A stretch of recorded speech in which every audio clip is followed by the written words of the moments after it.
A tap out. That's a tap out. So Eruption defeats Crazy Frog, and we are off and running for Seasonal Smackdown 2024. So that means Eruption will move on to face Red Flag in round two. Meanwhile, Crazy Frog is going to keep fighting because this is a double elimination tournament. So Crazy Frog will go to the loser's bracket. Okay, looks like our next fight is going to be Master Control Bot versus Half-Life. This is going to be the complete opposite of the previous fight. Whereas the previous fight was very destructive, this fight is going to be all about control. These are two control bots, both with lifters. They're going to try to lift each other and put each other in awkward spots. Kind of like the most awkward conversation you ever had, only in robot form. After that, we're going to have Verticalizer versus the Big Bill, and then Burnt Marshmallow versus Mothership. Oh, I'm wrong. It looks like Devolver and Bean Supreme are the ones who are being called. All right. Well, this bracket is so big, I didn't even notice the fight outlined in red at the bottom. Thank you.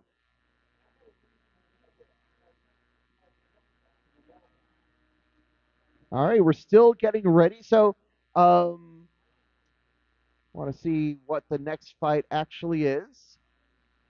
But I think our fight queuer is working to get all these fights ready.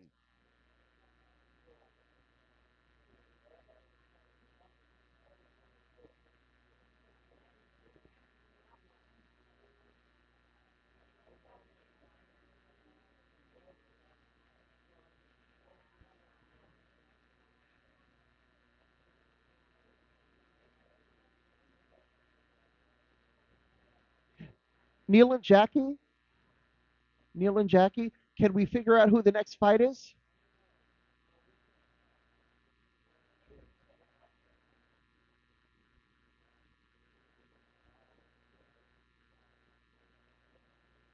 Now that we got the.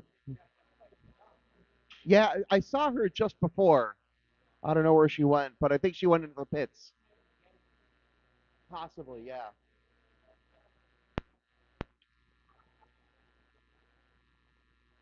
All right, Devolver and Bean Supreme. That is officially going to be our next fight. And we're going to set you up in the cage over here, the rear cage. So the winner of this fight is going to move on to fight Redline. The loser of this fight drops to the loser's bracket and will await their opponent there.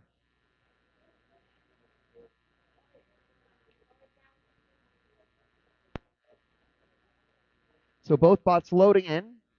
As always, safety is paramount here. So we're going to make sure that the bots are turned on with their weapons locks still installed and the transmitters on.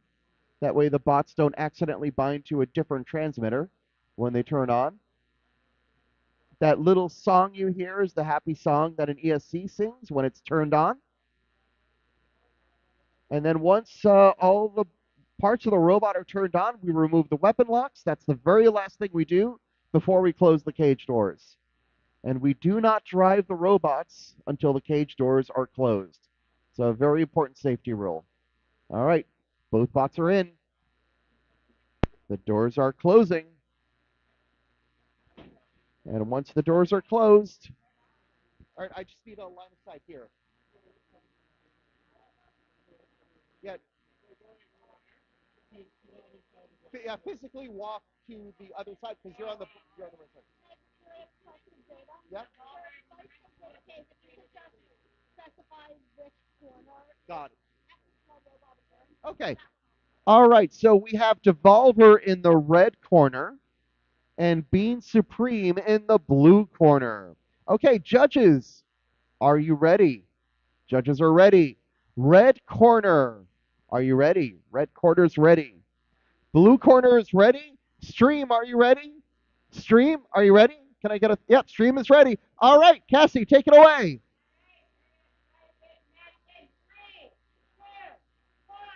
Fight! There we go with a slow start. Both bots meeting in the middle. Good pop from Devolver on Bean Supreme. Bean Supreme is a lifter, so they're going to try to get Devolver in an awkward spot. Devolver with that big, big drum. Getting a couple of big shots on Beam Supreme, but Beam Supreme built well. So far, it's been able to survive all of these shots. You see those forks in front of Devolver. That's been doing a really good job getting underneath that low wedge of Beam Supreme. I think the left side, the left drive side of Devolver is down. Bean Supreme seems fully operational. I believe that lifter is still working. And there's a good pin. And that's a wheel. A wheel comes flying off.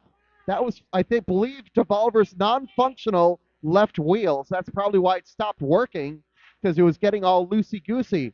Bean Supreme turning this fight around. This first part of the fight was Devolver knocking Bean Supreme into the air, but Bean Supreme built enough to survive the war of attrition, let Devolver damage itself, and now it starts winning the control battle. At least that's the plan. But Devolver has other ideas. Now it's got the left side of Bean Supreme chunked up, and I believe that left wheel guard is now getting stuck in the left wheel of Bean Supreme. So now Bean Supreme having some problems driving. Both of these bots having problems driving. So a damaging fight so far. Both bots with one drive side compromised. Both bots with their weapons still working. See, Bean Supreme still able to translate around the arena. Devolver able to crab walk and gyro its way around. 45 seconds left in this fight. Is there one more big hit left in the fight? Or does Bean Supreme have one more big pin? Or are both these bots going to hobble around the arena for the rest of the fight? Who knows? We'll find out. Less than 30 seconds left. Both bots crab walking their way. There might be a big hit. There might not. We'll see. It's tough when only one side of your weapon is working. So 10 seconds left. Looks like the timer stopped a little early, but Cassie has the time. 3 seconds left in this fight. And that's the fight. All of our fights here at GSCRL are 2.5 minutes long. So this fight ran the full 2.5 minutes. It was a very damaging 2.5 minutes, with both robots losing one drive side, and now it's in the hands of the judges. This will be a very close match between the damage that Devolver did to both Bean Supreme and itself, the aggression that both bots showed, especially at the beginning, with Devolver sending Bean Supreme several times in the air, and then Bean Supreme taking control of the fight halfway through, landing several pins before Devolver got that big shot on the left side of Bean Supreme. Going to be a very interesting fight to score. So looks like the scores are in now. We have a split decision. All scores are 5-4. Your winner by narrow split decision is Bean Supreme. That damage was probably the difference. So Bean Supreme will move on to fight Redline. Devolver still alive because this is only the first fight. They will drop to the loser's bracket. Yeah, damage was actually split, and it really came down to engagement. So the way our scoring works, we score in 2 categories. Judges assign 4 points for damage and 5 points for engagement. Engagement being how you're controlling the fight, whether you're dictating the pace of the fight, that sort of thing. And so with that one, they felt most judges felt that Being Supreme had the higher engagement. And honestly, there are arguments both ways. That's why they're called judges. We ask them to use their judgment. And I think that's a very understandable decision, but could have gone either way. Very close fight. All right, our next fight is going to be Master Control Bot versus Halflife. And it'll be Master Control Bot in the red corner and Halflife in the blue corner. All right, we're just going to take a moment to make a quick fix onto the broadcast capabilities of the cage. Now, this is going to be a control fight. Both of these bots are lifters, so they're going to try to put each other into awkward spots all around the cage. Driving is going to be critical in this fight, because if you make a mistake, your opponent will pin you. The way our pinning rules work is you may pin for 5 seconds, and then the referee will ask you to release, unless you are performing the pin with your active weapon, like your lifter. In that case, you're allowed to hold the pin for 10 seconds. So we encourage pins with active weapons rather than passive weapons. A passive weapon being like a wedge or a fork that's unpowered, so it can't actually lift your opponent. All right, so it looks like Kim is off the ladder. Once she gives the okay, we will load in. We got a thumbs up. We are loading our bots in. And even though these bots are both lifters, we're still following the safety protocol. So bots get loaded in. You'll see that all the sharp edges are covered with foam because, if somebody's not looking in the pits and they walk into your robot, you don't want that to cut them or hurt them or anything. So, and then of course both bots have their weapon locks in. Even though they're lifters, we want to restrict them because, lifters still have pinch points. They can still hurt you, even though they don't travel at 250 miles an hour. And we're going to turn on the robots with the transmitters on next to them.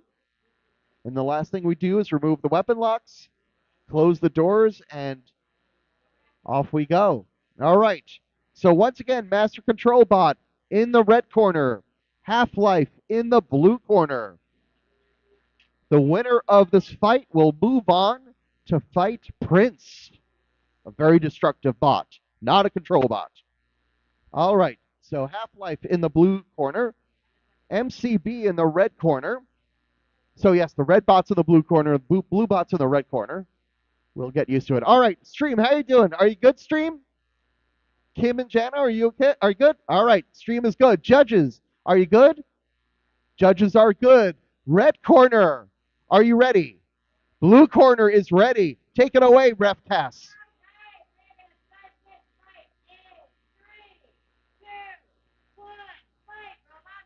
Here we go. Now you see, Master Control Bot has that really cool exploded design, but Halflife is the first one to get a good pin. MCB now upside down, but that lifter goes in both directions. So whether they're upside down or not, they can still go, but Halflife with another good pin. See how they're using their lifter to get MCB off the ground, because both these bots want to get their opponent's wheels off the ground. If your wheels aren't touching the ground, you cannot decide where to go. MCB getting a fork stuck in the corner of the arena, and Halflife uses that opportunity. And looks like their forks are a little stuck in together. Now they separate. MCB wants to start getting some good pins in, but you see the leverage. A lot of this sport is ground game and who's lower. And right now, Halflife has the sharper forks. They're lower, so they're able to win these exchanges. They can get under MCB. So MCB wants to lead with those forks, try to get under Halflife, but you see how Halflife is getting under MCB. winning these exchanges. About 75 seconds left in this fight. So far, Halflife has been dominating the engagement game, but anything can happen. There's another good pin from Halflife. Both of these bots, well known on the circuit. Halflife especially has had a very good record. Halflife was one of the bots that qualified for NHRL's World Championship last week. Coming fresh off that. Now, Halflife has left MCB in an awkward spot. Can MCB... All right, so MCB has requested an unstick, so we are going to pause. So hands off controllers.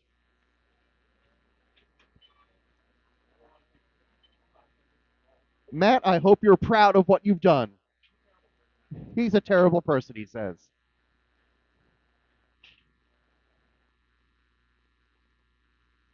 All right, Ref Cass has unstuck MCB. Doesn't matter what side MCB is self-righted on. It should be able to lift from either side. All right, red corner, are you ready to resume? Blue corner, are you ready to resume? All right, Cass, take it away.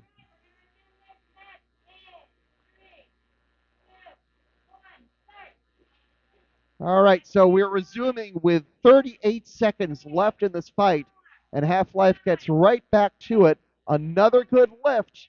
Once again, trying to keep MCB's wheels off the ground. You see Cassie telling the competitors when they can re-engage, because after a pin is complete, the bot that did the pin has to disengage. You can't just keep pinning your opponent in one long pin. That's just no fun for anyone. 10 seconds left in this fight. Cassie counting down the last 10 seconds. MCB had a good pin, but a good reversal by Halflife. And that's how the fight's going to end. So the fight's going to go to the judges.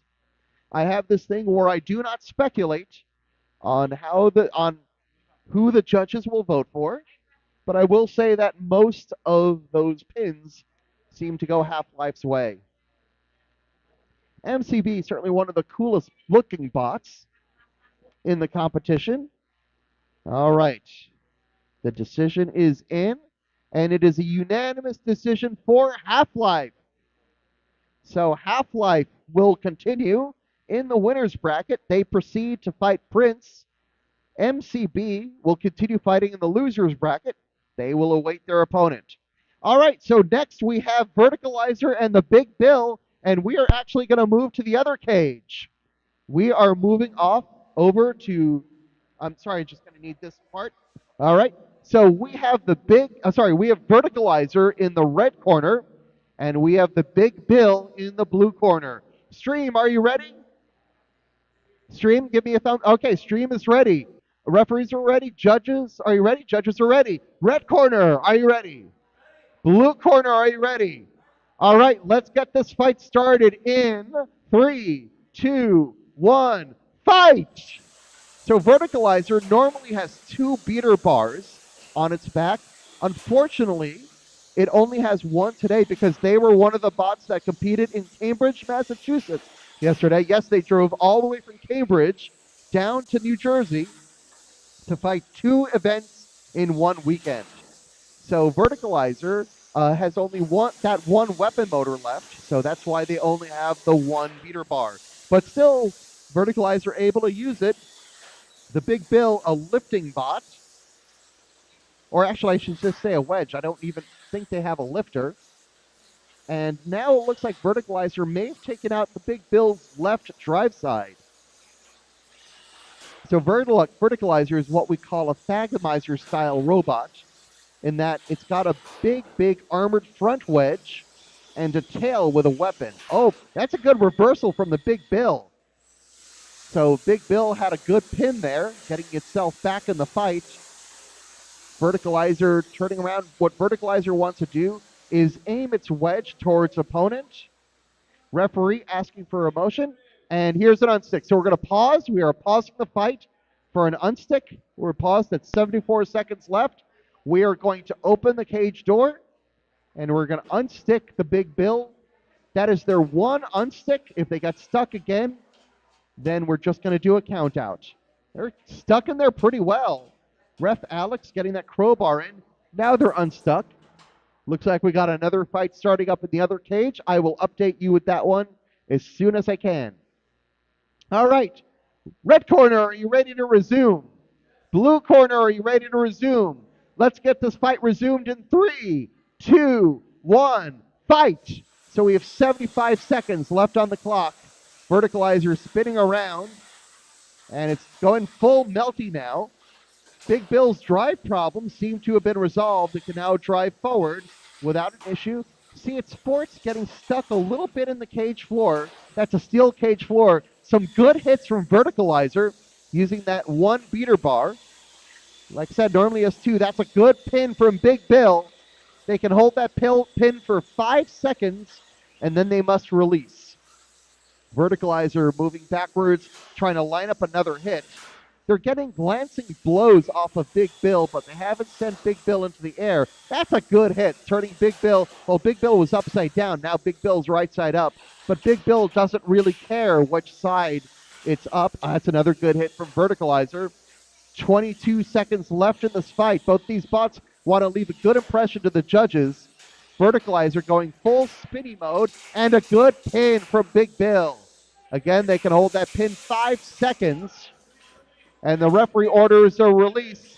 7 seconds left in this fight before it goes to the judges. Excellent hit from Verticalizer, and that's the fight. It will go to the judges.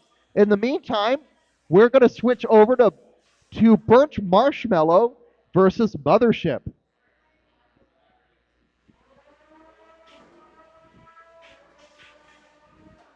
So Burnt Marshmallow versus Mothership. I'm going to assume that Burnt Marshmallow is the white bot. That's a horizontal spinner. And I'm going to assume that Mothership is the green bot. That's a drum. And that's a really big hit. And I'm seeing pieces of robot lying around. I think that's the weapon mount on, I assume, is Marshmallow. And we're going to do a count out. Oh, thank you.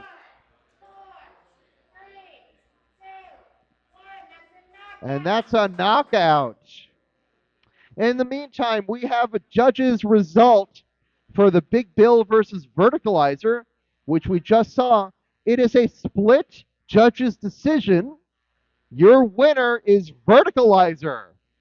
So Verticalizer takes it by judge's decision.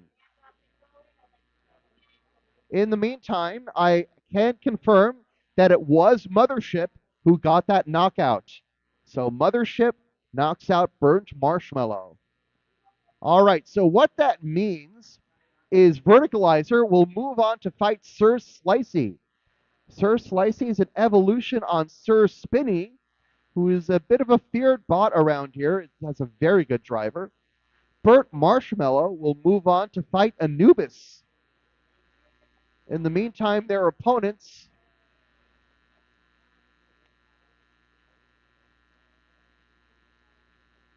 Oh, I think I put the wrong bot in here. Hold on 1 second. It was Mothership who won. Okay. So Mothership with the knockout and Burnt Marshmallow. There we go. That's better. So Mothership goes on to fight Anubis. Burnt Marshmallow goes to the loser's bracket, as does Big Bill. They're going to await their opponents there. We have a fight loading in. This looks like Power On versus Walta. Power On is in the red corner. Walta is in the blue corner. In the other cage, we're going to have Last Minute Lenny loading into the red corner and Kitty Cat loading into the blue corner. Because the red cage is starting first, I'm going to start with that one. Power On in the red corner, Walta in the blue corner. Power On, a very, very large beater bar, and Walta, a well-known horizontal spinner. Okay, looks like we're going to pause. Hands off controllers, please. We got to open the door, so hands off controllers. So please don't drive. Meanwhile, the other cage is loading.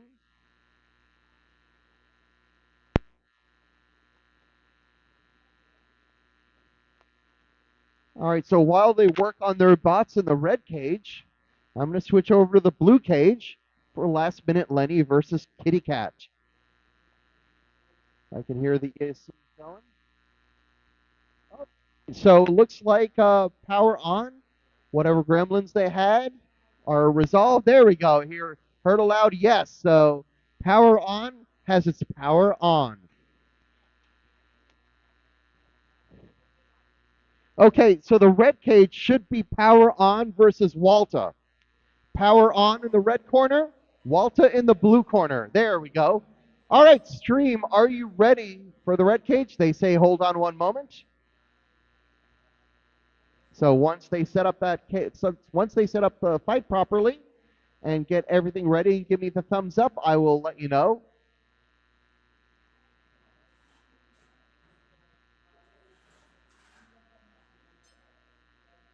All right, we're also working on getting the other cage going. That cage will proceed whenever they're ready. All right, we got thumbs up here. All right, judges, are you ready? Judges are ready. Red corner, power on. Are you ready? Red corner's ready. Blue corner, are you ready? All right, Jay's ready. All right, let's get this fight started in 3, 2, 1, fight! Power on, spins up. Walta spins up. That's a big, big hit. I'm seeing pieces of robot. I think that's pieces of tire. Yeah, the left wheel guard is gone. That's the weapon belt on Walta is gone. So that weapon is going to spin down. It's its left wheel guard is gone, and you can see that left wheel is chunked up, and that left wheel, in fact, is not working. Power on. I think its right drive side is compromised. That right front wheel is not turning. So that first exchange, very, very destructive. But it looks like Walta is a little bit the worse for it because they lost both a drive side and a weapon, whereas Power On has just lost the drive side. So it looks like Power On, I'm going to guess that wheel guard might be caved into the wheel and blocking the wheel from moving. Both bots can still translate somewhat.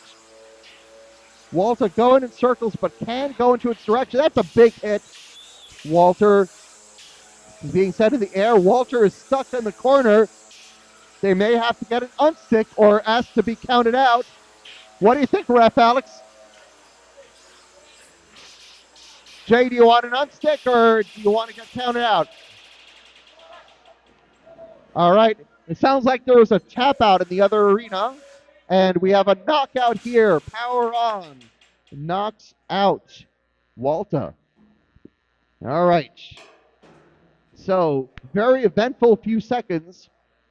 Power on. Knocking out Walta. And the fight between Last Minute Lenny and Kitty Cat being resolved. I'll get the official word for that in a moment. Thank you. All right, I can officially confirm that it was Kitty Cat that won by tap out. So Kitty Cat advances over Last Minute Lenny.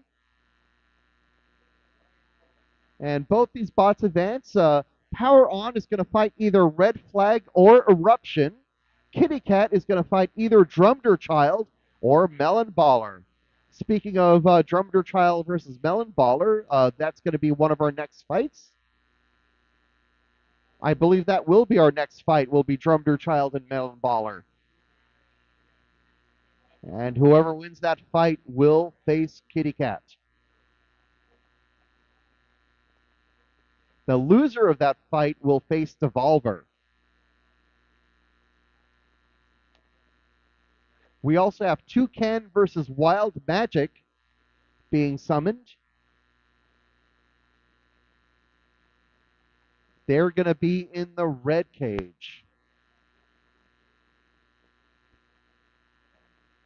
So we're just cleaning the cages. Both fights ended at roughly the same time. Okay, we can see Wild Magic and Toucan setting up. Toucan will be in the red corner. Wild Magic will be in the blue corner. All right, looks like this will be the first fight to go off. So I'm going to go follow it here.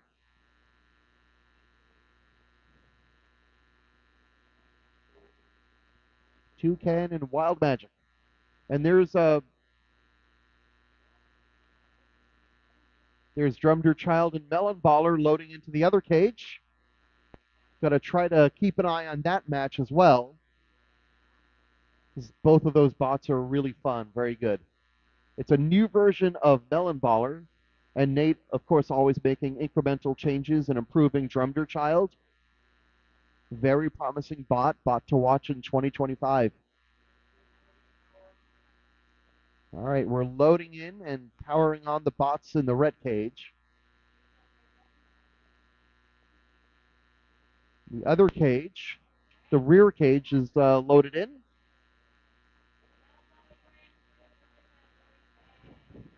All right. So I'm going to keep an eye on the back cage. The front cage is closing. All right. Okay, how's the stream? Stream is good. Judges, you ready? All right, red corner, please get in your red corner. Okay.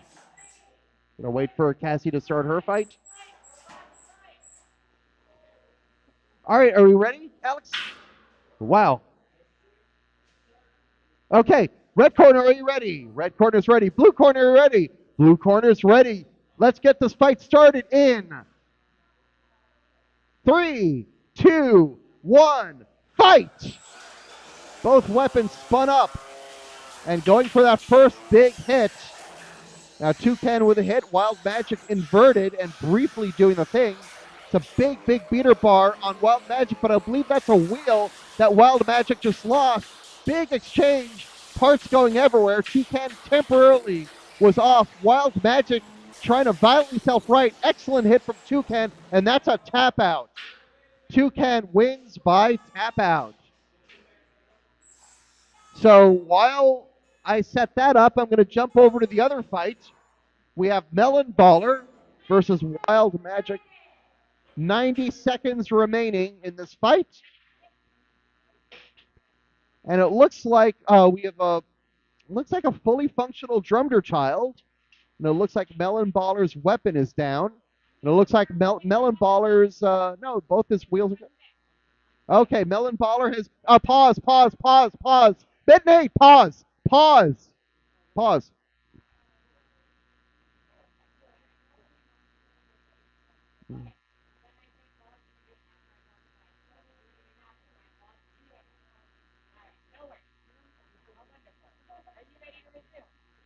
All right, so we're going to resume this fight.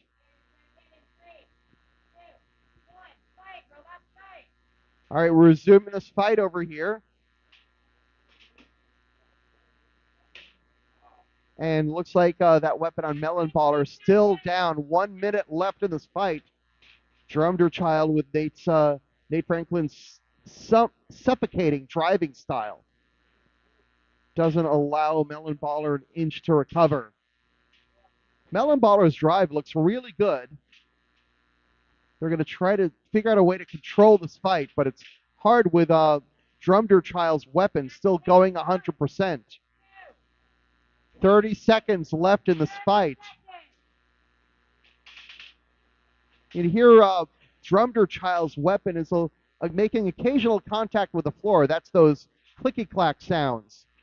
Oh, and that's the weapon on Melon Baller is back. So Melon Baller has a weapon again.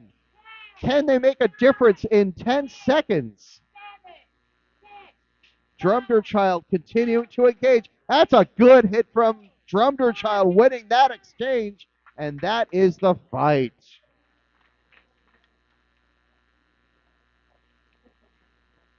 All right, so the judges are going to decide that one. So the winner of this fight between Drumder Child and Melon Baller is going to face Kitty Cat. In the meantime, we have Joe versus Berserker loaded in. We have Joe. Hang on, this is Joe versus Berserker, right? Over here? Okay, Joe should be in the red corner, and Berserker should be in the blue corner. Thank you. All right. That last fight between Melon Baller and Drumder Child, we have a unanimous decision for Drumder Child. So Drumder Child advances to fight Kitty Cat. All right, now we've got Joe in the red corner and Berserker in the blue corner. All right, Stream, are we ready? Stream is ready. Judges, are you ready? Judges are ready. Red corner, are you ready? Red corner is ready. Blue corner, you're ready. Blue corner is ready. Let's get this fight started in 3, 2, 1, fight! Now, Joe is a control bot. Berserker with that big vertical disc. A very dense, compact bot. And a good pin from Joe to start the fight. Joe has the low ground, and low ground is so important in the sport. So Joe is able to push Berserker around. Berserker right now can't hit anything on Joe other than its forks.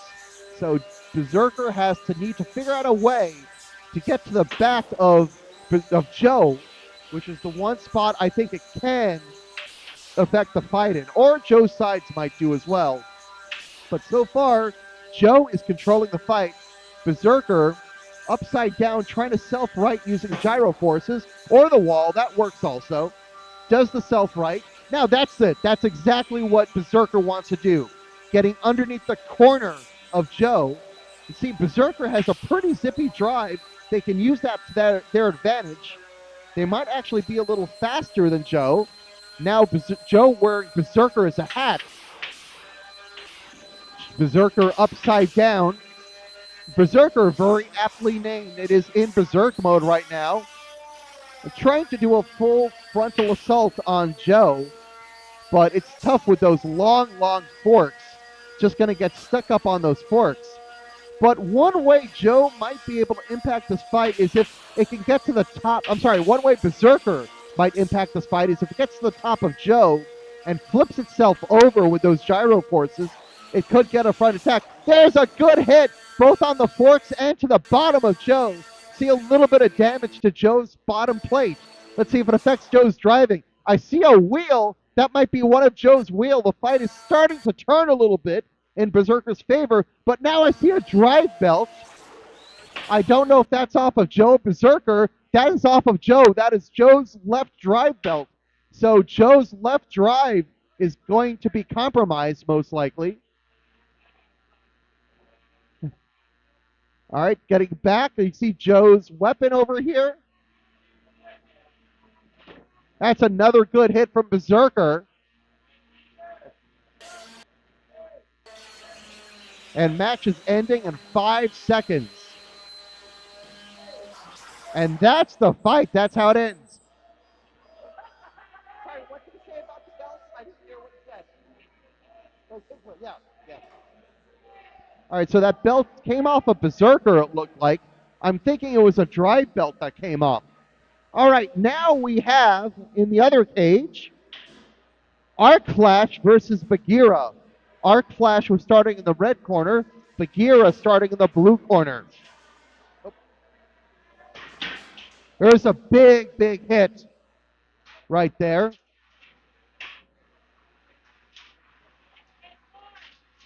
That's a pin right now. Good pin that's being held. Bot upside down, self-righting. Looks like we have a wheel on the floor.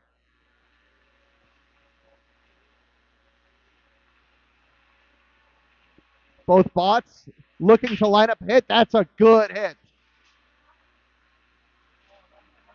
And it looks like, I'm going to guess that Beira is the black and blue bot. And that's a countdown between Arcfresh and Beira. And they've requested an unstick.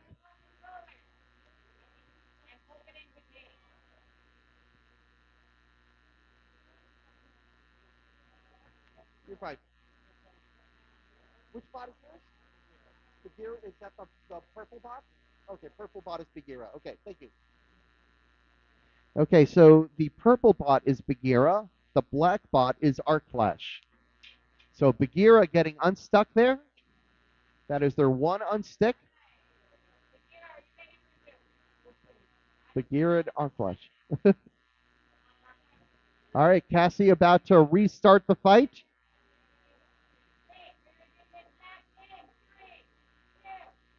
And we're resuming the fight between Arc Flash and Bagheera. Arc Flash is down a drive side, but Bagheera having trouble moving. They have used their unstick, so unless they can find their drive in 5 seconds, that's a tap out. So Bagheera taps out. Arc Flash will advance by tap out.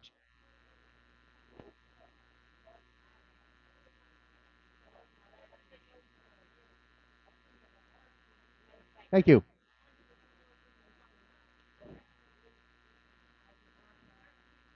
Meantime, we're awaiting a judge's decision for Joe versus Berserker. Looks like they have that decision in now. Thank you.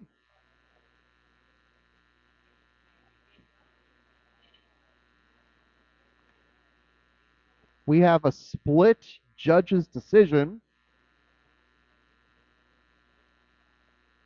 We have a split judge's decision for Berserker.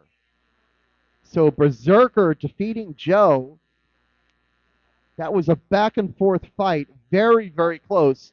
It was a split decision in the end, but Berserker just taking it. Very close fight.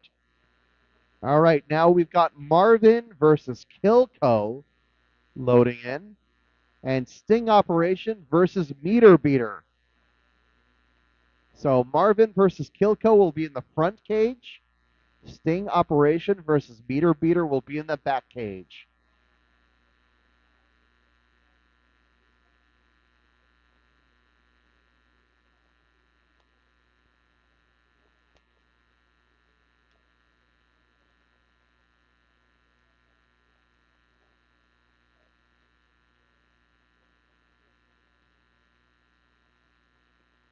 So the winner of Sting Operation versus Meter Beater is going to face Arc Flash. These are two interesting new bots. Meter Beater has a meat tenderizer as a weapon, and it's going to spin round and round, try to beat up its opponent with that meat tenderizer. If you know the sport and you know what a melty brain is, Meter Beater is not a melty brain. It just spins. Whereas Sting Operation is a hammer saw, relatively new hammer saw from the builder of Bumblebee, and you know how good Bumblebee is. Should see that very familiar neon PLA. Meanwhile, we have Marvin and Kilco loading into the front cage. I'm not sure which match to watch. Both of these are going to be really entertaining.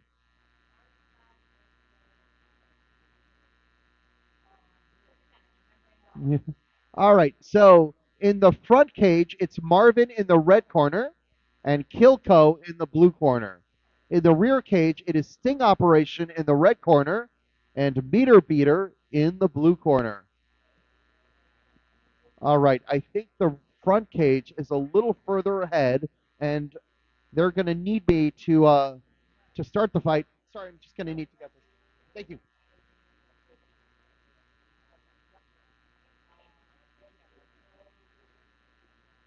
All right, both bots turning on. Kilco, a Thagomizer style bot. That long body, front wedge, and spinning weapon in the back. Versus Marvin, longtime competitor here at GSCRL. Meanwhile, the other match is loaded in. I'm going to try to keep an eye on that one also. That's going to be very entertaining. Tough to go wrong with both of these. In fact, I might go over and get a glimpse of that fight while we wait for the front fight to get ready. So I'm going over. Oh, sorry, Alex. I'm right behind you.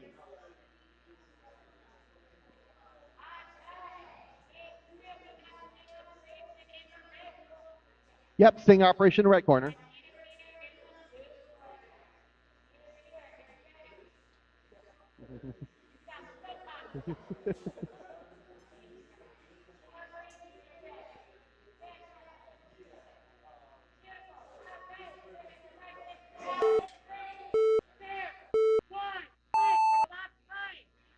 Here we go. Both bots approaching. looking for that spin attack from Meter Beater or that hammer saw attack from Sting Operation. Both bots spinning around, trying to get a good hit in. I'm keeping an eye on the front cage. That's a good pin from Sting Operation. Now, are they going to get that arm involved? That big beater is getting in the way of the arm, keeping the arm from coming down. That's another good pin. Can Sting Operation fire that hammer saw? Haven't seen that hammer saw working yet. I don't know if it's the arm. I don't know if it's the weapon. But so far, Sting Operation's been working entirely on control and engagement. Still driving around, looking for, oh, there's some spinning going on from Meter Beater. That's exactly what we want to see. Sting Operation, that's a pin. They're going to try to spin up that weapon, but that weapon is not spinning on Sting Operation. They got to release. They do their best to release, and now they're re-engaging. There is a spin from Meter Beater. That's what they want to do. But now Sting Operation getting it back. And there's the weapon spinning up on Sting Operation. Can they fire the hammer? They do. Getting that hammer saw into the top of Meter Beater. Good to see that hammer saw working. All right, looks like the other cage is ready to go. So I'm going to step away from Meter Beater versus Sting Operation. I'm going to make sure this fight's going to go up. All right. Judges, are you ready? Judges are tentatively ready. Okay, stream is ready. Alex, are you ready? Ref Alex. Oh, Ref Ray is going to be judging this. Excellent, or refereeing this. All right, red corner, are you ready? Blue corner, are you ready? All right, let's get this fight started in 3, 2, 1, fight! So we have Marvin versus Kilco. Marvin getting the box rush in, getting the first hit in against Kilco. Kilco is now inverted. Kilco looking to get that big swing around. Because Kilco's inverted, they can't get those forks at play, but that weapon is very much a factor in this fight for Kilco. Marvin dragging its beater a little bit on the floor. You see it bouncing up and down, but it's getting some good hits in on Kilco. Kilco wants to spin around, try to get Marvin on the sides. Now Marvin has those big wheel guards, so Kilco will have to deal with the wheel guards first. Ref Ray counting a pin. They can do a 10-second pin because Marvin is using its weapon as a pin. Now Marvin going up to work on the back of Kilco. Kilco only has those forks in. It does have a wedge. So that wedge should protect it from that weapon of Marvin. That's a good hit. Marvin able to get under that wedge, lift Kilco into the air. He's going to try that again. And that's a wheel. That is a wheel from... No, that's a weapon. I beg your pardon. That is Kilco's weapon that just went flying. So Marvin has de-weaponed Kilco. Kilco now driving around, just trying to survive. Marvin fully functional, just bullying Kilco around the arena. Marvin looking for another attack, another opening. Getting to work on, that's actually the top of Kilco right now, because Kilco is inverted. Kilco getting flown into the air. Less than 40 seconds left in this fight. Kilco still upside down. They want to figure out a way to self-right. Marvin with its weapon no longer spinning. I don't know if Jay's decided to stop the weapon or if the weapon is broken. 20 seconds left in this fight. Very quiet in this cage now as Marvin's weapon is not spinning. Whether that's deliberate or not, I don't know. 15 seconds. That's a good pin from Kilco. Now Marvin struggling to move. 8 seconds left. There's some smoke coming out. Is that a tap? Unstick. Are you asking for an unstick? Sorry, yep. Still a pin over there. With only 7 seconds left, we can't unstick. And that's the fight. That's a fight. Fight is over. Fight is over. All right. That was an interesting fight with Marvin seeming to lose power. And Alex seeing some smoke coming out of Marvin. He's going to get Marvin in that sand bucket. And sure enough, you can smell a little bit that smoke coming out of Marvin. We have to be very, very careful about that. Thank you, Gene. In the meantime, we have a result of that fight between Meter Beater and Sting Operation. We have a unanimous decision for Sting Operation. So Sting Operation will advance to fight Arc Flash. Meter Beater drops to the losers bracket. We are awaiting a judge's decision on Marvin versus Kilco, and we have Thimbleberry versus Jackalope loaded into the rear cage. So let's go in and look at that.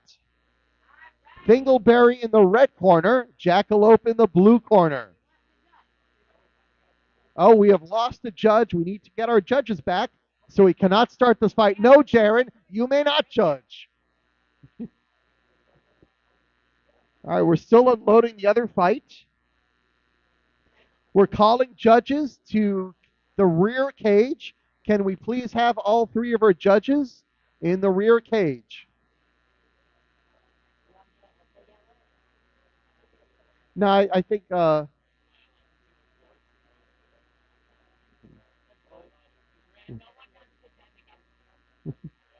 we need one judge at the rear cage. We're not going to be able to start this match unless we get a judge. Can we get a judge from the other panel, maybe? Oh, they're judging a fight. Maybe when they're done judging a fight. Oh, he's in a fight right now. Okay.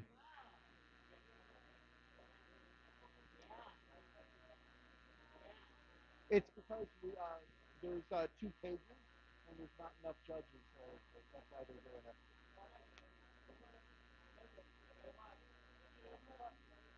All right, looks like we've got the Fool loading in.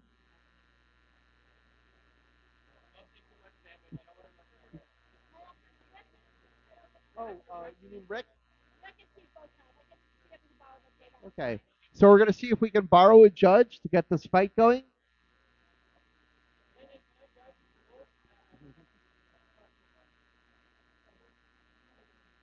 All right, the fight that's loading into the other cage is the Fool.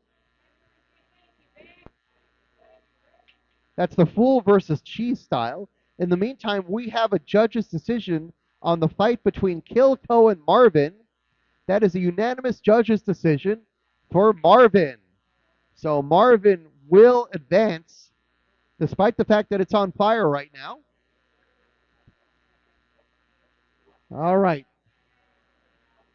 So they're going to send off Thimbleberry versus Jackalope. I'm going to keep an eye on that fight, but I'm going to be needed to start the fight here in the front cage. They're working on turning on those spots.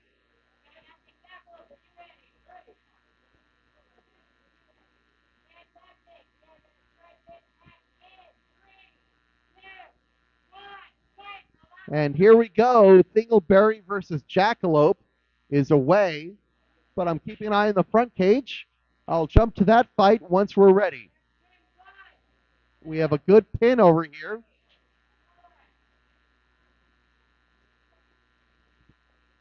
Thimbleberry versus Jackalope. Spots are in the side of the arena. Jackalope trying to get some traction on this floor.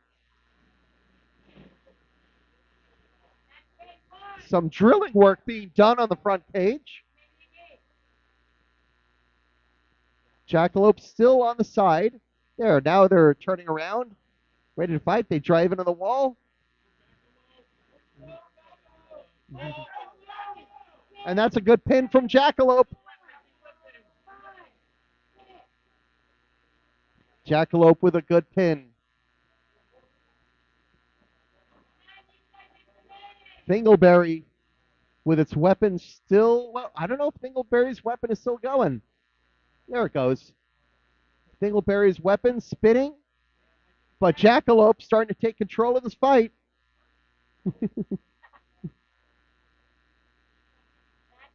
A good pin from Jackalope. There we go. Thimbleberry now upside down. Oh, how are we doing over here? Ready to go? Okay. I got to jump over to the other cage so we can start this fight. All right. Judges, are we ready? Judges, are you ready? Judges are ready. Stream, are you ready? Stream is ready. Red corner is ready. Blue corner, are you ready? Blue corner is ready. Let's get this fight started in 3, 2, 1, fight. So this is the Fool coming out of the red corner and Cheese Style coming out of the blue corner. Is a Cheese Style with that really low horizontal spinner, that undercutter, versus the Fool, which is those cam lifters. This is a tough match for the Fool because, as you can see, that horizontal spinner, that undercutter, is exactly the same height as those forks, and those forks are starting to come undone. Another big hit. You can see sparks flying as Cheese Style. Oh, they took out one of the Fool's wheels. So the Fool is down to one wheel, and that's a fork. So the Fool has lost one of its forks and one of its wheels. Another big hit. That's actually Cheese Style launching itself across the arena. Cheese Style is now upside down. About 100 seconds left in this fight.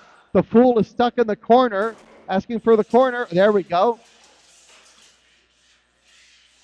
Cheese Style turning around, looking for a way to attack the Fool. The Fool is upside down. Only one wheel and one fork left on the Fool. Is it moving? Can either bot move? Yes, Cheese Style can move, and the Fool taps out.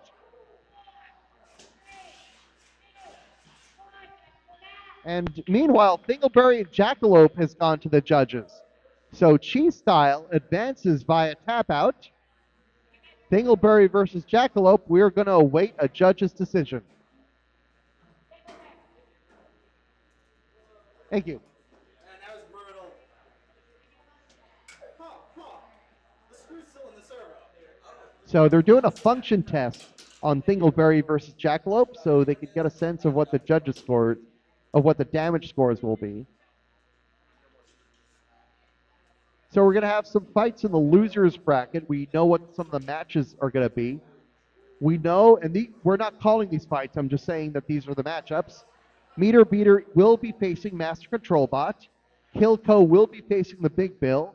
And Wild Magic will be facing Burnt Marshmallow. And Melon Baller will be facing Devolver. So we know that we have those matchups in the losers bracket. That's some time away. That's not anytime soon. You can still smell a bit of Marvin. Still doing functionality tests for the previous fight. We're going to get the next fight loaded in real soon. Looks like that's going to be Sir Slicey versus Verticalizer, is my guess? Possibly. That's me speculating. All right, we have a judge's decision for the fight between Jackalope and Thimbleberry. Your winner is Jackalope. So Jackalope will advance. Jackalope will fight the winner of Redline versus Bean Supreme. Thimbleberry is going to await its opponent.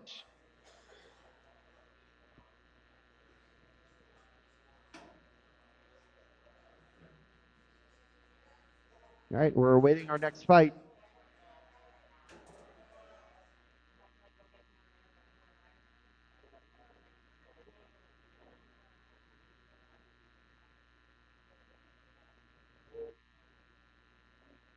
Kristen, which fight is this in the red cage? Oh, there we go. Versus Raging Sunder. All right, so we're going to have in the red corner, and we're going to have Raging Sunder in the blue corner.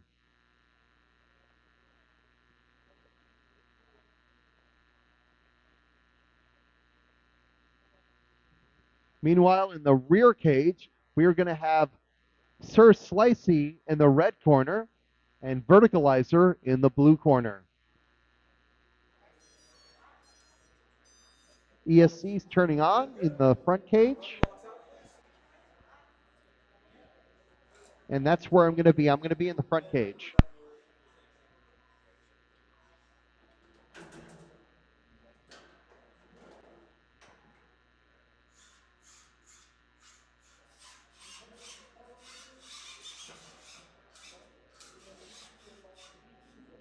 Yep, thank you. All right. So stream, how are we doing? Okay, stream is ready. Judges, are you ready? This is in the red corner and Red Sunder in the blue corner. I got that bot name right. Raging Sunder. I beg your pardon. Raging Sunder in the blue corner. So give me a thumbs up when you're ready, judges. Judges are ready. All right. Red corner, are you ready? Blue corner, are you ready? All right, let's get this fight started in 3, 2, 1. Fight versus Raging Sunder. Both these bots very similar. Is a little bit bigger. Raging Sunder with a good hit, getting to the side of is now upside down. Ref is going to ask for either motion or an unstick. Oh, okay, it's moving. Is able to move around a little bit. Raging Sunder looking for another hit. Is trying to line up a hit here. And I think, that's the hit that Raging Sunder wanted. Looks like is still functional, still working. Raging Sunder tipping back onto its wheels. So far, Raging Sunder has had control of this fight. Is going to need to figure out a way to get itself back in this fight. Raging Sunder moving around, trying to get, that's a good punch to the face. And another hit from Raging Sunder to is upside down. Trying to self-right. You can see the weapon dragging on the floor a little bit. We're offering an unstick or showing motion. Unstick. Pause. We are pausing this fight. Okay. We have paused this fight. Hands off controllers, please. No driving while the door is open because we need to unstick. Meanwhile, Verticalizer and Sir Slicey doing their thing in the rear cage. All right. All right, ref is ready. Red corner, are you ready? Blue corner, you ready to resume? Blue corner, you ready to resume? All right, let's resume this fight in 3, 2, 1, fight!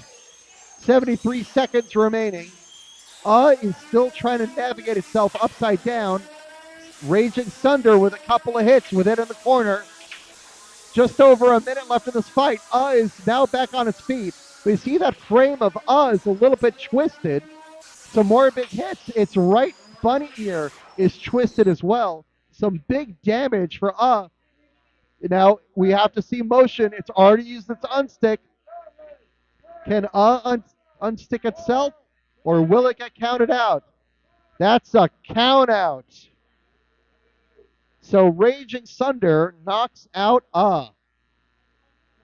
Meanwhile, let's join Sir Slicey and Verticalizer in progress. How is this going?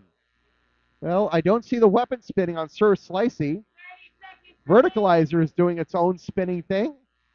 Spinning both its weapon and the body of the entire bot. There's a good hit from Verticalizer. Sir Slicey currently upside down.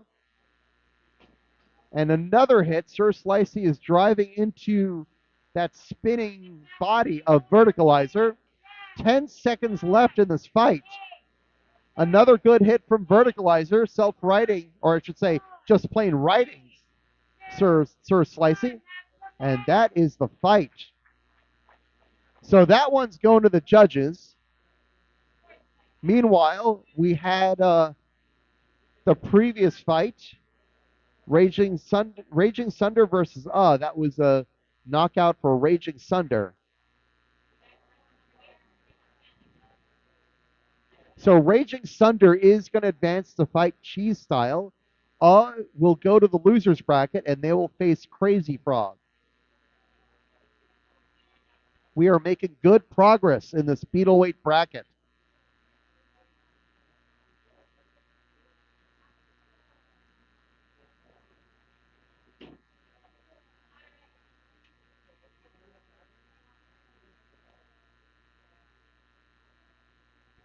All right, so we've got a little bit of a pause right now. So for those of us watching, we are GSCRL, the Garden State Combat Robotics League. We have events all over New Jersey. And we fight, you're seeing our 3-pound bots fighting, our Beetle weights. We also fight Ant weights, which are 1 pound. and plastic ants, which are 1 pound, printed out of a 3D printer. Oh, we've got a good fight loading into the front cage now. We're going to have Prince in the red corner and Halflife in the blue corner. Now I'm going to stick around on the table over here because I want to wait for the judge's decision between Sir Slicey and Verticalizer. When I joined the fight 30 seconds from the end, I saw that Sir Slicey was upside down with its weapon not working. Verticalizer still seemed fully functional, so let's see how the judges rule this one. Meanwhile, Prince and Halflife are loading in the front cage. The winner will fight Berserker, who's already 1-0 in this tournament. Judges are still deliberating between Sir Slicey and Verticalizer. And I will give you an update on that result as soon as I have it. Looks like the next fight that's going to load into the rear cage is Red Flag versus Eruption. Here we go. Thank you.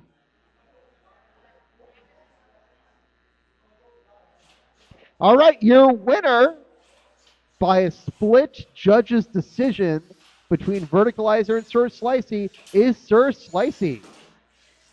So what Sir Slicey did in the first 2 minutes of the fight before I joined, that made the difference.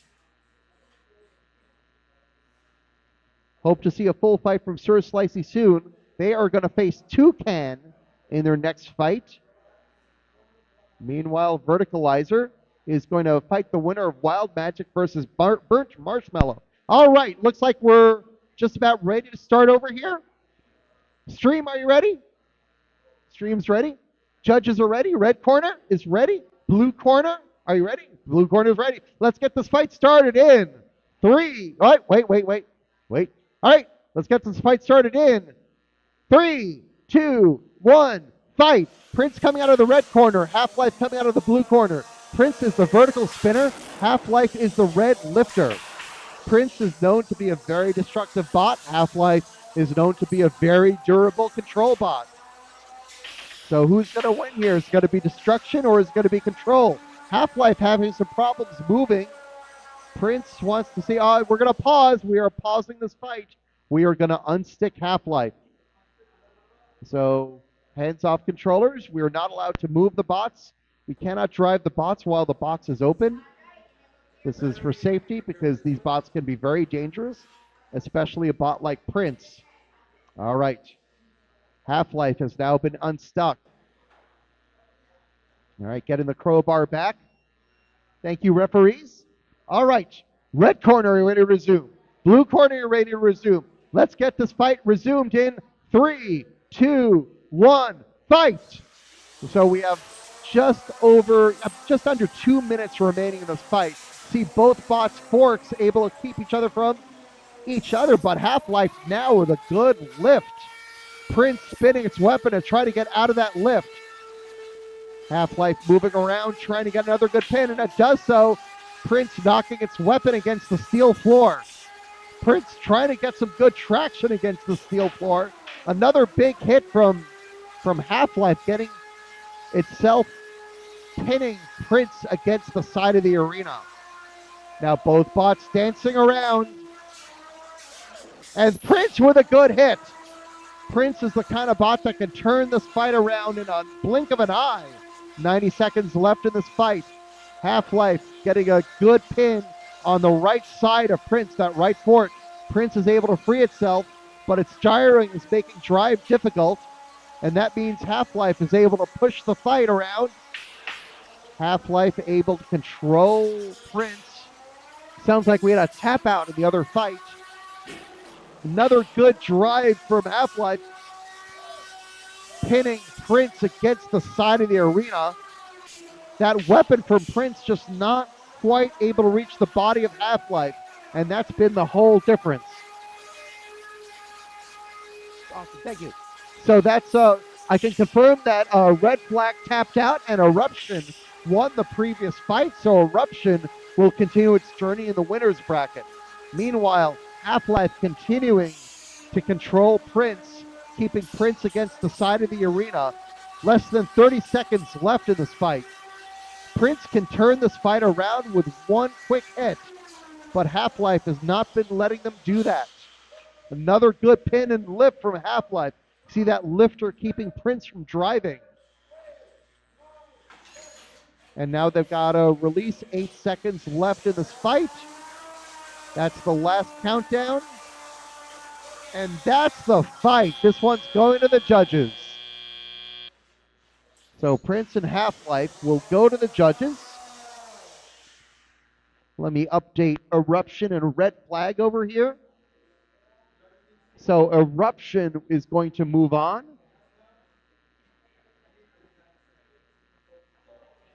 Eruption moves on to face Power On in the next round. Red Flag is going to go to the losers bracket, and they're going to face Walta. All right, looks like we got a judge's decision. Your winner by unanimous judge's decision is Halflife. So Halflife will advance. Halflife will face Berserker. So another very violent spinner. Prince will go to the losers bracket. They're going to face another control bot in Joe. So now we've got Redline and Bean Supreme queued up.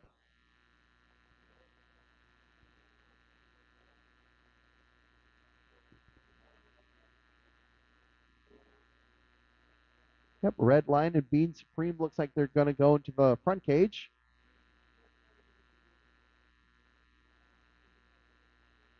Let's sweep it out.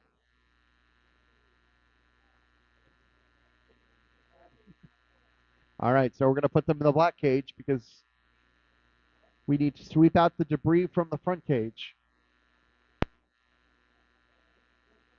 So this is going to be Redline in the red corner and Bean Supreme in the blue corner. Winner of this fight will face Jackalope. Loser of this fight will face, let's see if I can read this bracket properly. I think they're just going to await their opponent. Oh, no. The loser of this fight will face Thimbleberry. There we go. Meanwhile, in the other cage, in the front cage, we're going to have Anubis against Mothership, with the winner of the fight going to face Marvin.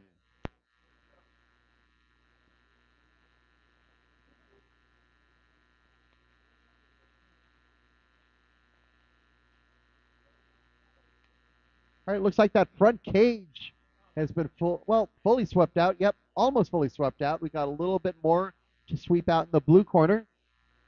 Still loading in the rear cage, but we're getting very close.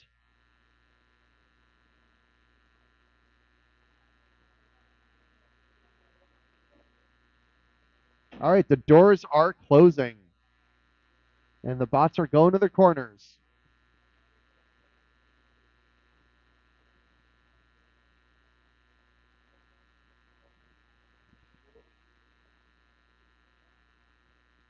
Meanwhile, in the front cage, the bots are turning on. In the front cage, this is Anubis in the red corner and Mothership in the blue corner.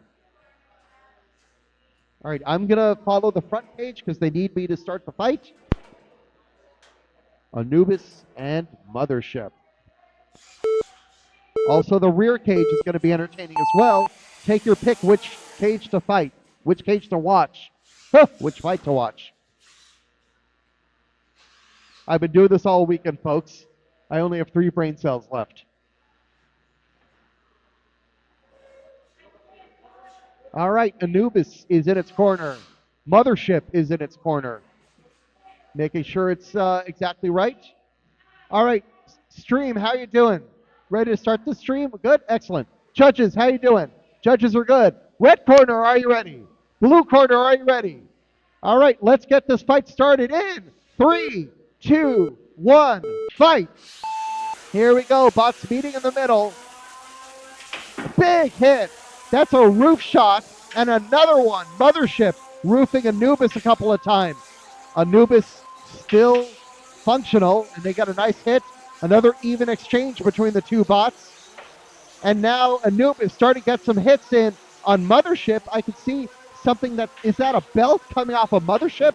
Oh, that's a roof shot from Mothership. That might be a tire that's caught in Mothership.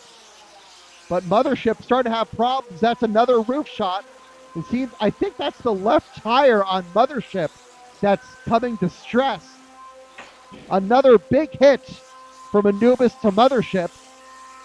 Lining up another hit, and there it is. Mothership lands on its weapon, but ejects that piece of tire that's been troubling it. Does it have both drives? No, it's missing a drive, and it lands on Anubis' weapon. So Anubis launches it into the air, then catches it right on its weapon. Oh, that's a top plate and a tap out. So Anubis removing Mothership's top plate. Anubis will go on to fight Marvin. Meanwhile, 30 seconds left in the rear cage. I have no idea what's happening in that fight. I see Redline versus Being Supreme.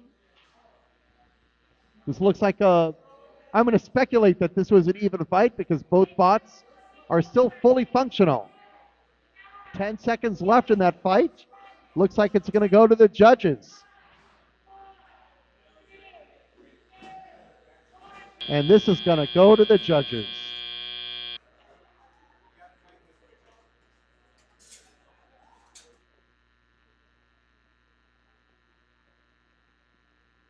All right, so let's untangle what's happened in the last couple of minutes. Anubis defeats Mothership, so Anubis moves on to fight Marvin. Mothership will go to the loser's bracket. They're going to fight the winner of Kilco versus the Big Bill. This is a double elimination competition, so each bot is not eliminated on their first loss. All right, we have a unanimous judges decision for the fight between Being Supreme and Redline. All the votes were 5-4, but still unanimous for your winner, Redline.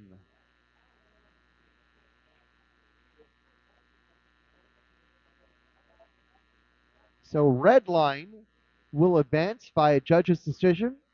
They will face Jackalope. Being Supreme moves to the loser's bracket. Being Supreme is going to face Thimbleberry. All right. We're going to clean the cages. And it looks like we are done with round 2 of the winner's bracket. That's an intense flurry of fights. But we now have a fully populated first round of the elimination bracket. And we've got a couple of fights queued up. In a moment, we're going to see Wild Magic versus Burnt Marshmallow. And we're going to see Melon Baller versus Devolver. Now, reminder that these next fights we're going to see are elimination fights. So all of these bots have lost once already. If they lose one more time, they are eliminated from the competition.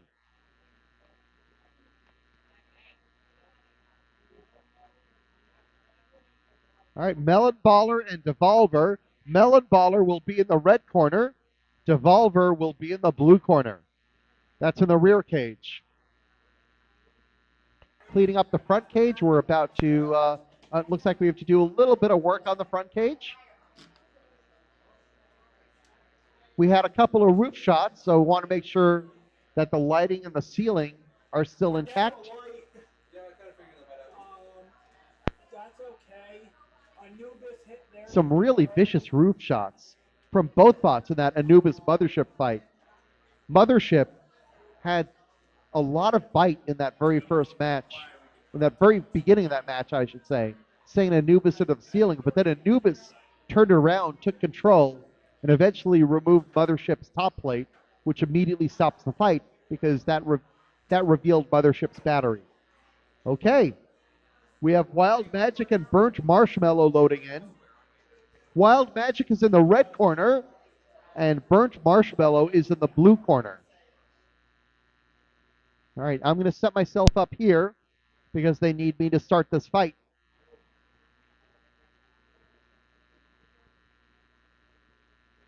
Wild Magic and Burnt Marshmallow. So for the back cage, that's Melon Baller versus Devolver. The winner is going to face Last Minute Lenny, and the loser will be eliminated. Over here in the front cage, Wild Magic versus Burnt Marshmallow. The winner is going to face Verticalizer, and the loser is going to be eliminated. I'm stationing myself on the front because they need me to start this fight, and I don't want to hold them up, especially with this many fights we got to go through. We have 38 Beetles today, so that is a full day of fighting. All right, we're closing the cage doors, and we're about to launch the fight in the rear cage. So we're going to have these two fights starting at roughly the same time. All right, Stream, how are we doing? Stream is good. The bots are headed into their corners. Wild Marshmallow is now in the blue corner. Sorry, Burnt Marshmallow is in the blue corner. Wild Magic is in the red corner. Ray's just making sure that they're set up properly. Looks like Wild Magic might be having some problems with its left drive side. All right. So, judges, are you ready for this fight? Judges? Judges? Hello? Judges? Judges are ready. All right. Red corner, are you ready? Wild Magic is ready. Burnt Marshmallow is ready. Let's get this fight started in. We got to start the fight in the front cage. Let's get this fight started in. Sorry, 1 second. 3, 2, 1, fight! All right, weapons are up, but Wild Magic's left drive side is having issues from the start of the fight, but their weapons working just fine. Getting a good hit on Burnt Marshmallow. Burnt Marshmallow just needs to get itself to Wild Magic, but hasn't lost its weapon. That was a tough hit against the front of the cage, and Burnt Marshmallow may have lost its weapon. They're going to try to release. We have to pause the fight. Gene, hello, Gene. There we go. So while we're paused, I'm going to update the other fight. Melon Baller defeating Devolver by tap out.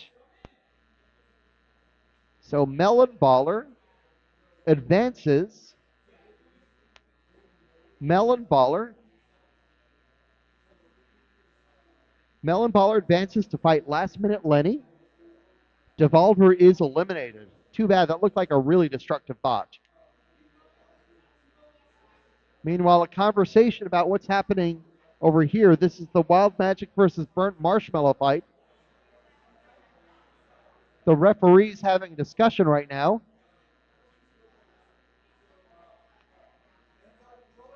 Hands off controllers. What's going on, Ray? Okay. Yep. Okay.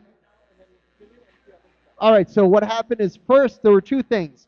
First, we had to make sure that Burnt Marshmallow wasn't literally burning. We thought we saw some smoke from it, but we don't see any more smoke, so it should be okay. So that's the first thing.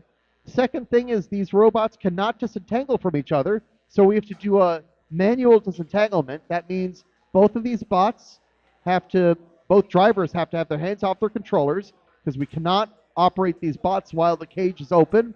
Can't even drive them. It's a bad idea for safety. All right, the doors are closing.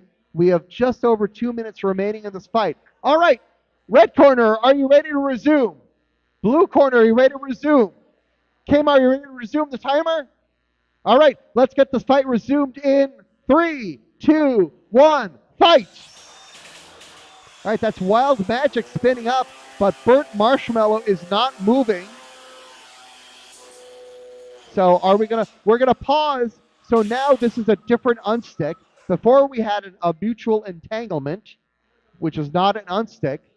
This is an unstick. This is an unstick that that Burnt Marshmallow has requested. Now you only get one specific unstick, not counting mutual disentanglements. Normally, fights don't have this many pauses, I assure you. So we're going to try to unstick. Might be high-centered on something. Or it's Drive Baby Dead. Let's see. All right. One more time. Red corner, are you ready? Blue corner, are you ready? The stream needs a moment. All right. Let's get this fight resumed in 3, 2, 1, fight. All right. Here we go. But neither bot is moving. Does anybody have any motion? This might be, yeah. So this is a simultaneous knockout. And that's the fight. It's a double knockout. And we are going to go to the judges. So the judges are going to decide the winner of this fight because neither robot was able to function at the end of the fight. Robots are hard. All right, we've got another fight over here. Okay. Okay, cool. Thank you. All right, so we've got Meter Beater versus Master Control Bot over here in Cage 2. This is an elimination fight.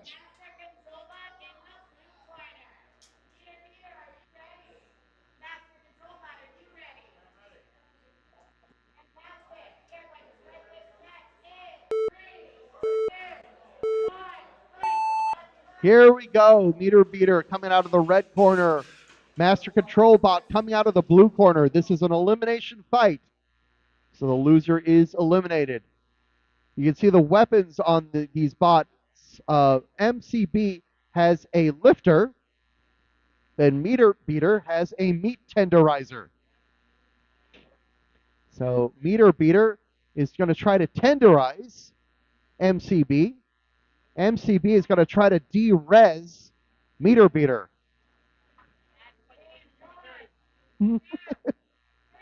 There's a good pin from Meter Beater. Think I don't know my Tron references? I'm culturally literate. All right, Meter Beater trying to spin around, get that tenderizer up to speed. MCB wants to get a good lift in. And that's the good lift that MCB wanted. 90 seconds remaining in this fight. This is not going to be as destructive a fight because there's only so much a meat tenderizer can do to a robot. Nevertheless, it's going to do what it can. Going to try to ground and pound. That's another good pin from MCB. But Meter Beater gets out using the hat strategy. Now Meter Beater spinning around trying to get that tenderizer to speed. Another good pin. And MCB brings Meter Beater into the corner. Meter Beater is such an awkward shape, it actually can escape pins pretty easily. You have to get it from the very back and if you really want to pin it. Otherwise, that front is so thin, it can just get out of a lot of pins. Really interesting design over there. Interesting geometry. MCB looking for another pin, looking for another lift. We have 30 seconds left in this fight. Remember, this is an elimination fight. Uh-oh, getting caught in the corner. And that's a pin from Meter Beater. Meter Beater with a pin. MCB trying to use its lifter to get out. And it does. Looking for another pin. It's got its opponent caught very nicely. And that's a pin for MCB. This fight is going to be dictated by pins. And that's the fight. This one's going to go to the judges. So the judges score the fights on 2 criteria. They score on damage and they score on engagement. 4 points for damage, 5 points for engagement. You want to get either 2 or 3 votes from the 3 judges. All right, speaking of the judges, thank you, Gene. All right, your winner by unanimous judges' decision is MCB, Master Control Bot. Meter Beater was fun to watch. Thank you, Alex. So Master Control Bot advances to fight Beira. All right, I do believe... Oh, we have a judge's decision on Wild Magic versus Burnt Marshmallow. Remember, that was the double knockout. Your winner by unanimous judge's decision is Wild Magic. So Wild Magic will advance to fight Verticalizer, and Burnt Marshmallow is eliminated. All right, with that, I don't know if we have any other fights queued. Kristen, should we go to lunch now? All right, we are going to take a lunch break. What time are we back? 12:45. So 45-minute lunch break. We will see you all then. Thank you.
Judges assemble.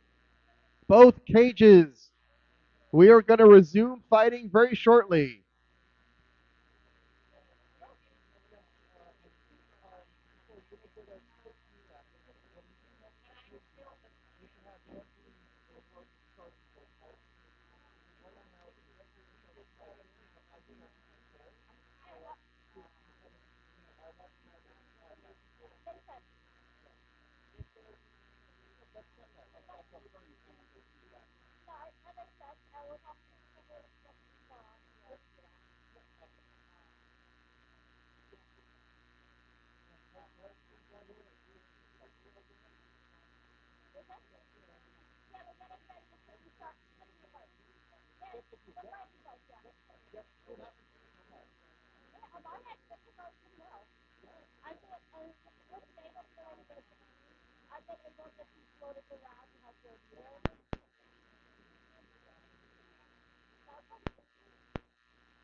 Kristen, can we start?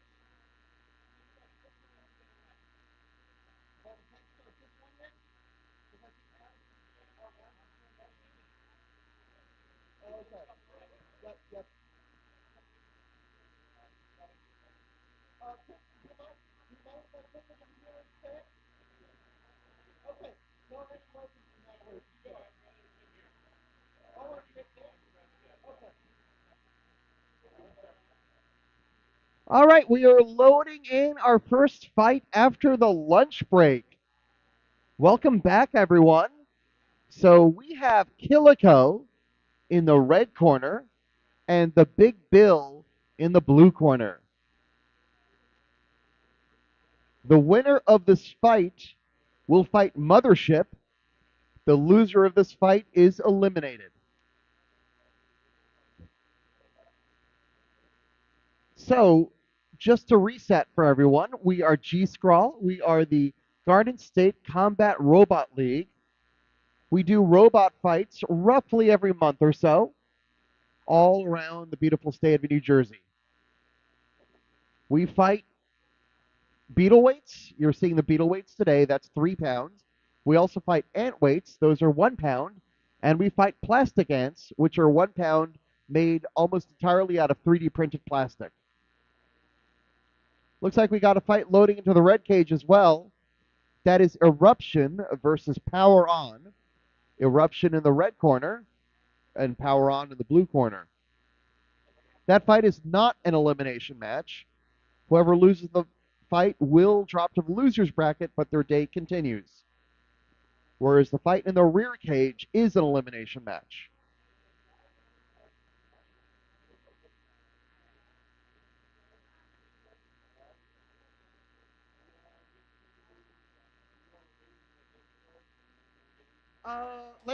Let's get as far as we can over here, and then when we're about to start, see how they are. Go ahead and power on.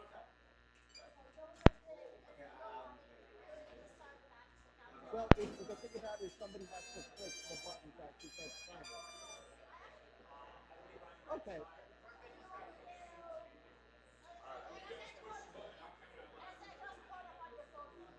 Yeah, let's load it on his phone. That way, the reps always start the fight. So I think that's better. Yeah, go for it. Whenever you're ready. All right, looks like we're going to start the fight in the rear cage. That is Kilco versus the Big Bill. I'm going to focus on the front cage over here. But go ahead and enjoy this fight in the rear cage because it's going to be really good. Kilco in the red corner, Big Bill in the blue corner. Take it away, Cassie.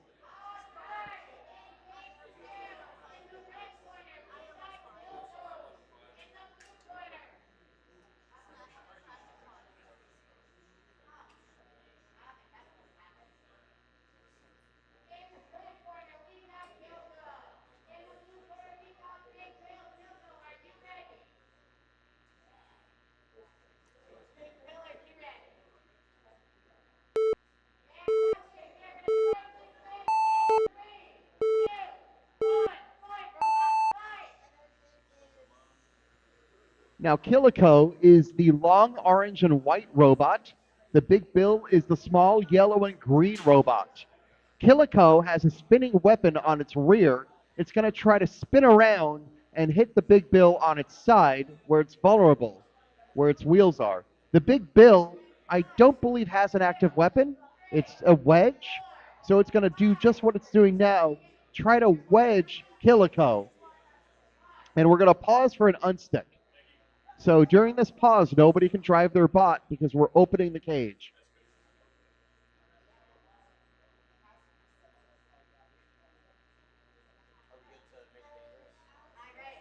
Yeah, we're good, dude. We've been on for a bit. Unlock weapons, clear the doors. All right, we're also going to be starting the fight in cage 1. I should say the front cage. Looks like the rear cage is about ready to start. I'm going to move myself over here.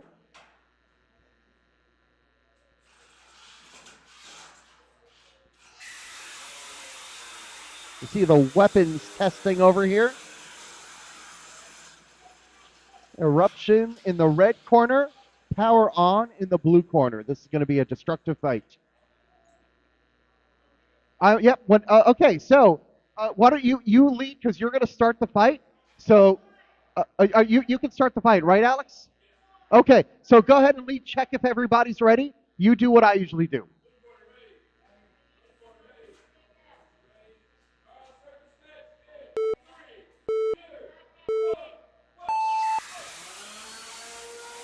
Here we go. That's a big hit. That's that big bar of power on, winning the first exchange against Eruption. So, but Eruption able to go in, get power on its right drive side. Another big hit. That's a little bit of fork on Eruption. Very destructive fight, just as expected. Now, Eruption does have the drive advantage, but they may not be able to get under power on. They've already demonstrated that the weapon-to-weapon hits are probably going to go power on's way. But nope, I tell a lie because power on was upside down. Eruption won that exchange. Roof shotting power on. I think a belt just vanished. Yep, that's power on's belt. And that's a tap out. Tap out and Eruption wins. That was a wild fight.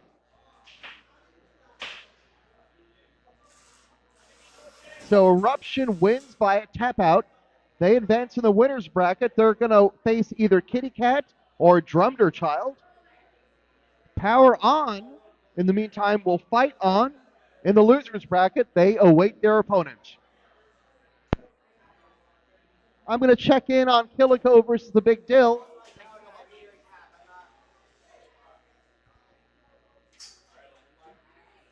All right, I'm going to just want a little bit of an angle here. Thank you. All right, 30 seconds remaining in this fight between Kilco and the Big Bill.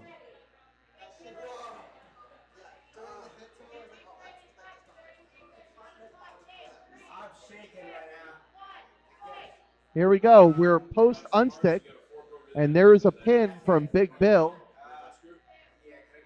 All right, still stuck in the corner is Kilco. Referee is asking for motion, and that's a knockout count. Can Kilco get itself out of the corner?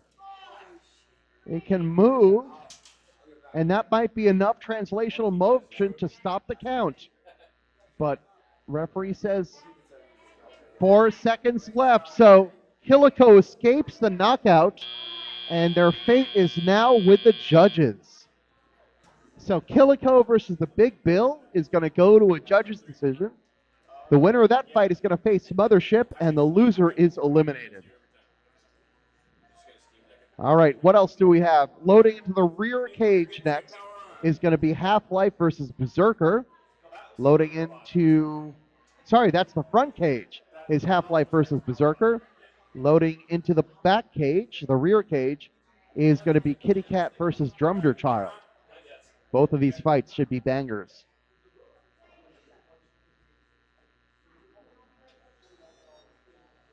So waiting a judge's decision right now. Kilco over the Big Bill. Unfortunately, didn't get to see a lot of that fight. So going to have to see how the judges score. When I walked in on it, Kilco was stuck in the corner, but I think Big Bill needed it on stick too. So not entirely sure what direction we're going to go. In the meantime, it looks like we have Halflife and Berserker loaded in. Sorry, Jack, get past me. Excuse me. All right. So we have Halflife in the red corner, and we have Berserker in the blue corner. And Alex is going to start this fight. We're holding. We're waiting for the stream. All right, looks like the stream is ready.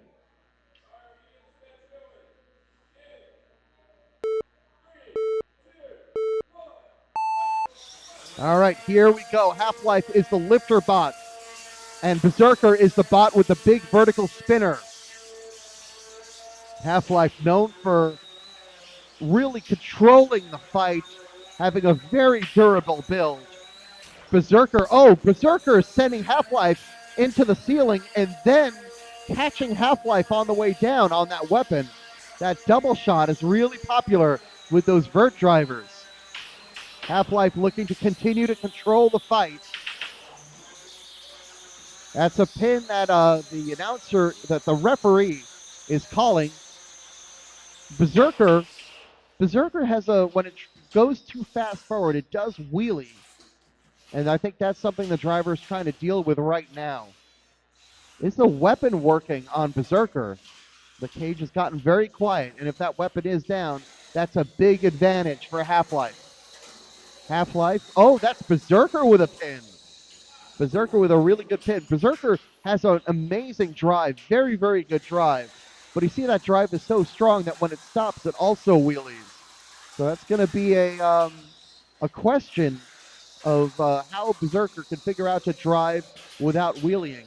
The bots are stuck together for a bit. Berserker's weapon is still down. A pushing fight right now. 1 minute left in this fight. Berserker's weapon still down. Self-righting, though. And another good pin from Halflife. It can hold that pin for 10 seconds because it's using its active weapon. Meantime, sounds like the other fight is starting or about to start. Okay, both bots engaging. They're both locked up. 30 seconds left in this fight. We may just go to the judges after all. Both Halflife and Berserker looking for an angle. All right, that's Halflife with a good pin on Berserker. 10 seconds left in this fight. And it looks like this fight is going to go to the judges. In the meantime, the fight between Big Bill and Kilco, that is a unanimous judges' decision for Big Bill. So Big Bill is going to advance. So Big Bill is going to advance. Kilco's day is over. Big Bill moves on to fight Mothership. All right, looking here in the rear cage, we have Kitty Cat versus Drumder Child. That's Drumder Child in the red corner. Kitty Cat is the bot with the cute pink bow.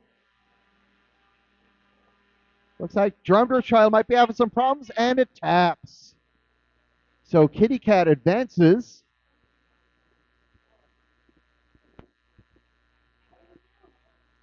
That was a winner's bracket fight. Kitty Cat advancing by tap out. Only Drumder Child's first loss of the day, so they live on. They're going to fight the winner of Master Control Bot versus Beira.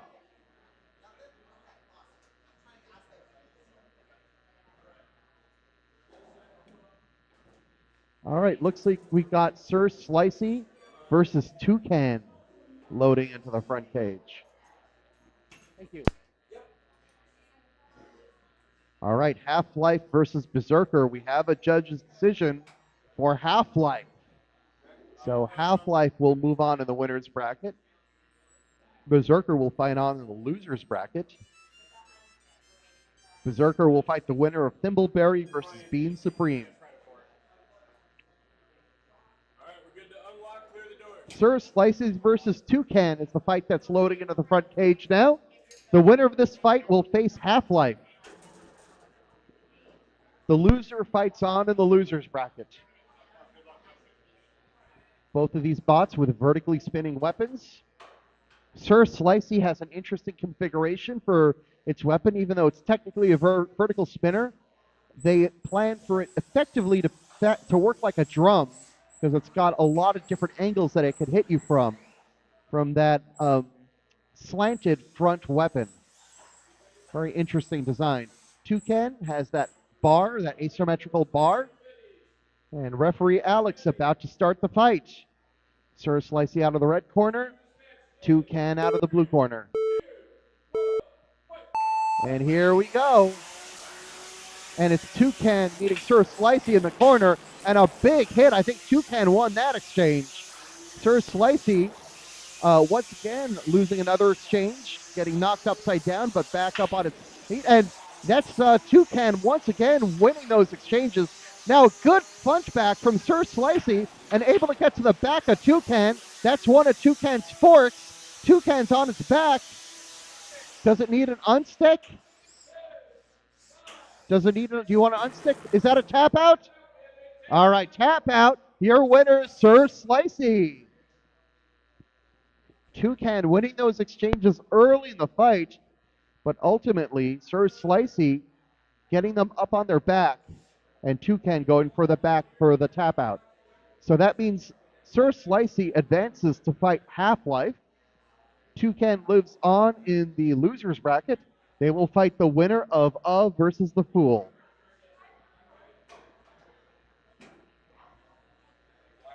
All right, what do we got going here? This is Cheese Style versus Raging Sunder. This is also a winner's bracket fight. Cheese Style in the red corner and Raging Sunder in the blue corner.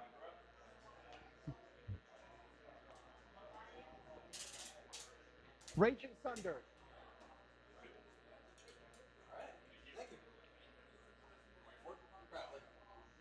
So Cheese Style, an undercutter. Raging Sunder, double vertical spinner.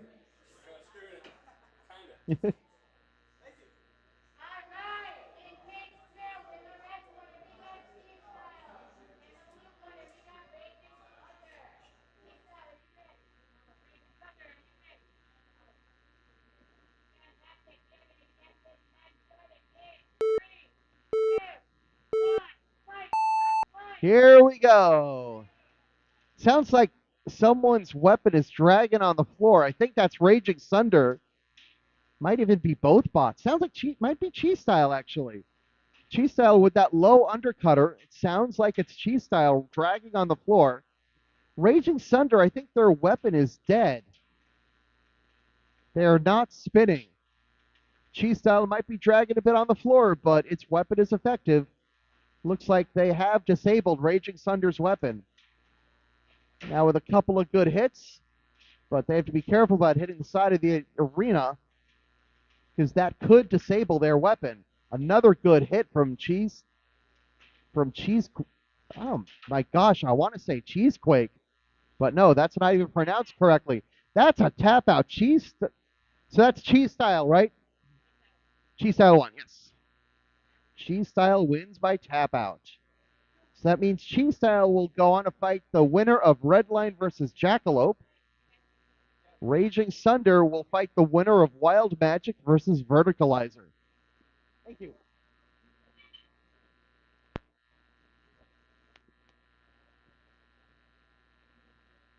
All right, we're going to get to take a little bit of a breath right now. We're going to have some more fights in just a minute or two. It's not going to take long. Just have to clean out both cages, and then we can start with the next fight. Oh, I think we got a red line going on.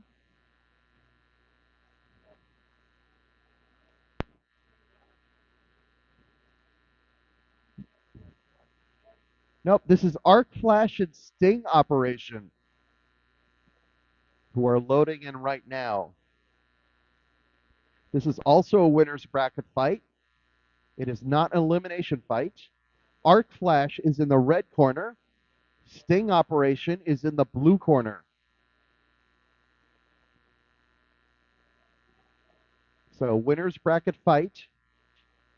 You want to win this fight because you get fewer total fights in the winner's bracket and a little more leeway the longer you go. All right, sorry guys, I'm going to need to be able to look this way. All right, so that's Arc Flash in the red corner and Sting Operation loading in the blue corner. We note that these robots cannot be operated while any door is open. That's why Arc Flash is waiting patiently. They're not going to be able to move their bot, or at least they're not allowed to move their bot until that door is closed. But we're getting there. The last thing we do is remove the weapon lock. That's what Ben's doing right now with Sting Operation. Removing the weapon lock so the weapon can now be operated. He's going to remove the transmitter from the arena, and he's going to close the door. Once he closes the door, we can drive the bots and operate the weapons. So now we're going to do a little bit of a twitch test. Make sure the bots are working. So let's go ahead and drive those bots. You see the weapons are working. All right, and now they're going to go to their corners. Once again, that's Arc Flash is the blue beater bar in the red corner, and Sting Operation is the hammer saw in the blue corner.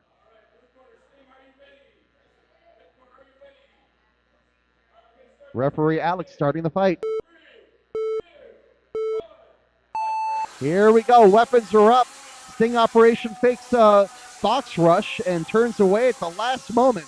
And now Stingray has Arc Flash. Are they going to spin up that weapon? Here it comes. Oh, dancing out of the pin is Arc Flash. Oh, that's a big hit. Something went flying. Not sure what. All right, that's Arc Flash is currently upside down. That weapon on Sting Operation still working. Another good hit. And it looks like those forks on Sting Operation aren't quite low enough. Here comes the weapon. That's a big hit. That's a big overcutter hit. That big overhead saw, or hammer saw, I should say, on Sting Operation. They're going to aim and try to get another hit. Here comes the weapon. Here comes the hit. Bam! And they're embedded. And that's a lipo fire. All right, we are going to get these bots out as quickly as possible. In the bucket and out of the building. And that's how you deal with a lipo fire. So that is a win for Sting Operation. That is exactly how a hammer saw is supposed to work. Now, if you're wondering why that happened so quickly, that was a lipo fire. These bots are operated by lithium polymer batteries, which are incredibly powerful, but they can be incredibly dangerous and they don't like to be breached. So what we just saw was a lipo being breached, and that fire is going to burn for a few minutes, and it cannot be extinguished by any traditional means. You have to wait for the fuel to finish. You can't just use a fire extinguisher. It'll temporarily put out the fire, and then the fire will just spark back up like a trick candle. And the fumes from those flames are not good to breathe. So that's why we push those out as quickly as possible. And you see how good our team is at that. Yeah, I'm good. So a pretty spectacular win for Sting Operation. Arc Flash is going to spend a little bit of time in the sand bucket outside. And once that flame goes out, once that fire extinguishes, and the bot is cool enough to touch with human hands, they can start working on it again. So Sting Operation is going to face the winner of Anubis versus Marvin. And Arc Flash, let's see where they land. They're going to fight the winner of Melon Baller versus Last Minute Lenny. So it will be some time because we have to wait for that bot to stop being on fire. All right, now we got Thimbleberry versus Bean Supreme in the rear cage.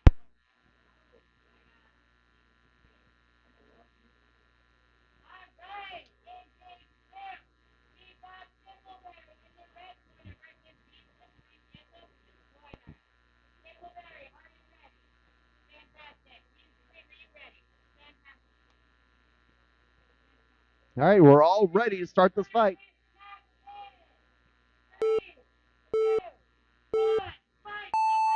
Here we go. Bean Supreme nimbly avoiding the spin-up of Thimbleberry, and Bean Supreme taking Thimbleberry into the side of the cage. This is what Bean Supreme wants to do. They are a control bot. They're looking to control the fight. They have a powered flipper. They're going to lift just like that. They're going to lift Thimbleberry up. Thimbleberry, excuse me. And they're going to toss Thimbleberry upside down, juggling Thimbleberry up and down. Thimbleberry's weapon is back up, That is a fearsome weapon, but you see that Being Supreme has the lower ground, and that's really important. So Being Supreme able to get under Thimbleberry's front forks. That means Thimbleberry's weapon is not going to work so long as they attack from the front. But if Thimbleberry can get to the sides, that's going to be a different story. Thimbleberry spinning up that weapon again. It is a pretty serious weapon. Now they spin down the weapon. Now they spin it back up. That's where Thimbleberry wants to hit, on the side of Being Supreme. Thimbleberry, turning off and on, taking an occasional break on the fight. We're about 75 seconds left of this fight. That weapon spinning back down on Thimbleberry, and that gives Being Supreme a little bit of time to drive him back into the wall. The weapon's back up on Thimbleberry, and there's a good hit from Thimbleberry on the side of Being Supreme. Being Supreme still working, but caught in the side. That was an opportunity for Thimbleberry, but they weren't quite available to take advantage. Another box rush from Being Supreme, and they catch Thimbleberry's weapon this time. That's what Being Supreme wants to do. That's Thimbleberry doing the thing, and we're going to pause. We are pausing at 38 seconds. We need hands off controllers, and we're going to unstick Thimbleberry. So 38 seconds left in this fight. We're going to get Thimbleberry back on its wheels, but that is its one unstick. Cass says she's going to do her best. She's going to get it back on its wheels. I have full confidence.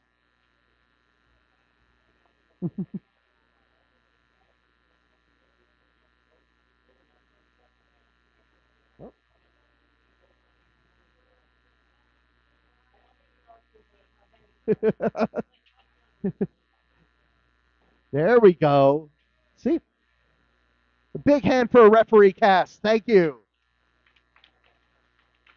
All right. So Thimbleberry back on its wheels.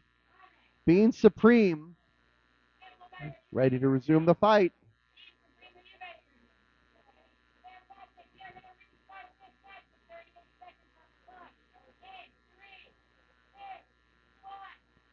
And here we go. Now Thimbleberry's weapon. Oh, Being Supreme stuck again. Thimbleberry just not able to take advantage. And now Thimbleberry stuck on the side. They have lost their unstick. They have used their unstick. And this is going to be a count out. Thimbleberry's going to get knocked out. Unless they can free themselves using gyroscopic perception. That's a knockout. Oh! And a second after the knockout, Thimbleberry able to free itself. Too late. Oh my gosh.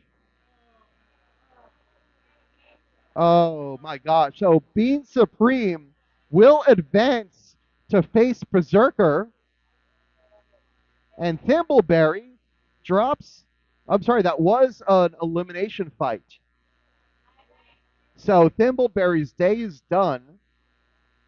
And what a way to go out. That's a heartbreaker. It's always a little tough when you lose with a bot that's perfectly functional. But still, you learn a little more about your bot.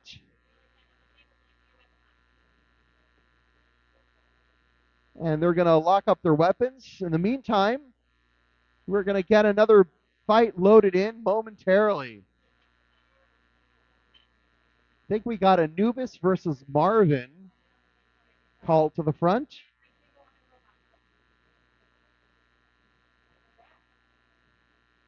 We're also waiting on Master Control Bot versus Beira.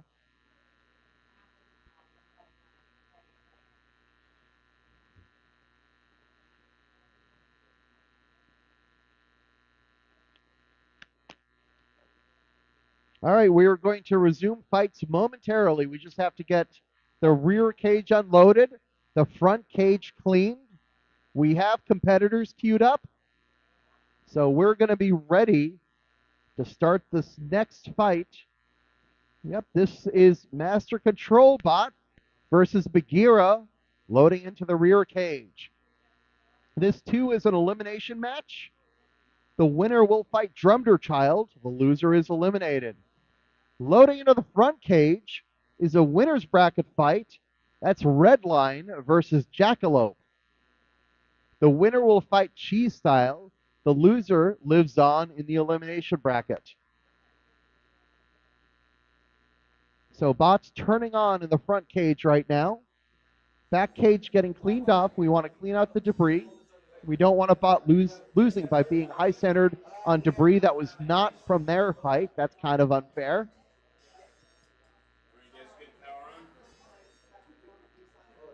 All right, both bots, both cages getting set up.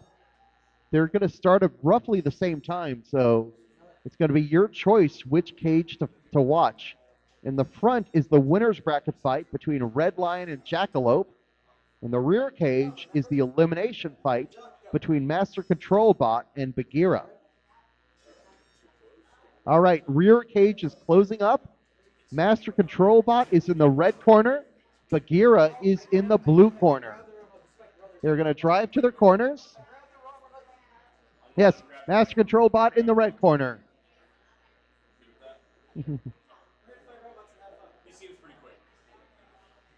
So Master Control Bot, as you can tell from the name, it is a control bot. It is a lifter.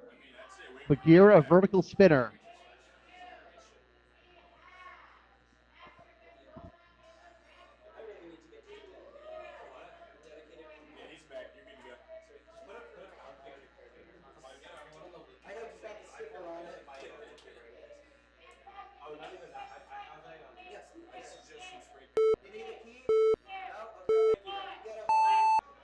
Here we go.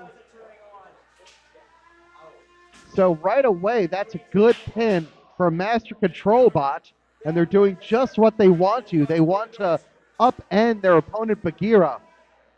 They don't mind Beira's weapon hitting the cage, the floor. All that is perfectly fine. In fact, that might even disable Beira's weapon. All that stuff would be good for Master Control Bot. Obviously, Beira wants to get their weapon onto that juicy TPU body of MCB. But that lifter doing good work. All right, I'm going to jump to the front cage. This is Redline versus Jackalope. Redline in the red corner, Jackalope in the blue corner.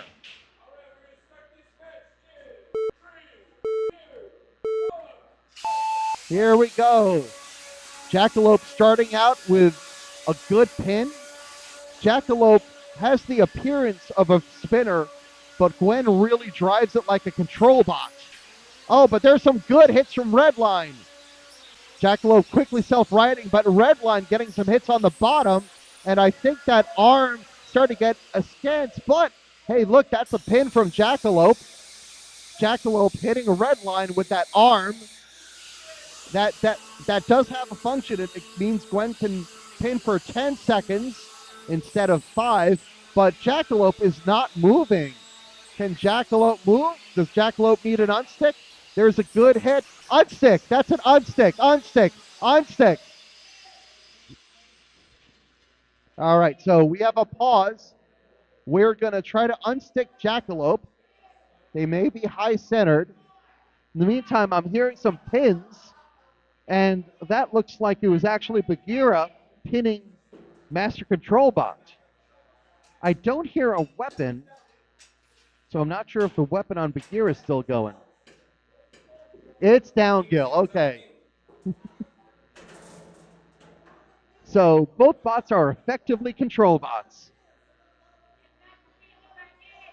10 seconds left in the fight, and it's going to go to the judges. In the meantime, we're going to go back to Redline and Jackalope.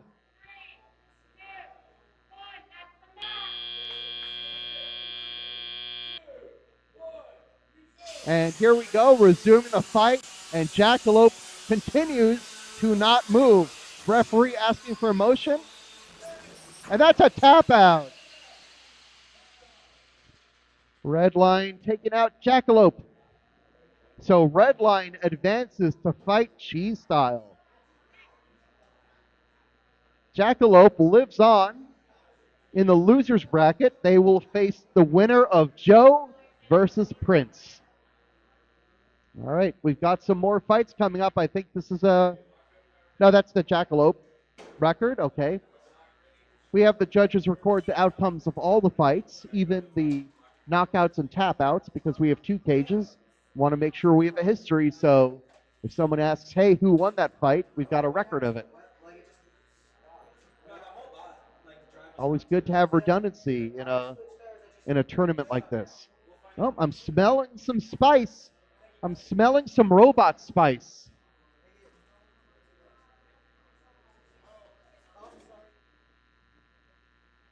All right, and we deal with robot spice with the sand bucket. Referee Cass is getting, that looks like it's MCB. That's getting a little warm right now. MCB is going to take a little break outside. Check out the great outdoors in the sand bucket.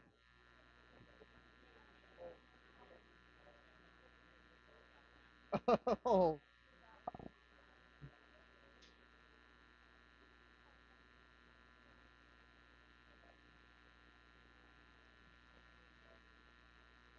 So, Kristen, make sure she knows we have to. Yeah, we're gonna have to hold. Yeah, yes.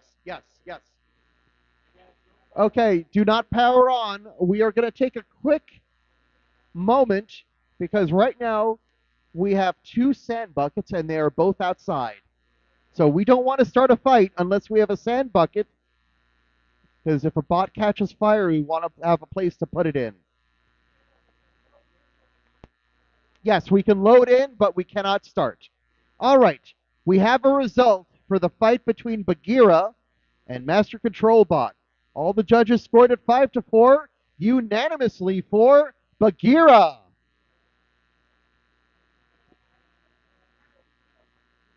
A very close fight. So Beira will advance to fight Drumder Child. MCB, unfortunately, is done for the day. All right, we're going to wait for the sand buckets to come back. Meanwhile, the bot barons showing off their magnets. Because this is the first GSCRL event with steel floors, we allow our competitors to run limited magnets. That keeps them stuck onto the steel floor. Also means they can get stuck to the side.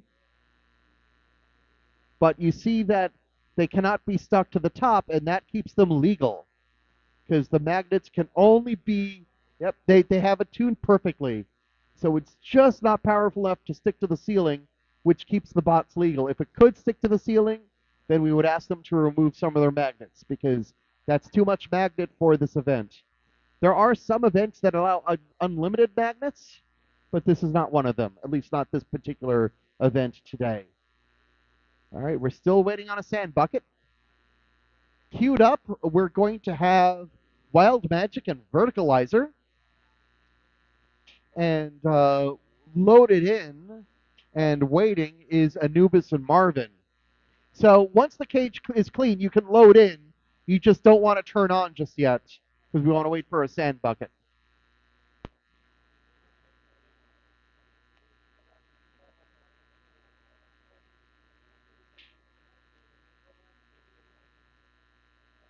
All right, so while we're waiting, I'll make sure everybody knows that we are GSCRL, the Garden State Combat Robotics League. We run events all over New Jersey about every month or so. We fight 3 weight classes. Today you are seeing our Beetle weights. That's 3-pound robots. We also do ant weights. Those are 1-pound robots. And we do plastic ants, which are 1-pound robots that are mostly 3D printed. So we did our ants and plants last event. I'm sorry, yesterday. We finished up last night. And today we are doing our beetles.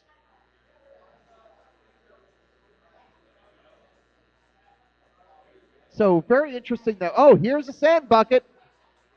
We have a sand bucket back. That means we can at least get the red cage, the front cage going. And I think you can probably, once we get a referee in the back cage, you could probably start loading in the back cage, but you wouldn't be able to start until we get the other sand bucket. And that is the other sand bucket.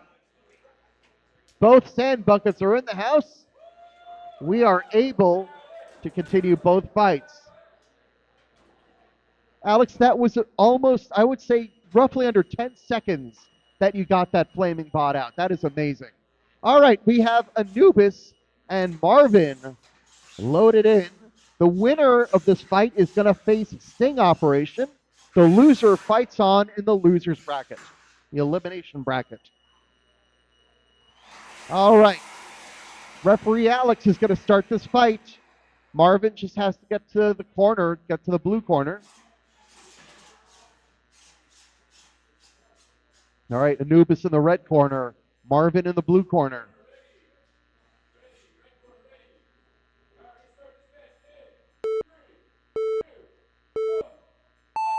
Here we go, box rush on both bots. They miss, and that's a good hit from Anubis, and another one. Marvin getting hit in the air twice, and I don't think Marvin's weapon is going.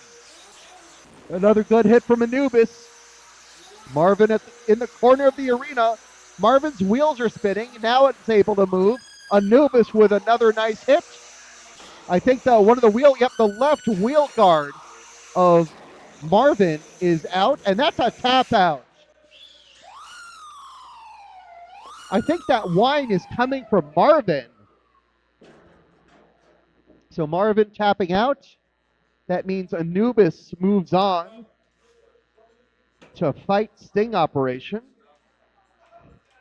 Marvin will fight the winner of Walta versus Red Flag, which means that once again, Marvin and Walta may meet in the bracket. Thank you. Meanwhile, we have Wild Magic and Verticalizer loading in.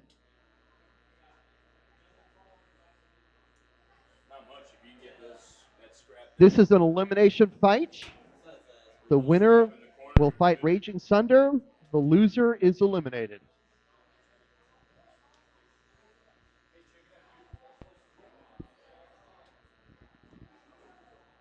All right. Yes. No, you announce. Yes. Exactly.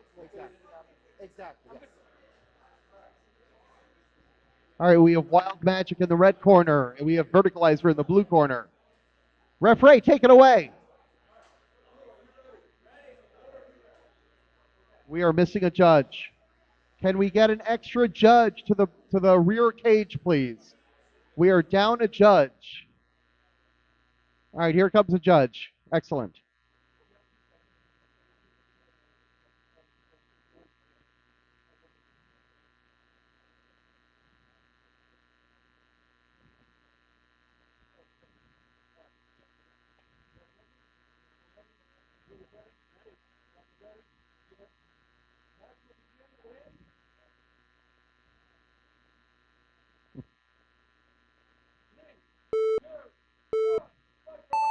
Here we go.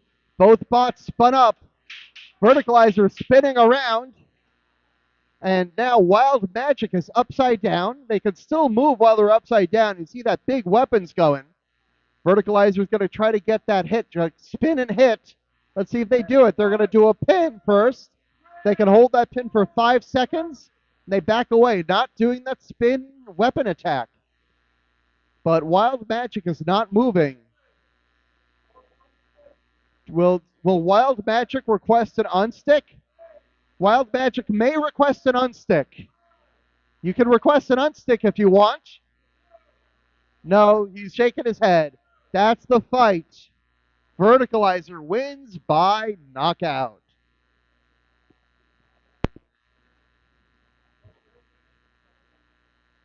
So Verticalizer will advance to face Raging Sunder.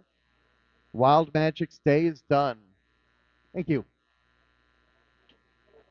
All right, now we've got Walter and Red Flag loading into the front cage. Red Flag. So this is an elimination match. The winner will face Marvin. The loser is eliminated. All right, doors are closing. The start of this fight is imminent. Walta in the red corner. Red Flag in the blue corner. Okay, referee Alex, take it away.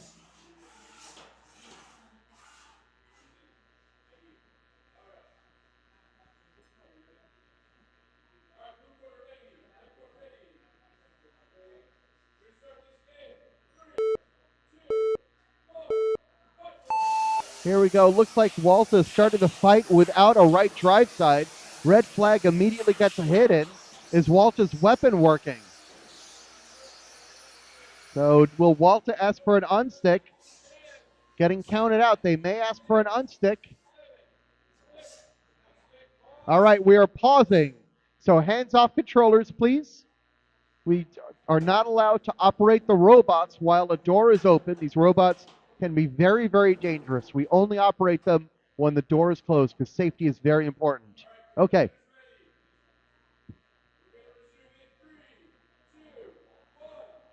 All right, just over 2 minutes remaining in the fight. Another good hit from Red Flag.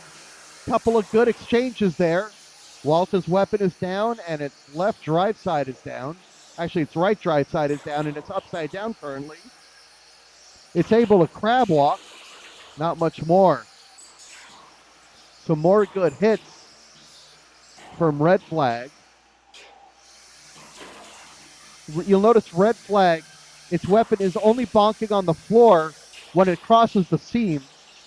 So its weapon is really low, just above the floor, and any sort of hill or bend in the floor, it's going to rattle against.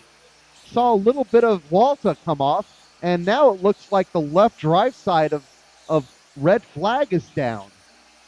So we have Walta with no weapon and only one drive side, and we have Red Flag with a weapon, but only one drive side. Still, Red Flag with a good little pop there. We have just over a minute to go in this fight. Red Flag's weapon still going. It's still capable of one big hit. It's another nice hit on Walta. Can Red Flag deliver another hit? Oh, that's a good pin from Walta. They're high centering Red Flag. And now Red Flag disengages. And that's a wheel. That was the one working wheel on Walta, and it is off. They've already asked for their unstick, but an unstick, even if they had one, wouldn't work here. That's a knockout. Sorry. So a knockout, Red Flag advances. So Red Flag will advance to face Marvin. Walta is eliminated. All right, looks like we got Melon Baller and Last Minute Lemmy in the rear cage.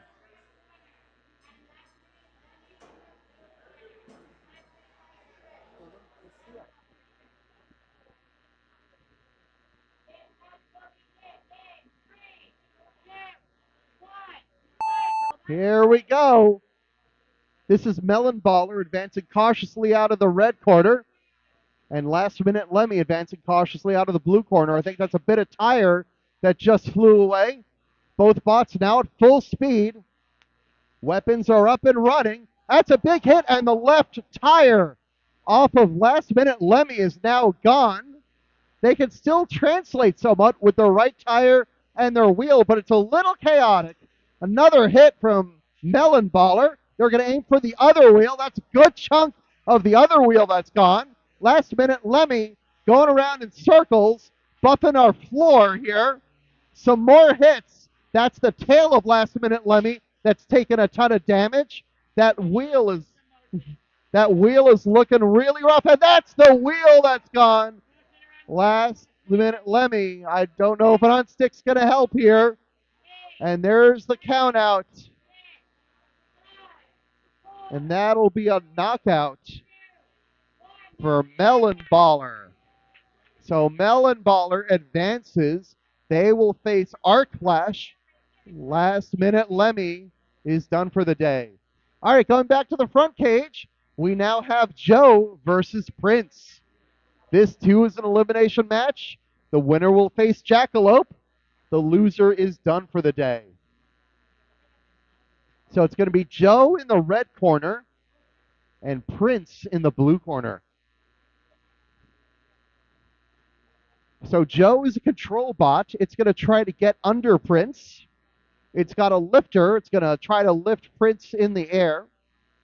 Prince is going to try to lift Joe in the air, but through different means. It's got that big, big vertical spinner. It's going to try to bounce Joe off the roof.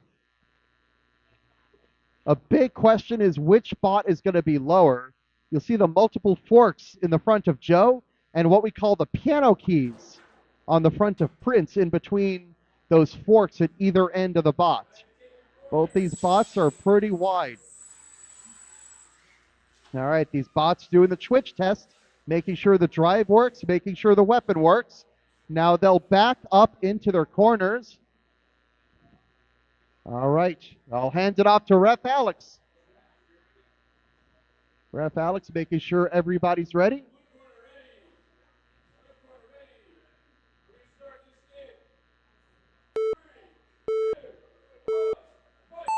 Here we go. Joe starts a box rush, stops halfway through. Prince now takes Joe to the corner, but you see those forks pushing that weapon of Prince away. But Joe is high centered in that corner. Joe is requesting an unstick. We are pausing. Joe is high centered on something and cannot move. So because the match is paused, we have to make sure that the robots are not going to be driven anywhere. And now we're going to pull Joe forward. All right. There we go. And then we're going to restart the fight. Every bot gets one unstick. So if Joe gets stuck again, we cannot help them.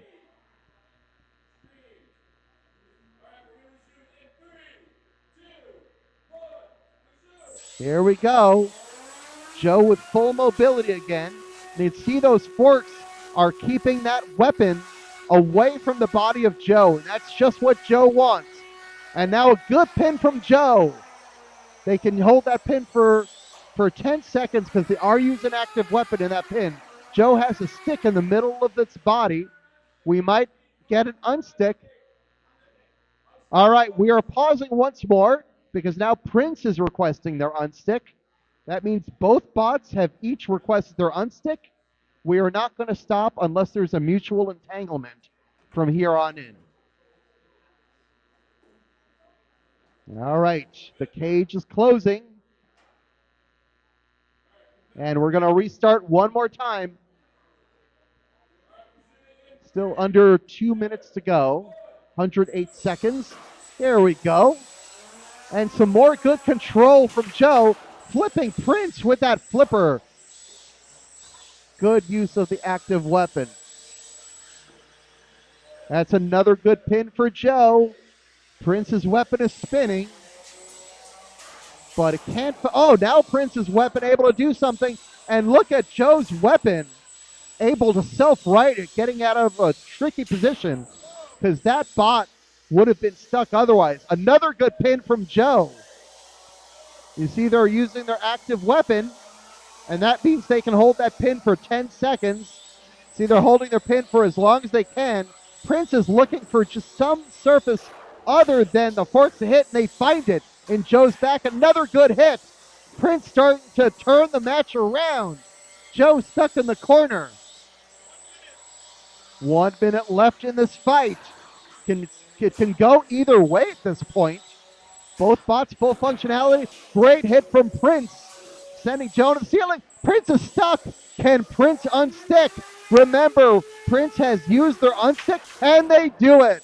You hear they spun up their weapon, and the gyro forces help them out. Remember, Prince has magnets. That's going to make getting them unstuck a little bit more difficult. And now Prince pushing Joe around. And Prince again getting the side of Joe.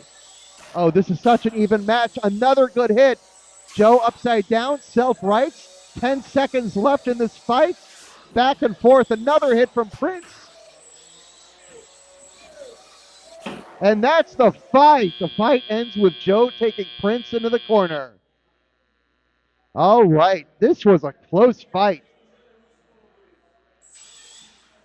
So audience, I want to hear from you. Joe is the rectangular bot, white, orange, and green. How many of you, by show of applause, think Joe won the fight? Joe, show of applause. Some people saying Joe. All right, by show of applause, how many of you think Prince won the fight? Oh, well, this is not binding. It's up to the judges.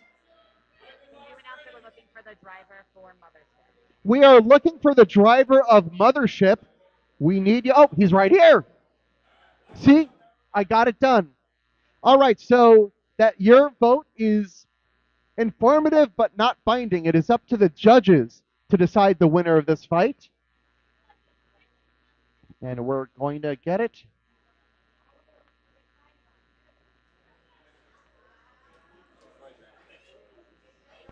Your winner by unanimous decision is Prince. So Prince advances to fight Jackalope. Joe's day is done. That was a very close fight, though. All three scores were 5-4. All right, loading in now. We have the Big Bill versus Mothership in the rear cage. Prince. No, the spinner. So the winner of this fight will face Power On. The loser is eliminated.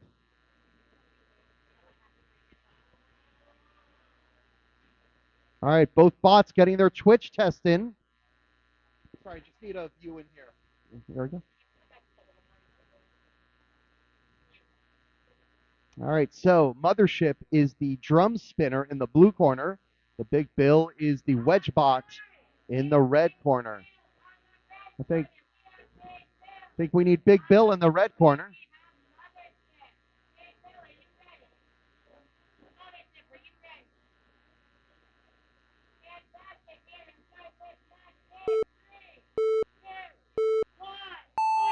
Here we go. So Big Bill a little too low for now for Mothership to catch that front wedge. So Mothership is going to have to approach from the sides or the back because the front, Big Bill's going to win those exchanges. In fact, it's just going to act as a little ramp for Mothership to launch itself from. But there's a pin. Big Bill showing a lot of control this fight. There's Mothership driving on one wheel, going for a violent self-right, and gets it, fully operational now. You see the gyro forces. That's why Mothership is usually on one wheel, because the gyroscopic precession from that quickly spinning weapon pushes that bot up into the air. That's why it's usually on one wheel. Couple of good hits from Mothership. That's what they want. That's a good hit from Mothership. Big Bill still fully operational. Still getting under Mothership. You hear a little bit of grinding as Mothership gets to the top of Big Bill. But I think all it's doing is hitting the top of that decal and maybe de-decaling Big Bill, but not much more than that. Mothership. Oh, Big Bill. Okay, Big Bill is requesting an unstick. Okay, hands off controllers. We're opening the doors.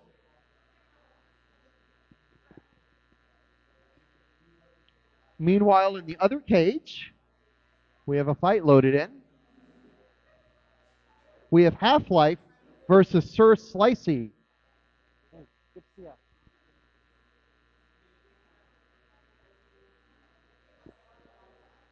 So I'm going to finish calling this fight in the rear cage, and then I'm going to jump over to the front cage once it's done.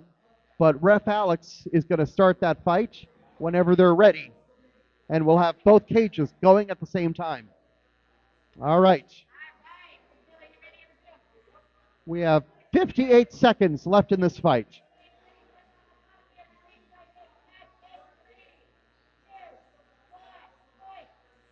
All right, Big Bill quickly driving away. Remember, as Big Bill used their unstick, they do not have any unsticks left. Mothership still has one unstick, should they need it. That's a good hit from Mothership, launching Big Bill into the corner of the arena. Another good hit. Has Big Bill lost its left drive side? I think so. Big Bill now upside down. Can't move. We need to see motion, and there's no unstick left. And that's going to be a count out.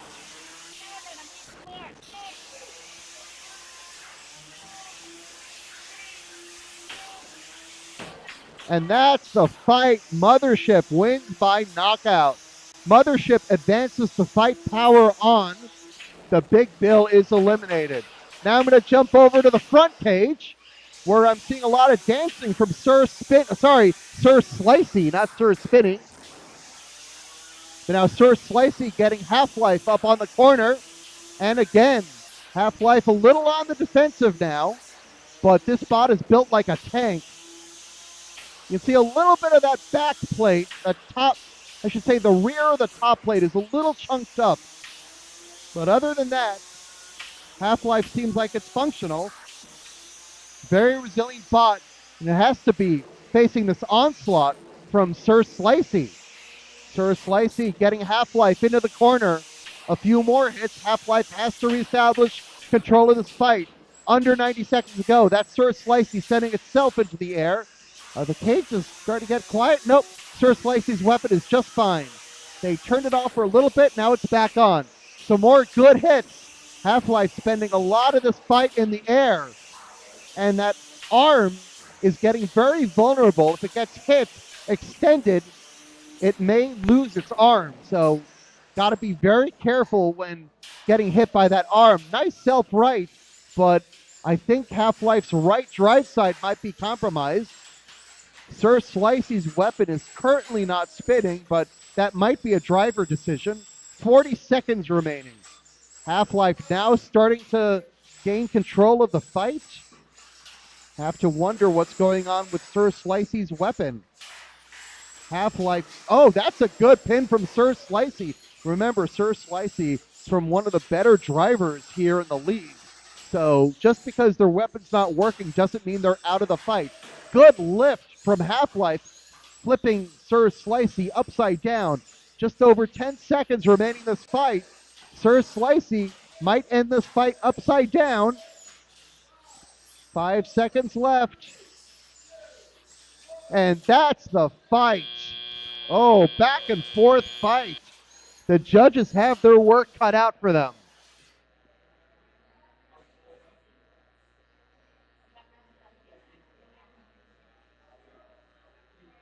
All right, loading in the rear cage right now. Trying to figure out what bot is loading in here.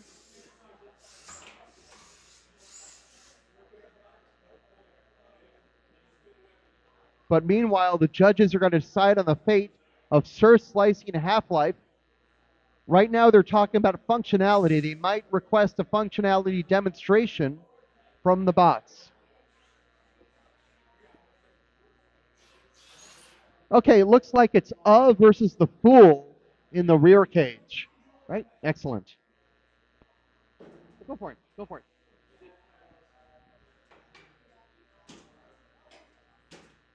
So this is an elimination fight. The winner moves on to face Toucan, and the loser is eliminated. The doors are closing.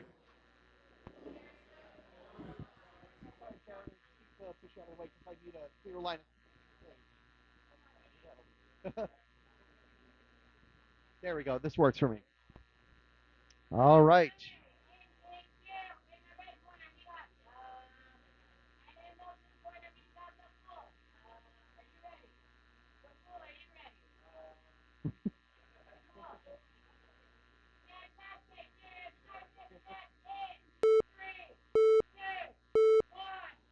Here we go, coming out of the red corner, but the Fool with an excellent box rush, and they're going to push to the side of the arena. Now, the Fool's weapons are active. It's got two long forks.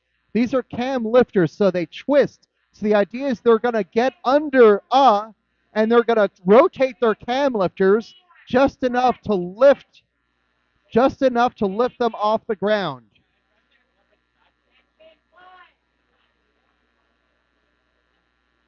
Here comes, is the Fool, I thought the Fool might have gotten stuck. The Fool might be having troubles with its left wheel.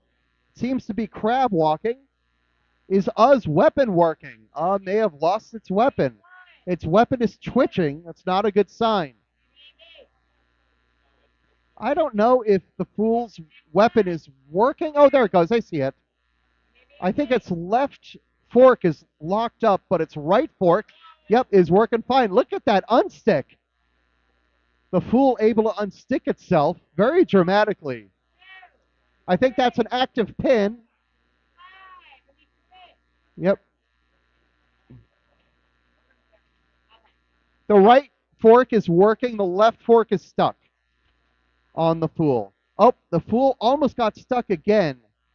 Some good driving from the Fool here. Remember, they only have one working wheel, but they're still able to translate wherever they want. Uh-oh's weapon is down. Their drive isn't terribly happy. Less than a minute to go in this fight. Both bots are stuck on the side. Actually, the Fool is stuck again. Now it frees itself. 45 seconds left to go. And now the Fool pinning, on its cam lifter. It gets the full 10 seconds, rotating both those forks. Looks like its right fork is working. Oh, and on that note, O's weapon is working. Some sparks flying from the weapon of not O. I'm not even sure what noise to make. 10 seconds left in the fight. Is still upside down. The Fool takes it into the corner. And the Fool is going to finish. Is going to finish upside down. That's the fight. It's going to go to the judges. All right, we have a result for the Sir Slicey versus Halflife fight.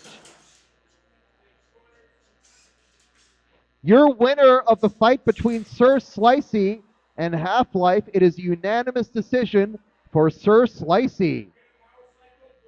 So Sir Slicey advances. Halflife is still alive. They're going to go to the elimination bracket where they will await their opponent. We are awaiting a judge's decision for versus the Fool. And in the front cage, we're going to go to an elimination fight. This is Drumder Child versus Beira.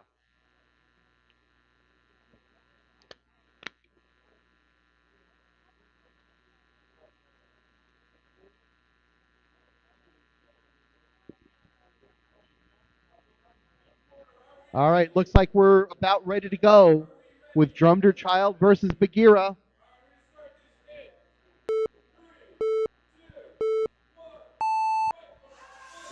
Here we go. If I can untangle my cable, I can go help you, tell you all about this fight. Drumder Child winning the first couple of exchanges. Beira trying to push Drumder Child into the corner. Drumder Child's not having any of that, and Beira's doing the thing. Beira doing the thing. It is stuck on its face. Are they going to request an unstick? Unstick. This is an unstick. So we are pausing to unstick Beira.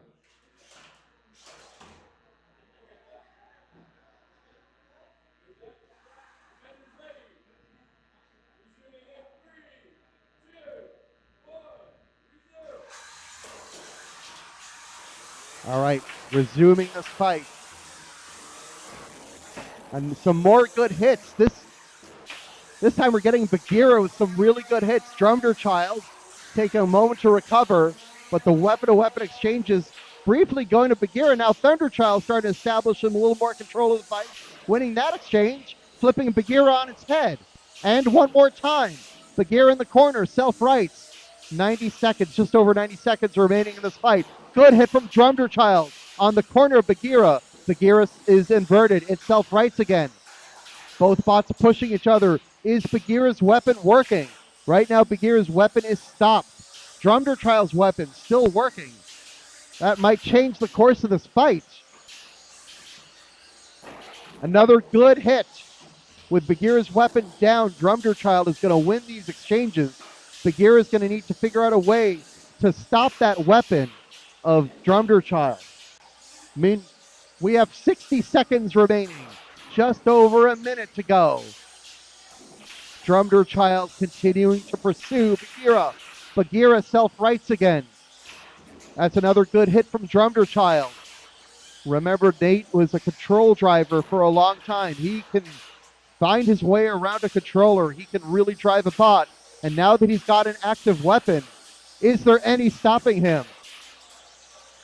So Bagheera trying to push Drumderchild in the corner, but Drumderchild's drum catches a little bit of Bagheera. Now Drumderchild pushing Bagheera into the corner. That noise you hear is Eruption doing Eruption things. Massive hits from the other cage as Eruption doing its thing. Meanwhile, back at this fight, less than 10 seconds to go. And this fight's going to go to the judges. In the meantime, we have Eruption versus Kitty Cat. Kitty Cat, looks like Kitty Cat's been surviving the Eruption onslaught. That's a fire! That's a fire! So that is fire number 3 on the day.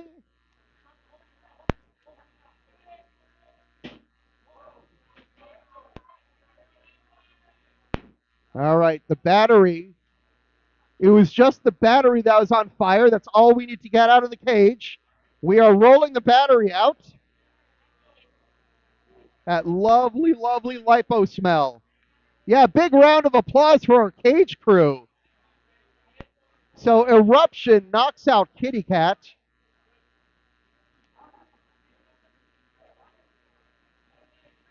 All right, in the meantime, let me update you on the fight between the Fool and We have 3 scores of 5-4, unanimous for the Fool. So the Fool will advance. Let me make sure that's updated here. The Fool advances by JD. Thank you. We have another decision. Bagheera versus Drumderchild. Hey, I'm trying to put everyone in suspense. But yeah, it's Drumderchild. So Drumderchild defeats Bagheera by judge's decision. Drumderchild advances. They will fight the winner of Power On versus Mothership. In the meantime, Eruption has qualified for the winners semifinals. They're going to go up against Sir Slicey. That's going to be a destructive fight. Meanwhile, Kitty Cat is still alive despite losing a battery. They are in the loser's bracket. They are going to await their opponent. Well, that was exciting and fragrant. Now we've got Anubis versus Sting Operation loading into the front cage.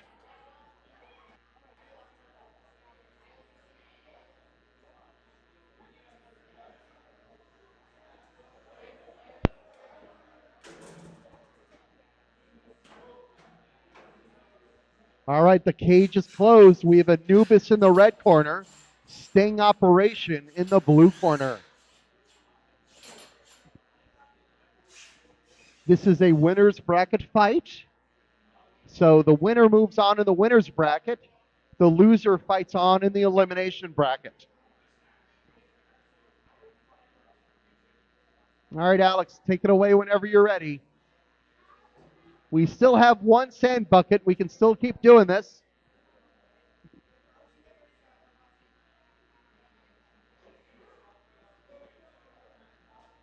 All right, just making sure our fire safety protocols are all set. And we have to make sure the sand bucket is ready and available. This is a hammer saw fight. Anytime we have a hammer saw fighting, that is a risk for a battery fire. We have had several of them already today. Incredible work by our cage crew, keeping everybody safe, making sure these batteries get out of the building before they can cause a threat to everyone or anyone. All right. Meanwhile, in the cage, Anubis not letting Sting Operation get a good pin. Sting Operation wants that pin so they can fire up that hammer saw, but Anubis with some good hits and nimble driving. You can hear that weapon. I believe that's the weapon on Sting Operation firing up. I could be wrong. And that's a good pin from Sting Operation. Oh, excellent hit from Anubis. And it's that double hit, knocking Sting Operation in the air and then catching them on their weapon for a second hit. Another good hit from from Anubis, setting Sting Operation in the air. And again, 90 seconds. Good pin from Sting Operation. And you see their front wedge guard to get chunked up. Oh, here we go. Here we go. Big hit. That's what Sting Operation wants. They got a hit on the bottom of Anubis. I don't think they left any mark. Oh, that's a good hit. And that's the weapon on Sting Operation off. So Sting Operation will not be hammer sawing for the rest of this fight. Its weapon is on the ground. Another good hit from Anubis on the fork of Sting Operation. Anubis is now upside down. They're going to want to self-right. There they go. They're now self-righted. And some aggressive tapping. Aggressive tapping from Sting Operation. That's the best they can do with their weapon on the arena floor. That's another pin the referee is crediting Anubis with. Anubis bounces its way out of the pin. They're still upside down. Now they're right side up. 30 seconds left in this fight. You can see Anubis gyroing its way up and down. Another good hit on the side of Sting Operation, but Anubis is the one that flies away from that hit.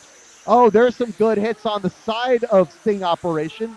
Anubis with some good hits. Oh, Sting Operation is stuck under the arena. Sting Operation is not moving. But Sting Operation will be saved by the bell. That is the match. We're going to go to the judges. So that's Anubis versus Sting Operation. What a fight.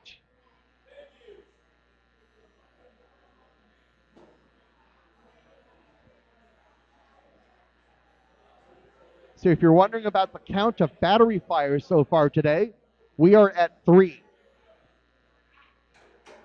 Our cage crew doing an excellent job keeping everyone safe, running those flaming batteries or bots out of the building ASAP. Good communication and very, very quick response. So we're going to wait for the result of the JD from Anubis and Sting Operation. Looks like we got Redline and Cheese Style on deck. They're going to load in a moment. We are currently only at 1 sand bucket, so we're running one fight at a time. And anyway, I think we got some judges on break also. Bots are currently unloading. Sting Operation evaluating the damage.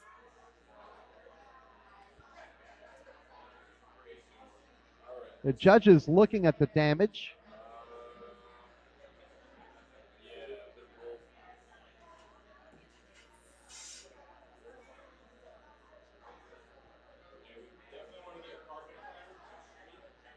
All right, looks like the judge's decision is in.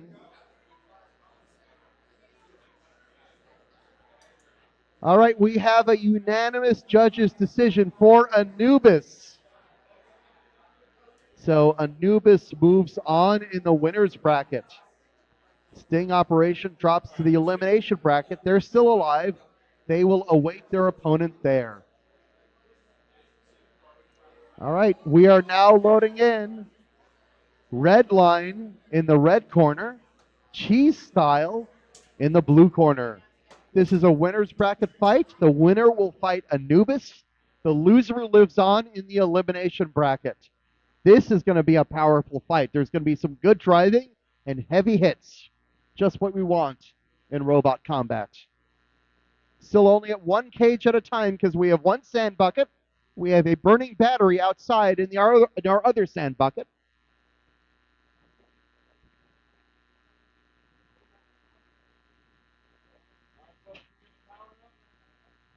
Bots are powering on. Weapon locks are being removed. And we're going to close the doors. Once the doors are closed, we can drive the bots. Spin the weapons, make sure everything on the bot is operational. Just like that. Looks like we got 2 fully functional bots for your entertainment.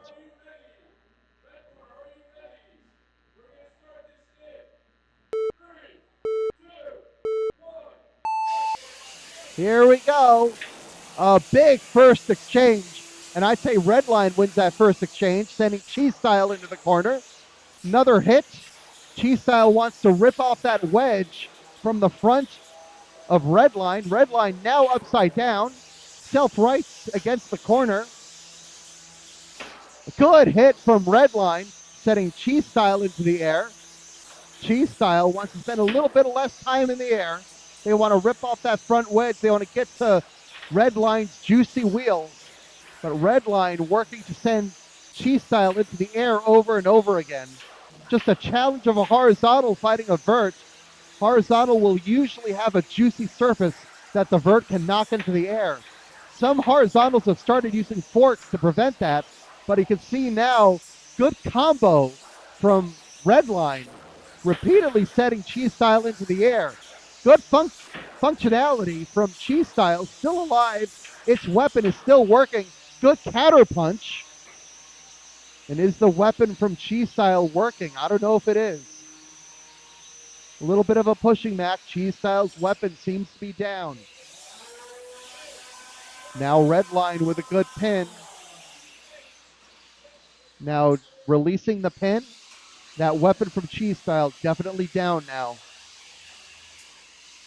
Redline gently pushing Cheese Style away. Not driving quite fast enough for the weapon to have bite, but they don't really need it. They have the pushing power. Now they can show engagement. They're releasing the pin. They have 5 seconds to hold the pin. You see the four wheels of Redline with good pushing power, able to push Cheese Style around the cage. Cheese Style is trying to figure out a way to get back in this fight. Trying to push Redline into the corner. Redline nimbly avoids it. 15 seconds left in this fight. And another good hit from Redline. 5 seconds left in this fight. And that's the fight.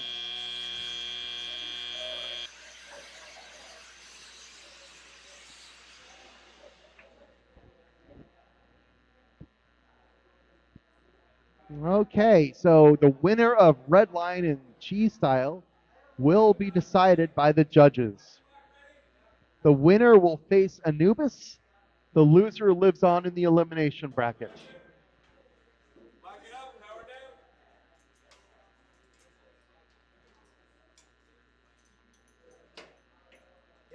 Good fight, dude. Yeah, that was great. Hey, we've got another fight on deck once this is done. I got some work to do. You attempted that. So it looks like we've got both sand buckets back, but we don't have referees, right? Judges, right? Okay. Okay, sounds good. All right, we have a winner from that last fight between Cheese Style and Redline. Your winner by unanimous decision is Redline. So Redline will advance to face Anubis. Cheese Style awaits its next opponent in the elimination bracket. Now the next fight's going to load in. This is going to be Berserker in the red corner and Bean Supreme in the blue corner. This is an elimination fight. The winner moves on to fight either Toucan or the Fool, and the loser is eliminated.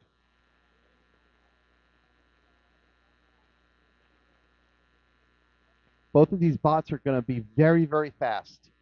So lots of speed.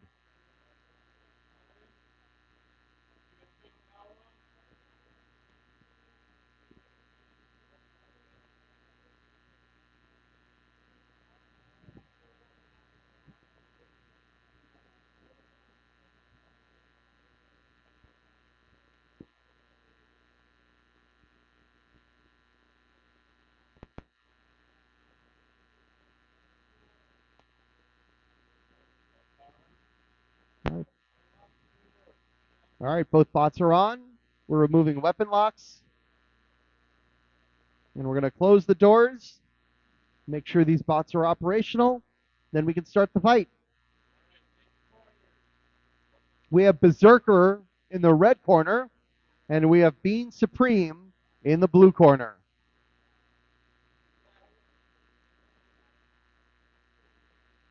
So, gonna wait for the stream.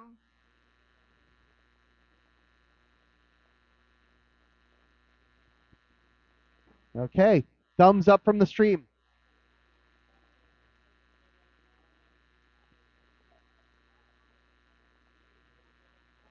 There we go.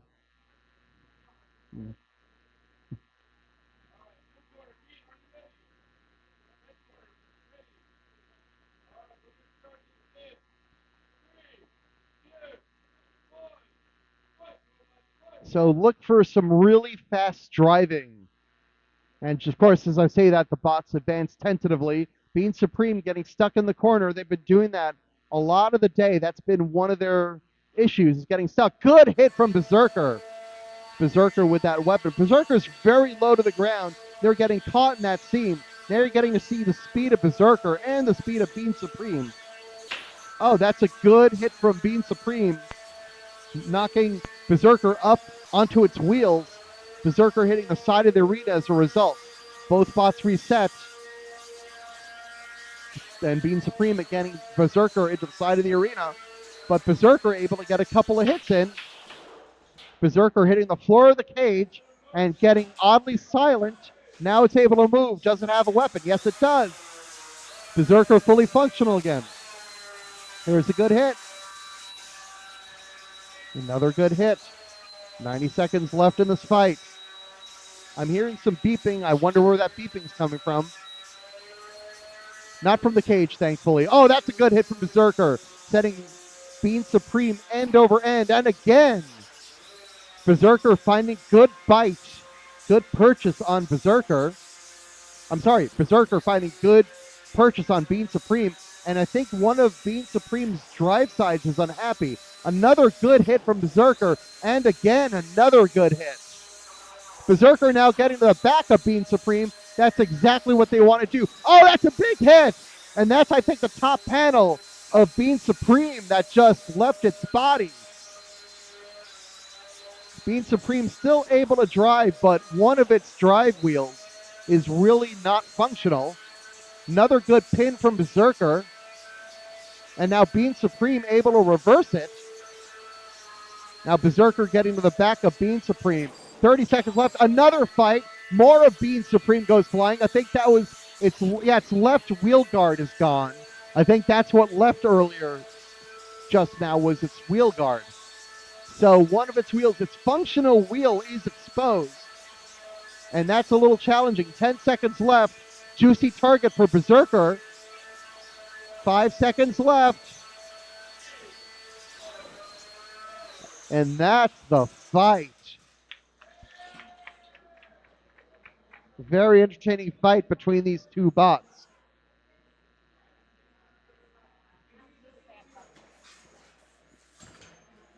So again, this was an elimination fight.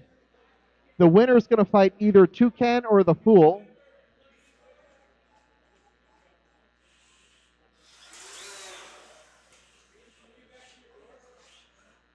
So the judges are going to decide this. Our judges' decisions come back pretty fast. Only going to take about a minute or so, and then we're going to know the winner of this fight.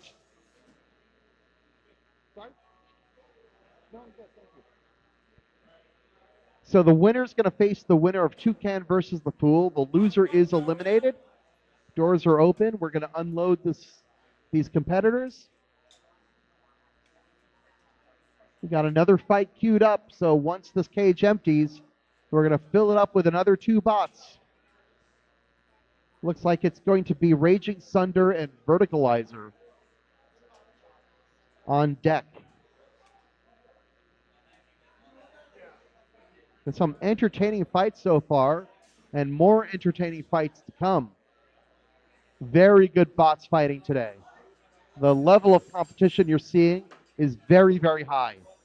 These are some really excellent bots. All right, the decision is in. Your winner by unanimous decision is Berserker.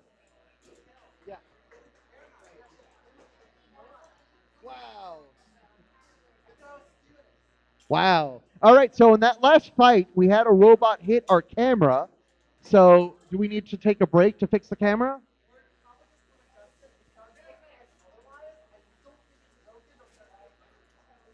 Okay, we're going to take a brief break, just a minute or two, to make sure our camera still works after its encounter with a robot, a flying robot. This is the first time in GSCRL history that we've had a direct strike from a flying robot onto one of our cameras.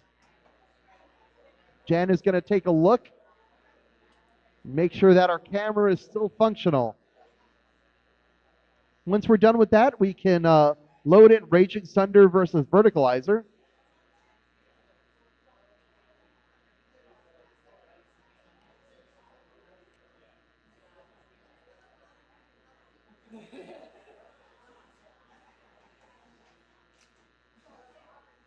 Okay. At worst, you can always move to the other case also. We're fine? Okay, the camera is fine. So let's go ahead and load in, right? All right, let's load in the next fight. Raging Sunder in the red corner, Verticalizer in the blue corner.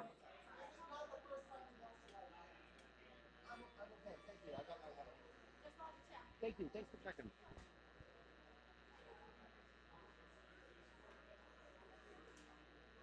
So Raging Sunder versus Verticalizer. This is an elimination fight.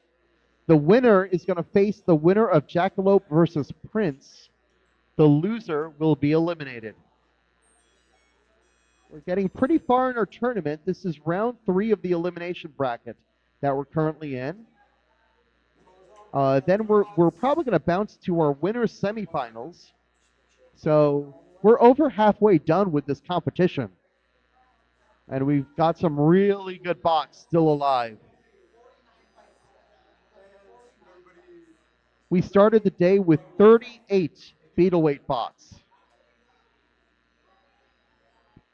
Can I tell how many are still in?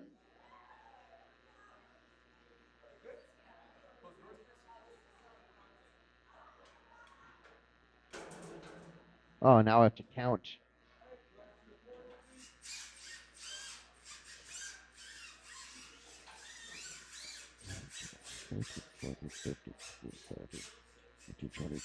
By my count, we have 22 bots still alive out of the 38 that started this event. All right. We have Raging Sunder in the red corner. We have Verticalizer in the blue corner. This is an elimination fight.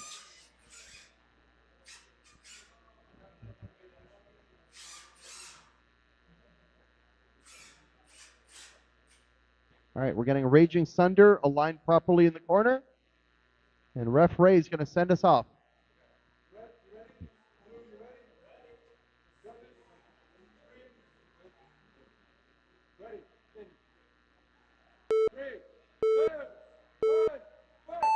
Here we go. Both bots up to speed. Verticalizer with a good pop. And did that already take out Raging Sunder's weapon?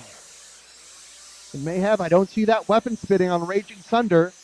Verticalizer's weapon still going. Spinning happily in the middle of the cage. And spinning the opposite way for a moment. Now, Verticalizer normally has 2 beater bars. It is running with only 1 beater bar because they only have 1 weapon motor. If they lose this weapon motor, they will be out of weapon motors. So this is their last weapon motor. Remember, Verticalizer fought at MIT yesterday.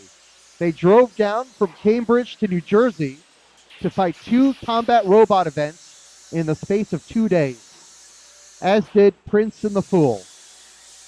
So some interesting decisions made by our builders, but all for love of the game, right? 90 seconds remaining in this fight. Raging Sunder currently upside down without a weapon. And that's a pin from Verticalizer. They can hold it for 5 seconds, and they're going to release. They still have that weapon going.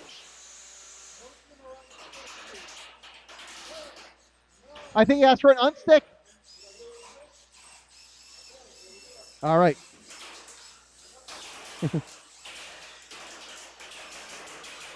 So Verticalizer's weapon is starting to drag on the ground. You see it bouncing up and down. That weapon mount might be getting funky. 1 minute left in this fight. See that weapon bouncing up and down.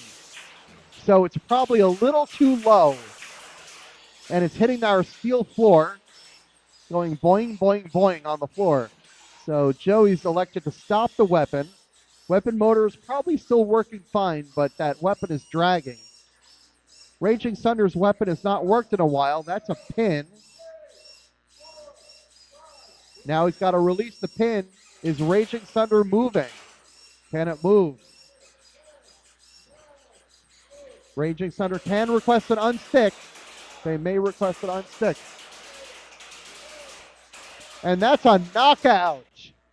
Verticalizer knocks out Raging Sunder. So Verticalizer is going to move on.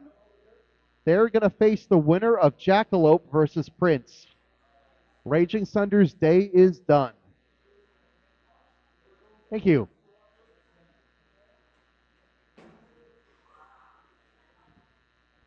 And we got another fight ready to load in. They're coming fast and furious here. So once we get this fight unloaded, looks like we're going to move on to Power On versus Mothership. This is going to be a fun fight. Two big weapons up against each other. So Power On versus Mothership is an elimination fight. The winner will face Drumder Child, and the loser is eliminated.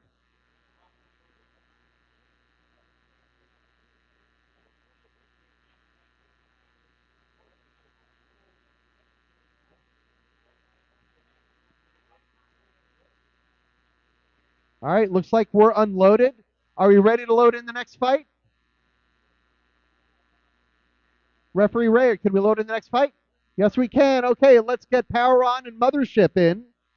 Power On in the red corner, Mothership in the blue corner.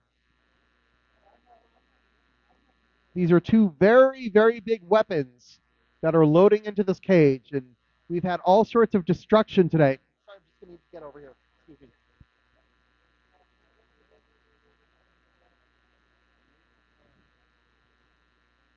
So the bots are going to we're going to turn on the bots first.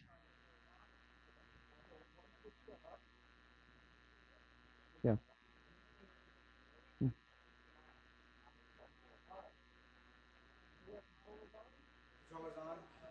right, so when you see the builders screwing into the top of the bot, they are turning the bot on. That is the power switch for the bot. You don't want a traditional rocker style power switch because a big hit could just turn it off. You want something that screws in that can survive some really big hits. Then when you got to turn it off, you unscrew it and the bot turns off. All right, these bots are on. The cage is closed. That means we can drive the bots. We can spin the weapons. You hear those weapons getting spun up. Bots look fully operational. That's a great sign as always.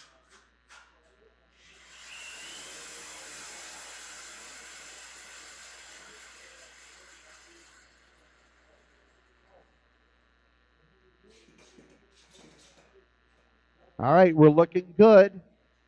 Referee Ray will start this fight.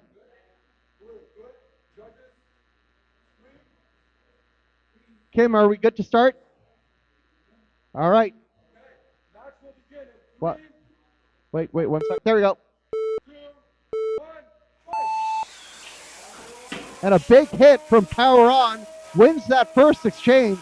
You see the size of these weapons. Both weapons very large. These are two big beater bars. And now Mothership is upside down. Looks like Power On has lost its left drive side. Mothership is spinning in circles. Mothership is high-centered on something. Might be a wheel. Mothership is high-centered, I think, on a wheel. I'm not sure whose wheel it is. But there's something that Mothership is riding on that's giving it a hard time moving. It looks like it might be part of the top or bottom of Mothership that's just gone askew a bit. Now, Power On has lost its left drive side. It can still crab walk. It's going to try to crab walk its way into a big hit. Mothership's weapon is down. That's what was That's what Mothership was high-centered on. Looks like it's some sort of housing. It looks like it's one of the weapon mounts on Mothership. But that's a good hit from Mothership. Let's see how long that weapon works without that mount. And now getting into the top plate of Power On. Power On now inverted. Mothership getting to work. Big hit! And that's a lot of Power On that just got knocked off. That's the whole right drive side. Power on, power on, power on.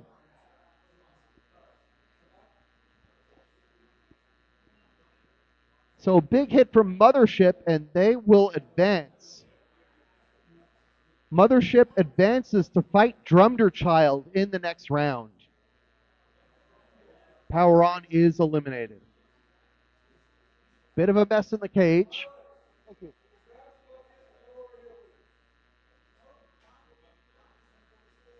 Okay, we have a request for a bucket. I think we're just going to play it safe over here. I think Ray may have seen a little bit of smoke. And just in case, we're going to have this robot visit the sand bucket. Just in case it does decide to catch fire. We have to be very careful with these bots, especially when heat and flame are involved. And heat and flame get involved with these really powerful batteries that these robots run. These robots run lithium polymer batteries, which are incredibly powerful, but also very, very flammable. So that's why we have to be very careful. That's why we have the sand buckets. That's why we run this competition in a place where we can quickly wheel the robots outside in the sand bucket so they can burn happily without anyone having to smell them. Weapon locks going in. Notice the first thing we do when we open the doors is get the weapon locks in. That's another safety measure because if the weapons actually accidentally spin up, the weapon locks prevent them from getting anywhere near there. Weapons usually don't have the torque to get past the weapon lock. You usually need a couple of spins to get really powerful. So a weapon lock will defeat them.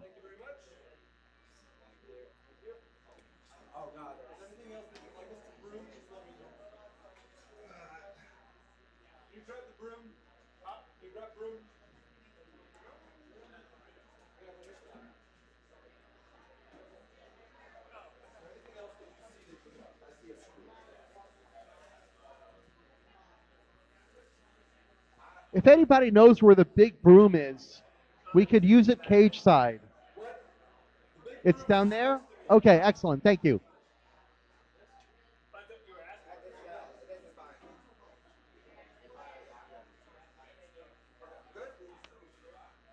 Yeah, I'm definitely getting a spicy smell right now.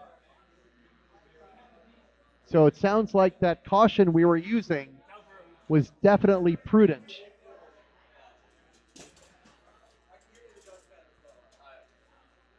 That sand bucket's empty, right, Gene? Okay, just making sure. Just wanted to make sure the spicy smell wasn't coming from it.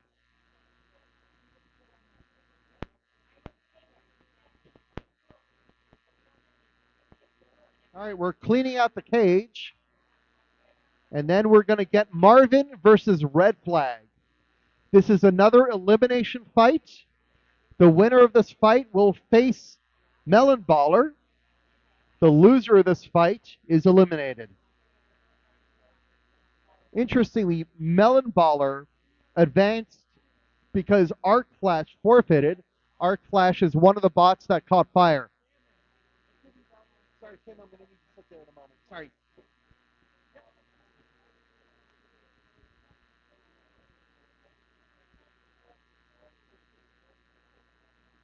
All right, we've got Marvin in the red corner.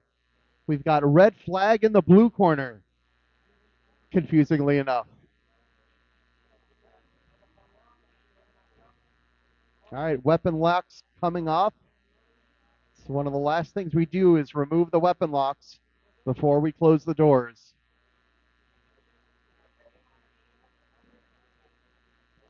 All right, let's see if these bots are functional. Marvin has movement. Marvin's weapon is twitching.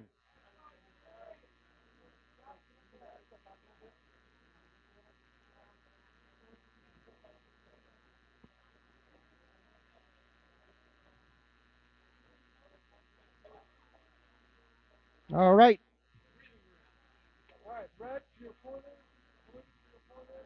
Okay, we need to get the bots in their corners.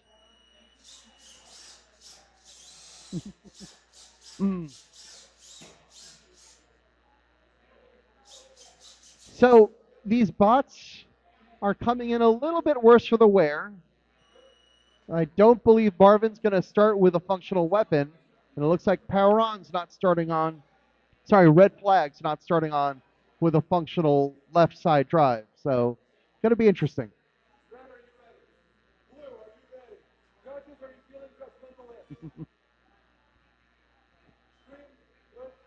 All right, match will begin in 3, 2, 1. Nope. Yes, fight.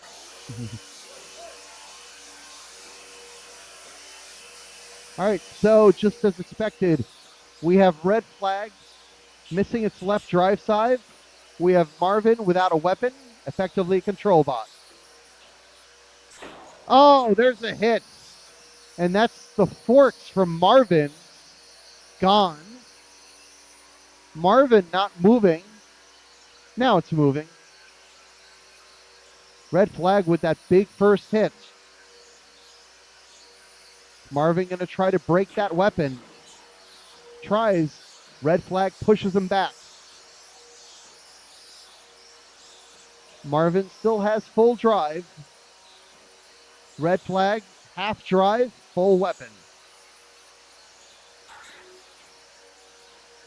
Couple of small glancing blows from Red Flag. Oh, we got to stop that fight. We have an exposed battery, which stops the fight. Your winner by knockout is Red Flag.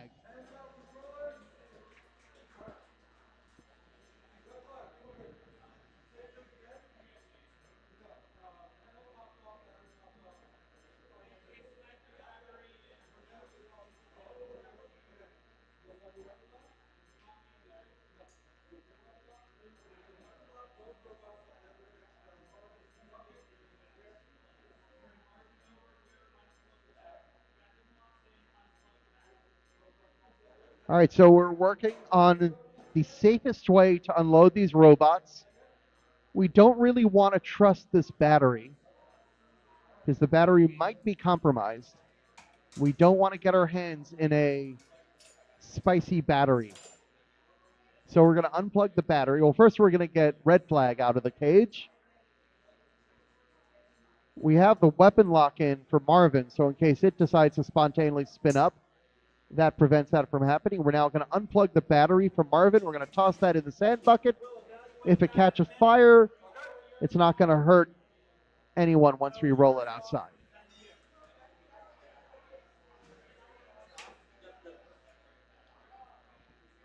All right, in the meantime, looks like the next fight we have on deck is Jackalope versus Prince. The winner of this fight is going to face Verticalizer, and the loser will be eliminated. So a lot riding on this fight.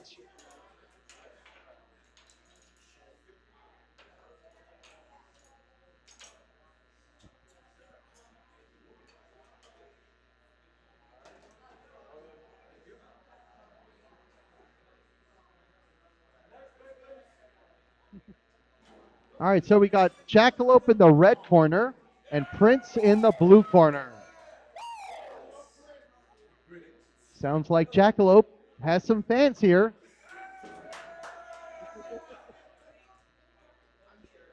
Gwen bringing a posse. All right, folks, everybody needs me to walk me through the loading procedure, right? All right, controllers on. I'm going to nibble. So Jackalope is a vert/lifter. Gwen drives it very much like a control bot with some extra flavor provided by that spinner.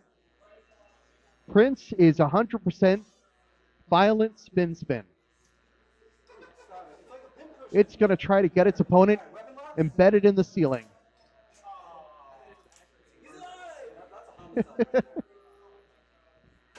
You see, Prince is running those piano keys, as we call them.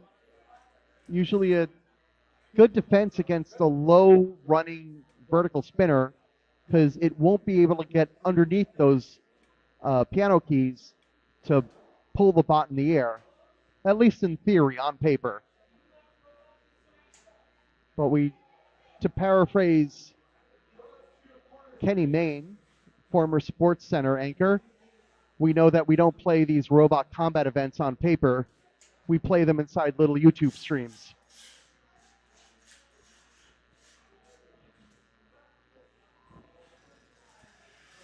Thank you.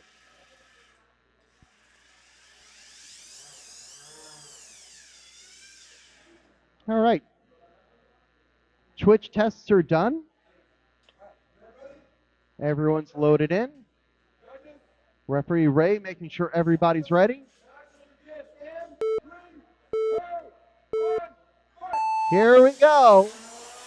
Both bots trying to meet in the center. Weapons are spun up. Prince looking for that big hit. Jackalope trying to corral Prince, but Prince is actually able to corral Jackalope. That wide body on Prince really helps it win the occasional control battle. Ah, that's a good hit. That's Prince hitting the front. That's the lifters on Jackalope are gone. Prince has removed the lifters from Jackalope. Jackalope is not moving. And this is going to be a count out.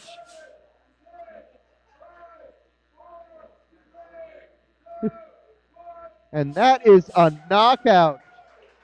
Gwen declined the unstick. She's happy just being counted out. So Prince with the knockout. Prince advances to face Verticalizer. Thank you.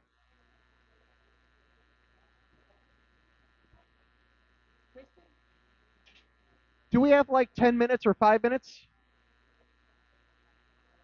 I'm just wondering if I can take a bathroom break.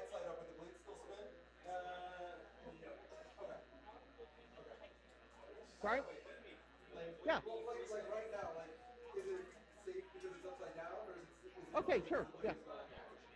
I can use a little break. Oh, well, it's a bracket, but I'm updating it. Like I'm doing it. Okay, I'm gonna be gone for just a minute. So you can do the next fight.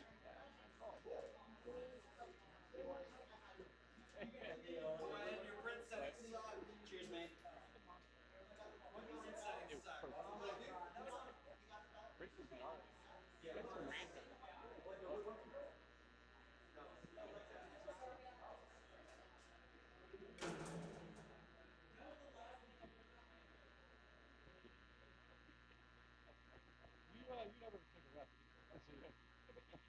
You'll have to use the bathroom. I got it, man. I mean, I can get on the mic. I didn't listen to it. I figured, why not? Have some fun with it.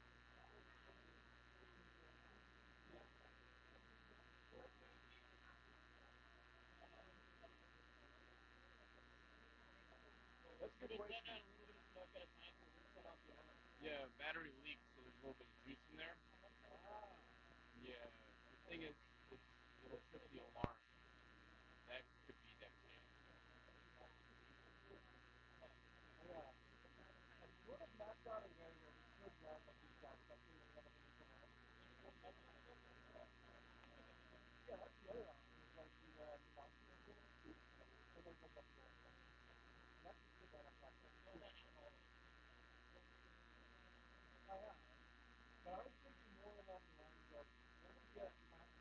Hey, what's the robot's name?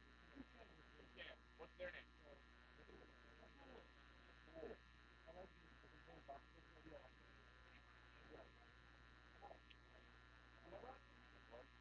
Hey, this is your boy, referee Alex, visiting from the Norwalk Havoc Robot League. It's a pleasure to be here at GSCRL with you folks. I've been having a lot of fun this weekend. Whole lot going on. It's great to see everybody having fun coming out, learning about robots. Awesome venue. Love the mall, too. Giving our official guild just a quick break. He'll be back with you guys shortly. In the meantime, we do got fights going, so we're going to keep on rolling. We got Toucan loading in to fight the Fool. Looks like we're doing a quick power cycle. Make sure we can get things going here. Am I coming out of there?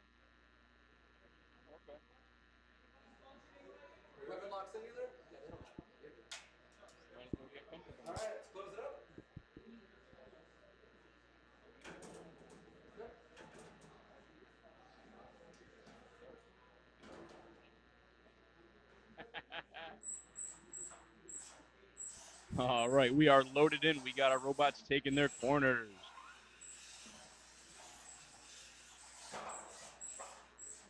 We got a pretty beautiful looking orange to yellow vertical spinner on Toucan, matched up against the cam lifters of the Fool, a control bot with weapons that we've seen be very effective in the past.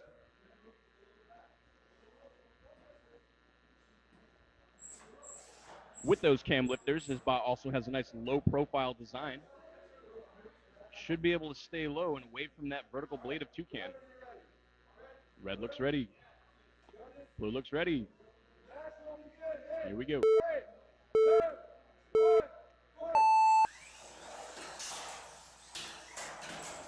All right, Toucan coming out swinging with some good hits.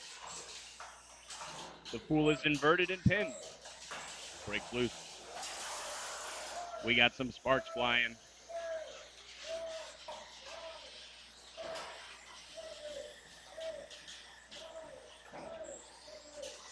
We'll try and disengage successfully. Toucan spinning up. You can hear it coming. Got another active pin. Can hold for 10 seconds.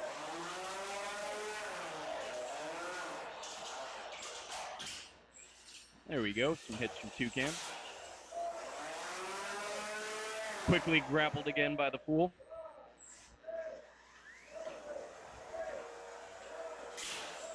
Toucan off to a rough start here with a couple of pins. Also now stuck in the corner. Ref needs motion. We are going to pause the match. We need to perform a quick unstick.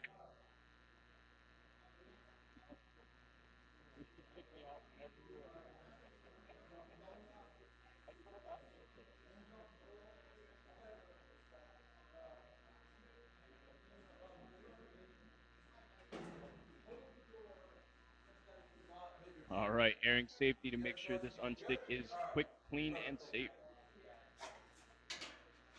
Seems to be effective.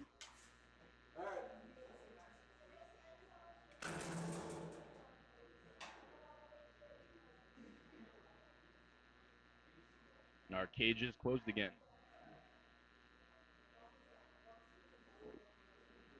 Glory to the pry bars. Red, are you ready? Blue, are you ready? All right, last one resume in 3, 2, 1, resume. Both bots moving again. Quick to re-engage. Toucan getting some hits in there, but quickly pinned again. Toucan's going to need some more hits if he's going to stay in this one.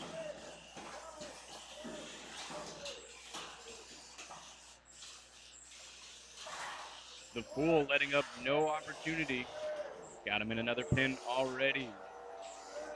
That's an active pin, held for another 10 seconds. Points on the board. Toucan about to capitalize on an opportunity. He's going to need some more big hits like that to turn this one around. Unfortunately pinned again in the last minute.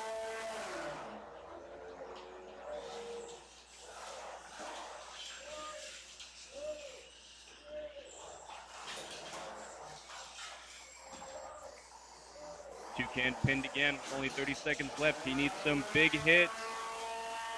You can hear him spinning and trying, but he's still pinned.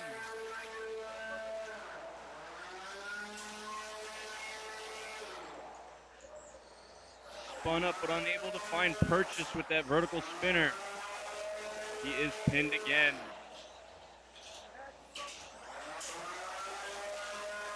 The match will be ending with another pin. Absolute domination by Control here. The Fool controlling nearly the whole match. Well executed.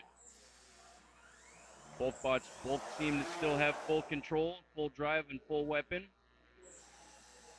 They will be showing that to the judges, and this will go to them for a decision, which Gil will be updating you with soon. And that was a fun fight to watch. You got some sparks flying. Pleasure to have narrated that one. I'm going to go ahead and send this on back to Gil here, and we will continue. Big hand for referee Alex filling in on the microphone. MC Alex. The ref announcer Alex. So that was Toucan versus the Fool. Winner of that fight is going to move on to fight Berserker. Loser of that fight is eliminated, and I have the result here. Your winner by unanimous decision is the Fool. So the Fool advances to fight Berserker. Toucan had a good day, but that day is over now. And with that, that is the end of round 3 of the elimination bracket. And that's going to move us to the winners semifinals. So we've got 2 massive fights here. And here's the thing. For these next 2 fights, whoever wins these fights guarantees themselves a place on the podium. If you win this fight, you wind up in the winner's final. And if you're in the winner's final, you clinch 3rd place. That's the worst you can do if you win the next fight. So that's the stakes. And if you lose, you wind up pretty far in the elimination bracket. So these bots have worked themselves into a very good position. The bots in question, in the red corner, Anubis. In the blue corner, Redline. Both of these bots coming off decisions. Anubis came off a judge's decision against Sting Operation. Redline came off a judge's decision against Cheese Style. Again, it's a winner's match, an undefeated match. So the loser will not be eliminated. But the winner clinches 3rd place. But doesn't necessarily mean they are 3rd place. It just means 3rd place is the worst they can do. All right, Anubis in the red corner. Redline in the blue corner.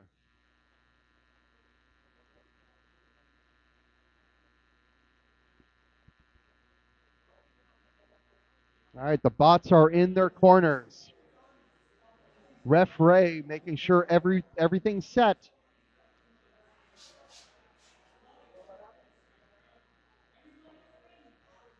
It's going to be a very fun fight. I predict a good number of roof shots this fight.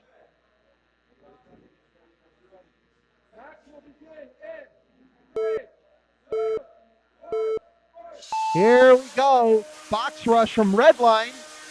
And sure enough, they get the first hit on Anubis. Anubis self-rights. And immediately upside down, another good pop from Redline. That's a good hit from Anubis. Sending Redline to the corner, and then a roof shot from Anubis. Another good hit from Anubis. Redline going back to the offensive. That's a couple of forks that just hit the ground. Anubis. Is Anubis on? Does it have any motion? Yes, it does. There it goes, and there's its weapon. Anubis took a quick nap. It is back. Another big hit. Redline has only one set of forks left. Its left forks are gone. Saw another piece of debris come off, and its left wheel guard is getting a little chunked up. Both weapons are fully working. Oh, Anubis. Oh, works itself off of a jam. Good mobility from Anubis using those gyro forces. Oh, we might be entangled. This could be an entanglement. I think, yeah. So what happened is Anubis seems to have sucked some of the TPU side armor from Redline into its weapon bearing. Weapon assembly. Yeah. So we're going to have to split up these bots. And here's the challenging thing. Since Anubis got some of Redline stuck in it, there's no guarantee that Anubis' weapon is going to work when we resume this fight. You see that TPU gumming up the side. Now, this is not a deliberate entanglement, of course. TPU is a very valid style of armor, material of armor. And you see all the TPU that's still stuck in Anubis.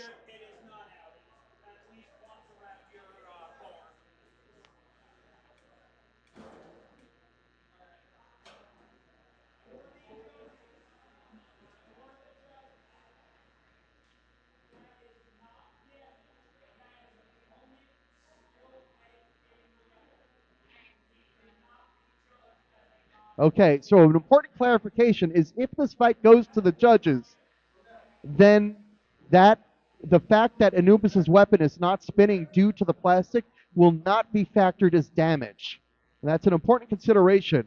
It keeps the entanglement from being a strategy, which you don't want. Whenever you're ready. 92 seconds. And yes, look at Anubis ejecting the TPU like it's no problem. We have 2 functional weapons again. And just as importantly, we have a Redline with a possibly compromised weapon side. There's a good pitch and catch from Anubis, sending Redline into the air and then catching it back on its beater bar again. We've seen several of those today. They've been really fun to watch. Meanwhile, we have an Eruption fight versus Sir Slicey in the other cage. That's going to be a massive fight. Who knows if it's even going to be running in 1 minute, which is how long this fight has left to go. Anubis self-rights in the corner. Thankfully, nobody's getting high-centered on that spare fork. And I think we might, thought we might have a tap out in the other cage, but no, this is Redline getting Anubis stuck in the corner. All right, they are disengaging their pin.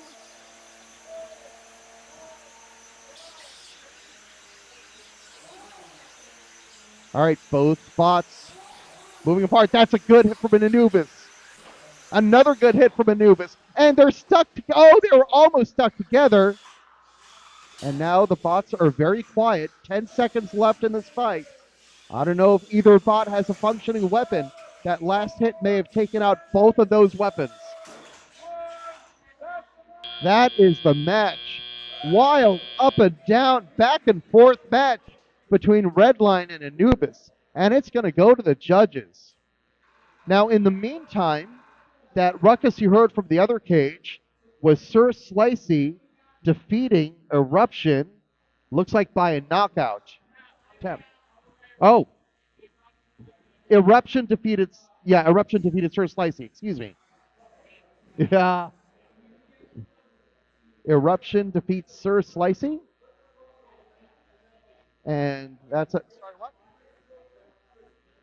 No. Sir Slicey is not eliminated. This was a winner's bracket fight. Sir Slicey will live on in the elimination bracket. Good question. All right, we are unloading the fight in the front cage.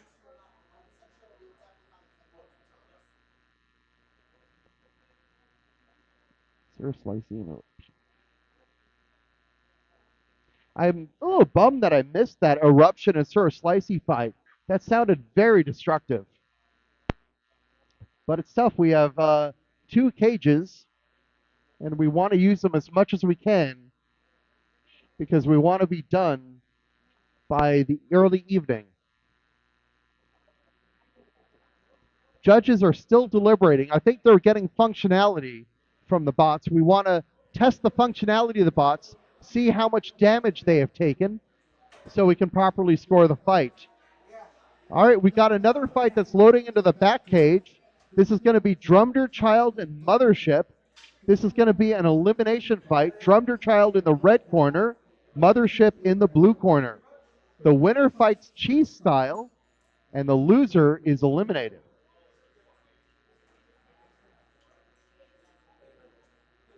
Good.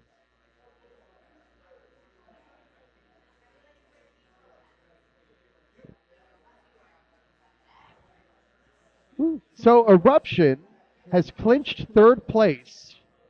They can do no worse than 3rd place. They have guaranteed a podium spot with that win over Sir Slicey. Sir Slicey obviously still alive. We're going to see them a little bit later. They're pretty deep in the elimination bracket. Oh, we have a judge's decision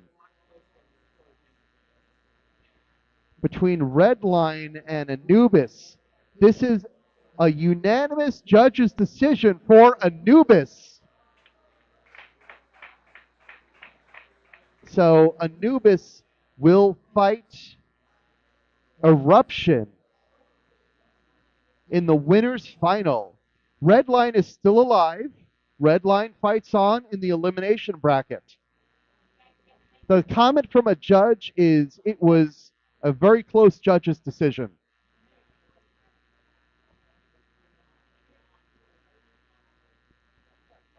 So both Eruption and Anubis have clinched third place.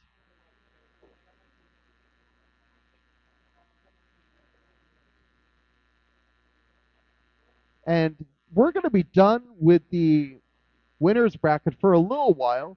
Eruption versus Anubis is the last fight in the winners bracket before the grand final. That fight between Eruption and Anubis, whoever wins goes to the grand final, and they have clinched second place.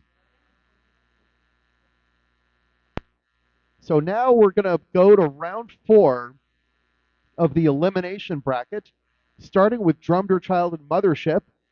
Winner of this fight takes on Cheese Style. Loser of this fight is eliminated.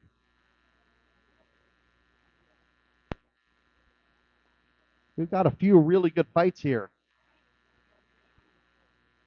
The bots left in this competition are nothing to sneeze at. And I'm still amazed that Verticalizer, The Fool, and Prince, the 3 bots who fought yesterday in Cambridge, Massachusetts, and then drove all the way down here to fight today, are still in the competition. That's dedication. All right. All right, I just need a view in here. Awesome, thank you. All right, we're going to get a quick power cycle.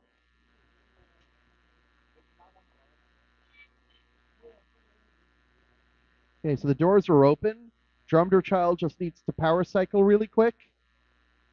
Like I always say, robots are hard. Full credit to these builders. Very dedicated.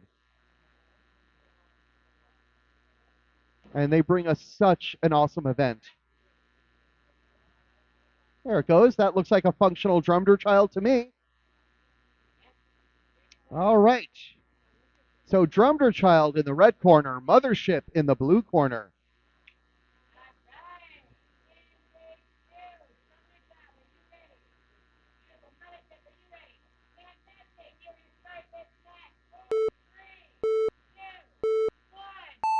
And we are off. And that's a good box rush from Nate and Drumder Child. Good counter response from Mothership. Big hit. That's a roof shot for Mothership. They've been roofing bots all day. Both bots gyroing their way. Both drivers able to use gyro forces to quickly turn their bots around.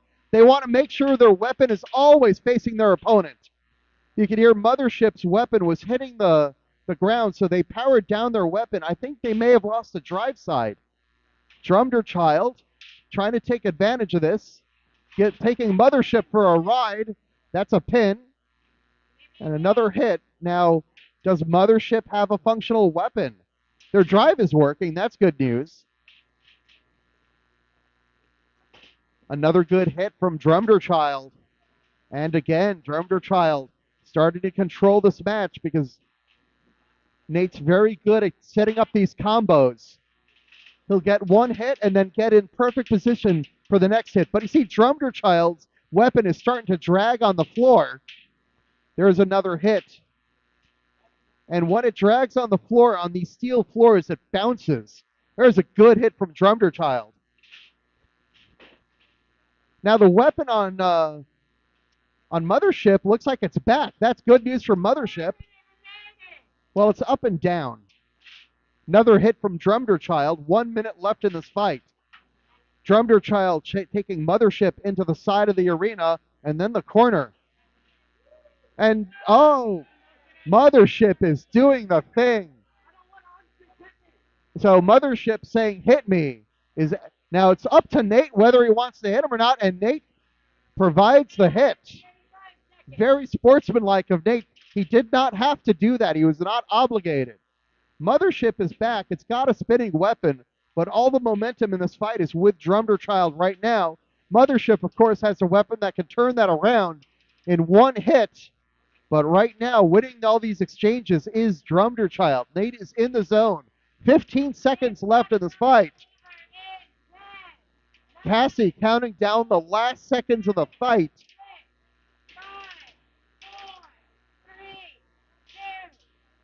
And we are going to the judges. The judges will decide this fight between Drumderchild and Mothership. All right, we're going to take a 10-minute break, but stick around for the result. We're going to have that in a minute or so. Then our next fight is going to be about 3:23, I'd say. But there's going to be some really good fights. So coming up is the Fool versus Berserker, Verticalizer versus Prince, and Melon Baller versus Red Flag. Bots are going to get sent into the ceiling.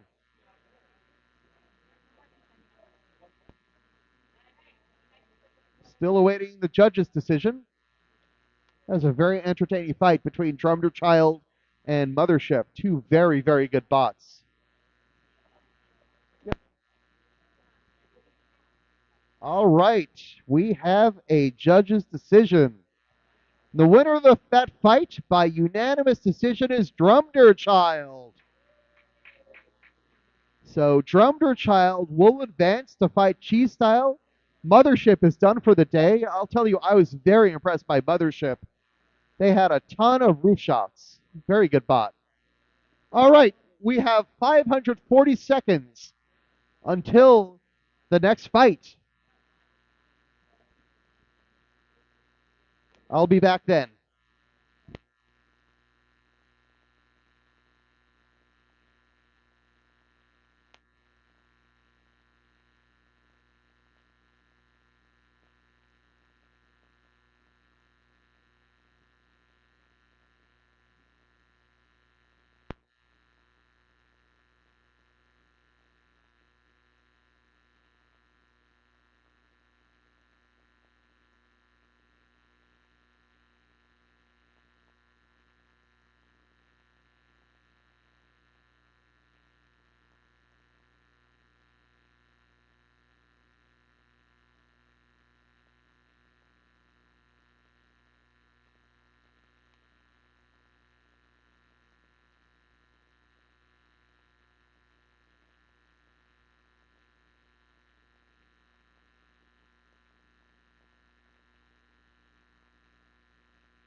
All right, the break is pretty much over, so calling the crew over. And let's get the next bots queued up because it's nearing time to fight again. So once again, the next few fights, not necessarily in this order, it's going to be the Fool versus Berserker, with the winner of that fight going on to fight Sting Operation. We're going to have Verticalizer versus Prince, with the winner fighting Kitty Cat. We have Melon Baller fighting Red Fang, with the winner fighting Halflife. Then later on, we're going to have Cheese Style versus Drummer Child. Waiting in the wings are Sir Slicey and Redline. And our winner's final is going to be Eruption versus Anubis. You won't want to miss that fight. So we got a ton of really good fights coming up. And this is sort of the attrition part of the bracket, where at this point, all the bots in the elimination bracket, they're dealing with a lot of damage, a lot of fights, and all this damage just kind of accrues and accrues and accrues. And you just have to keep on repairing your bot, turn it around, hold it together with duct tape if you need to. We've seen duct tape armor before. Just hold it together as best you can, survive these last few fights.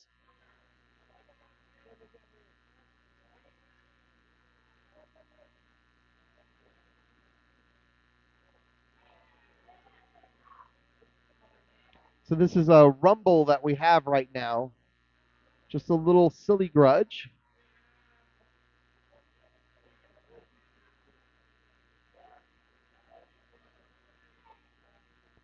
Yeah, we're still waiting for the next fights to queue up. Once we get that, we can go ahead and start with the next set of fights.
page should we do? She sent them to this page. So it's this page. She sent them to this page. All right, we have a fight loading in. This is Melon Baller versus Red Flag. Melon Baller will be in the red corner. Red Flag will be in the blue corner, confusingly enough. This is an elimination fight. The winner goes on to fight Halflife. The loser is done for the day.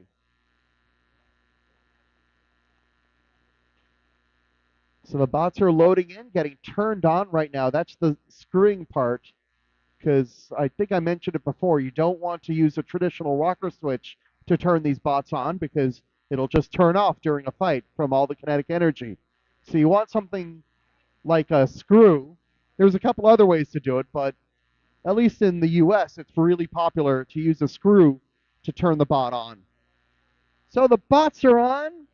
The box is closed, which means we can do this. And Cassie, take us away. Oh, it's not? Okay. Okay, Cassie. I hear that the stream is not ready. Oh, there's a stream. I got a thumbs up. We're good to go.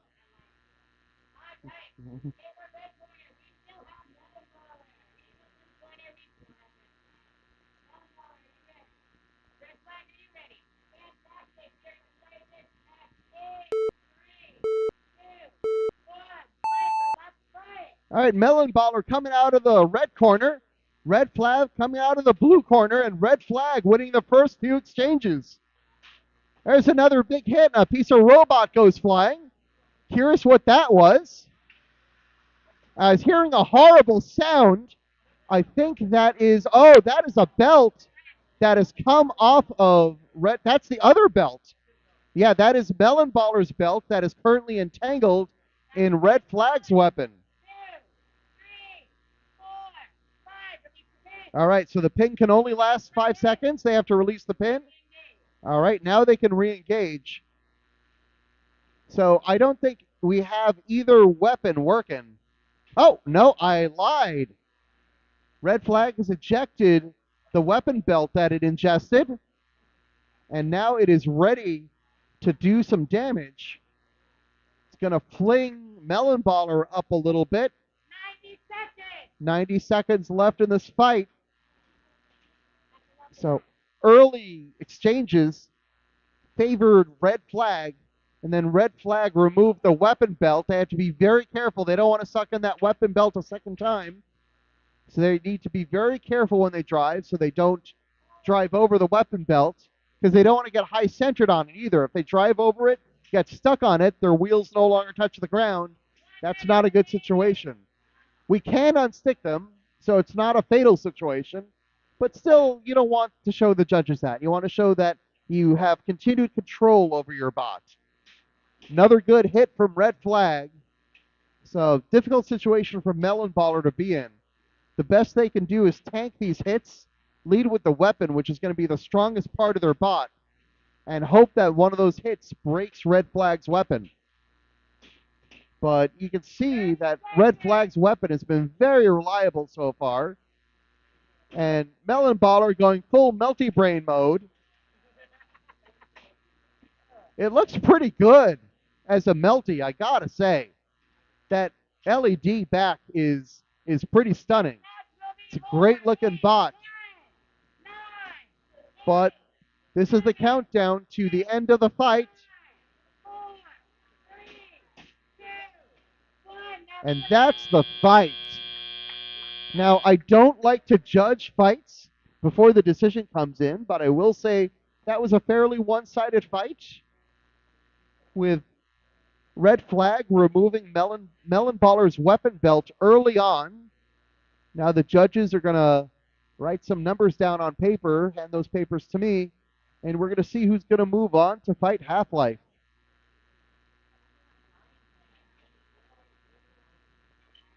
All right, thank you so much.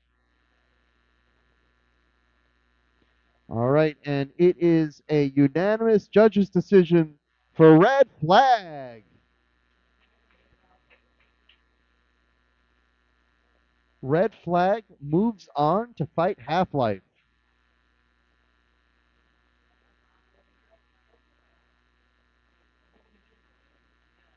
All right, so we've got 2 more fights in round 4 of the elimination bracket. So now we are awaiting the Fool versus Berserker, and we're awaiting Verticalizer versus Prince. Looming, oh, we may get Eruption versus Anubis next. That's exciting. This is our winners final. Both of these bots have clinched 3rd place. Whoever wins this fight will clinch 2nd place, guarantee themselves 2nd place in the tournament. Doesn't mean they'll necessarily finish 2nd place, just means they can't do any worse than 2nd place. Both of these bots have been terrors all day. They have won all their fights. They're each 5-0, often by knockout, often by violent knockout. So seeing these 2 big weapons and 2 powerful drives go up against each other, this is going to be a pretty spectacular fight. So Eruption versus Anubis is up next. I saw Anubis' driver briefly. Here's Brian with Eruption.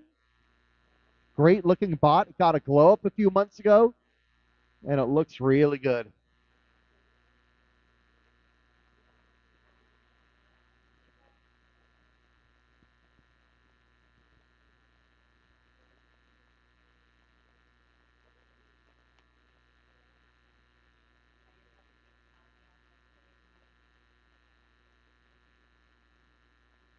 Brian's wearing his Too Hot to Handle jersey. That's his team that he's on, with Alex and Gabe Brown, who run the Flamethrower Clyde. Sadly, GSCRL can't run flamethrowers. Maybe someday. But flamethrower bots at 3 pounds are a lot of fun. All right, we have Eruption. We have Anubis. Both at the cage.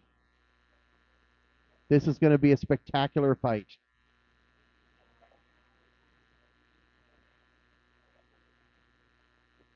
So the winner advances to the grand final. And at GSCRL, we do only 1 grand final. So whoever wins the grand final wins it all.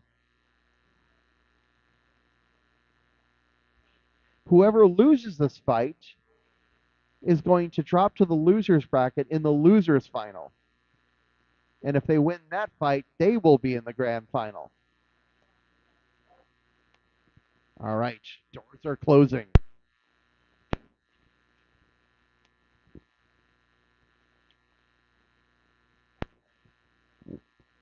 All right. We have the sand bucket just in case. That's how destructive we're expecting this fight to be. Eruption heading to the red corner. Anubis heading to the blue corner. Anytime you have Alex standing nearby wearing his gloves, he's saying he's watching you.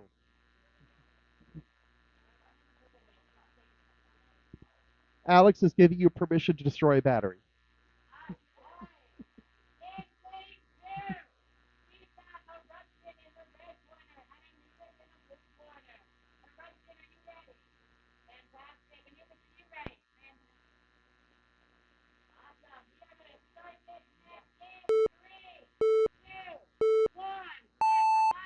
Here we go.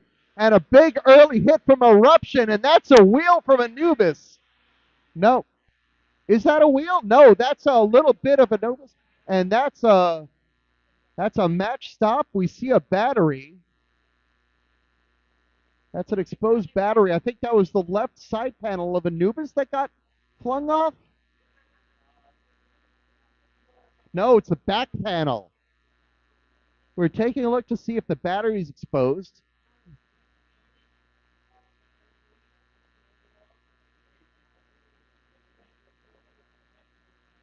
Is this officially a knockout?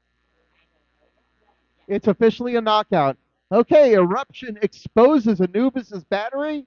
That is a knockout. Eruption has clinched second place in the competition, and we're going to see them in the grand final. Who will be their opponent? It could be Anubis again. Anubis is still alive. They will go to the losers final. So they're one win from the grand final. Another very quick Eruption fight.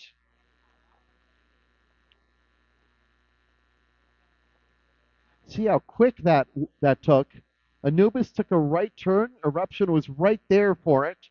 Removed Anubis's rear panel, exposed Anubis's battery, and that's all she wrote. All right, our next fight is going to be Verticalizer versus Prince. The winner of this fight moves on to fight the hard-hitting Kitty Cat, and the loser is eliminated. Verticalizer came into this fight with only one half of its weapon working, but it's been able to survive and make it this far. And remember, both of these competitors competed at MIT in Cambridge yesterday. And they only drove down, I'm going to guess, at the dead of night to compete here. 2 competitions in 2 distant states in 2 days. From Cambridge to Bridgewater. Pretty awesome. All right, Verticalizer is going to be in the red corner. Prince is going to be in the blue corner. This is also going to be a fun fight. Prince with that big weapon. They are not running their piano keys this time. They are not looking for the ground game against Verticalizer other than their standard forks that they run at the left and right sides of their bot. So we've got wide versus long. Prince, a very wide bot. Verticalizer, a very long bot. Verticalizer is what we call a Thagomizer style bot, named after the 1-pound ant weight that popularized the style. A long bot with a wedge on the front and traditionally a horizontal spinner like an undercutter in the back. And the idea is you spin that weapon around. You reveal the front with the wedge, so if you get hit in the front, the wedge tanks the hit. And then you spin around, and the force of your spin adds to the force of the blow, and you're striking your opponent in a vulnerable spot, their side instead of their front. A robot's front tends to be well armored, side not so much, because you only have so much weight. Now, Verticalizer, the interesting thing about it is it uses a vertical weapon instead of a horizontal weapon. It uses 2 beater bars. Well, traditionally it uses 2 beater bars. Today it is using 1. But it's made it this far with 1 beater bar. So, hey, what's wrong? If it ain't broke, don't fix it. Here we go. Verticalizer red corner. Prince in blue corner. Here we go. That's a good pop from Verticalizer, but Prince responds. Pieces of robot go everywhere, and that's the beater bar. Centrifugal force making itself known, and Verticalizer trying to spin. Oh, this is going to get gory, isn't it? All right. Referee is asking for a motion or unstick. We're going to pause, and we're going to unstick Maximizer. I'm sorry, Verticalizer. I want to call it Maximizer. Maximizer is a well-known 12-pound version of it.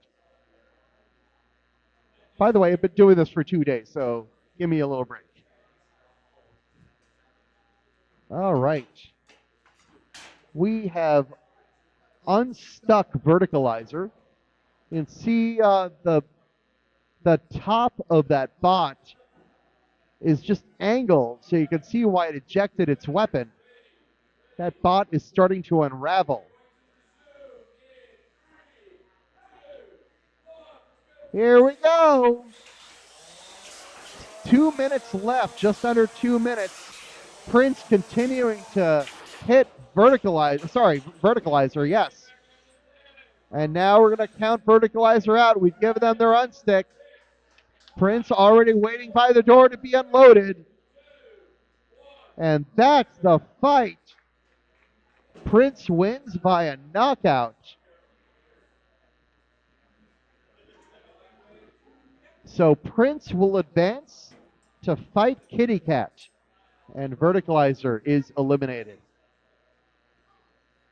All right, what do we got next? I think we've got the Fool and Berserker next.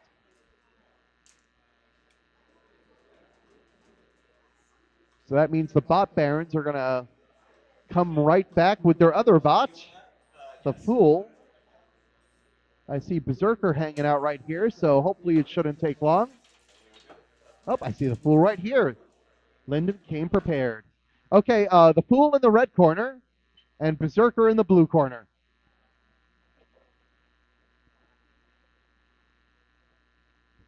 The winner of this fight moves on to fight Sting Operation. The loser is eliminated.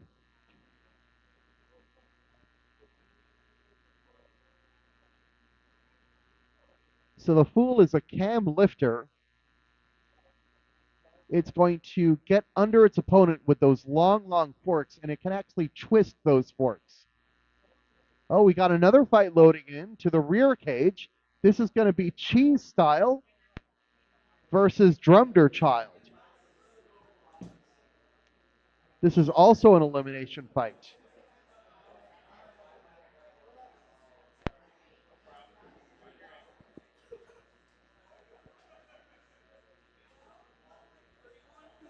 So we're going to have double-barreled action for you. 2 cages. Front cage showing the Fool versus Berserker. Rear cage showing Cheese Style versus Drumder Child. So the Fool versus Berserker, you're going to see one of the better control bots in the tournament versus a bot that's shown to be very chaotic and very fast. Both these bots, in fact, have good drive, are very zippy. Meanwhile, Cheese Style versus Drumder Child, also Drumder Child, very fast, very well driven. Cheese Style, that undercutter, has been very powerful. So both these fights with a lot of intriguing possibilities. I'm just gonna need to see a little bit. Oh no, this is fine. Yeah.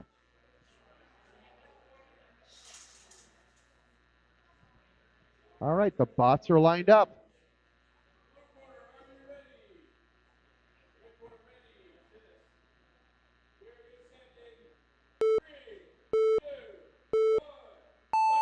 Here we go.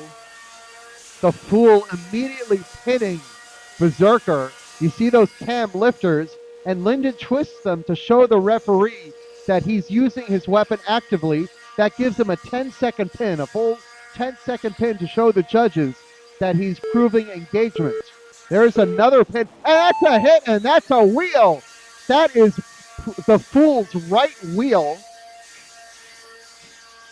on the floor. So we've seen this before. The Fool can actually drive pretty well. Right now, the bigger problem is the Fool is upside down.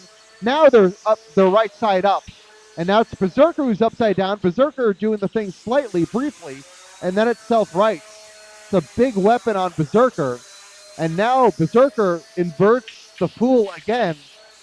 The Fool is going to have a harder time using those forks when it's upside down because those forks are not flush to the ground. And that is one fork removed from the weapon. So the Fool is down a wheel and a fork. Here we go. 80 seconds left in this fight.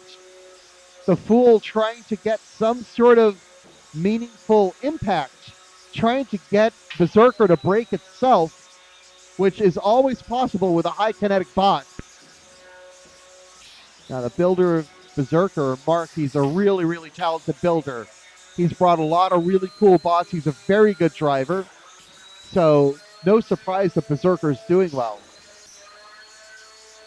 And really taking it to the Fool right now, which is surprising. The Fool is normally a very defensive bot and can usually do really well against a Vert. But the big wheels of Berserker, I think, are making a difference. Just over 30 seconds left to go. And I'm going to jump to the other cage once this fight is done. take a look at what's happening there. Berserker trying to line another hit. The Fool going full spinny mode. Just over 15 seconds left in this fight. It sounds like there's a count out happening in the other cage. Oh, and the count out stopped in the other cage. And that's one last hit that Berserker leaves the judges with. They do end up inverted, but that was a pretty solid performance by Berserker. Now let's check out what's happening here.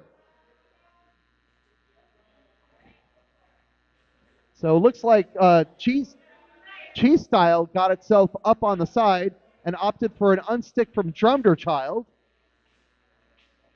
So joining this fight in progress. Does not look like Cheese Style's weapon is working, and that is going to be it. More classic driving from Nate. He knows how to drive a bot. And that's a knockout. Drumder Child advances. Cheese Style with an impressive day. Fun bot, really well built. And a lot to build on with that one. That was a fun bot. All right, we have a JD. We have a judge's decision in the fight between Berserker and the Fool. Your winner is Berserker. Not much of a surprise there. Obviously, the bot barons, regulars here. They still have Prince in the competition. Prince is going to fight Kitty Cat later today, and Berserker is going to move on to fight Sting Operation. I still can't believe that one of the competitors who competed at MIT yesterday and drove all the way down from Cambridge is still in the competition. Red Bull, that's right, Ken. The power of Red Bull.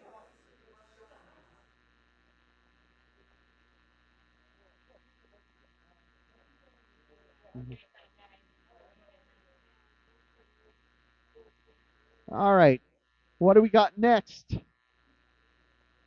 So the next fight that at least has been called is Half-Life versus Red Flag.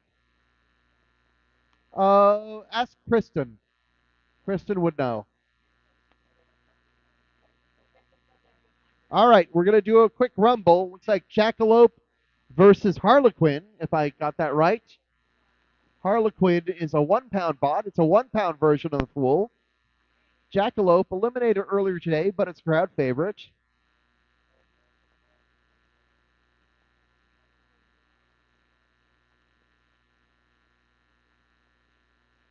While we wait for Half-Life and Red Flag to get their bots together. Also, we're going to have Sting Operation and Berserker at some point. Obviously, Berserker just fought, so they're going to need some time to fix their bot. And Kitty Cat versus Prince is going to be ready there also.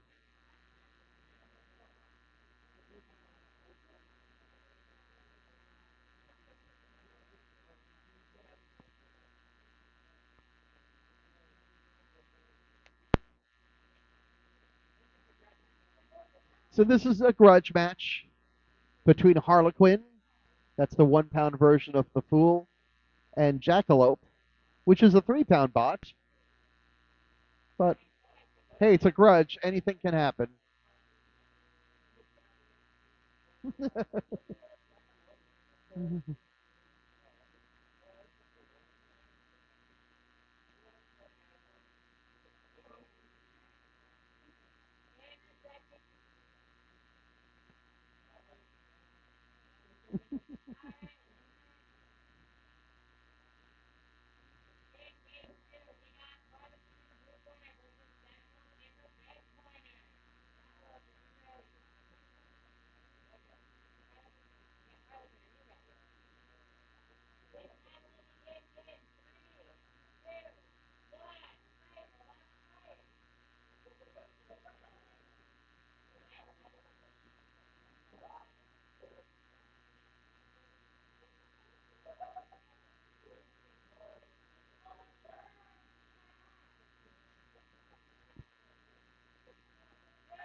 Seconds remaining.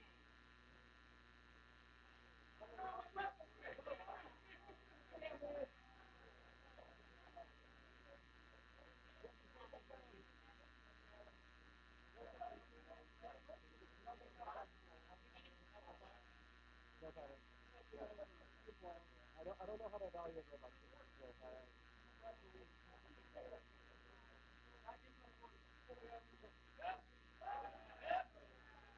Oh. 1 minute remaining.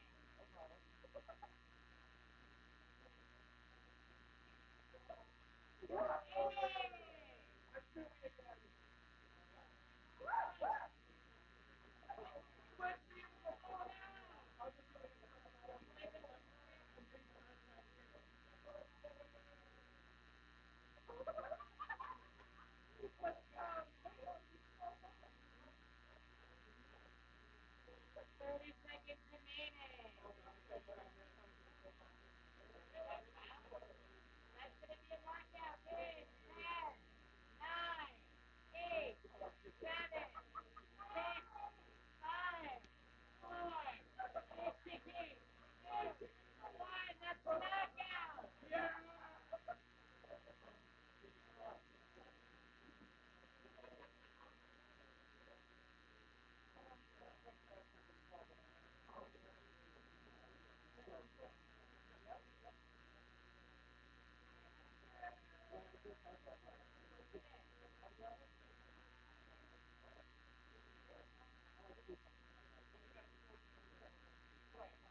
All right.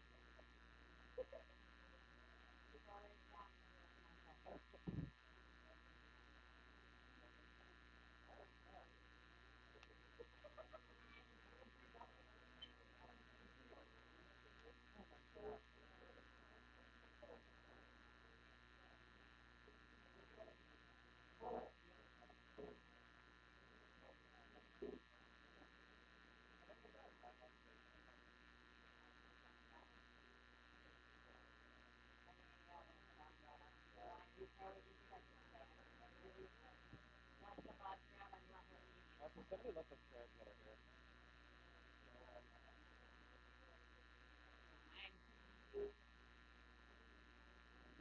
Keys. It says keys, so I'm assuming it's keys.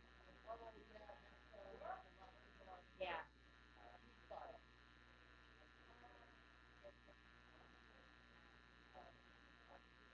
Get into the pit.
Eric, come and fight. Give me a second. It's being thrown in the red corner. We have Gwen. And in the blue corner, we have Alex. It's match will begin in 3, 2, 1. Fight. Let's fight.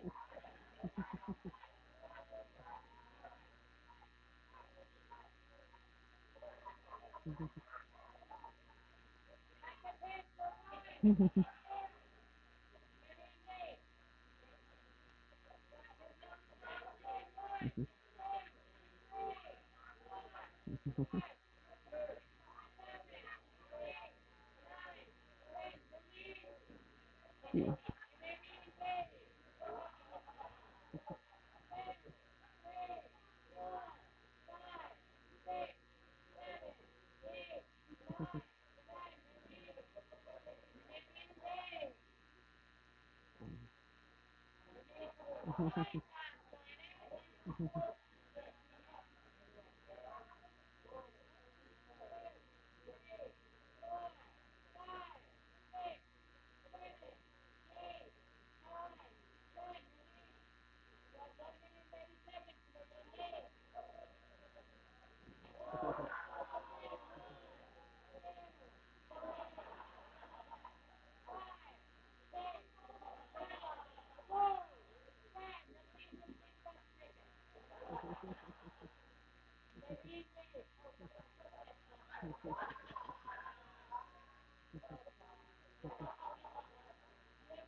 Oh, poor Cage.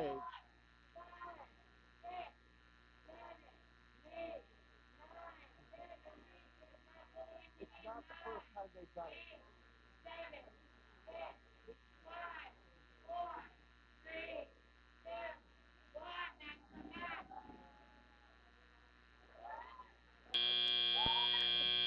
You know, Alex has touched the floor too long. I think we need to check Alex for magnet.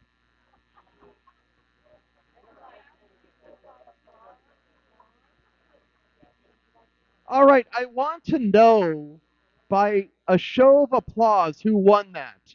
So if you think Gwen won that, please applause. And if you think Alex won that, please applaud. Congratulations to your winner, Gwen.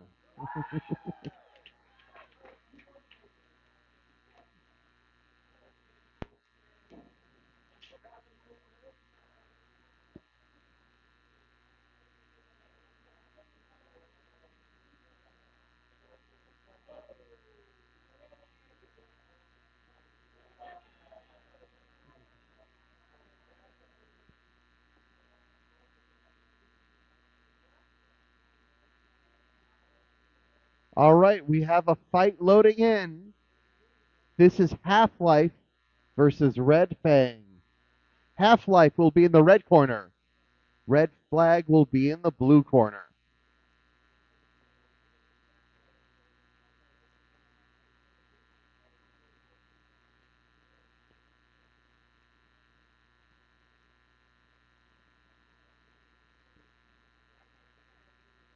This is an elimination fight.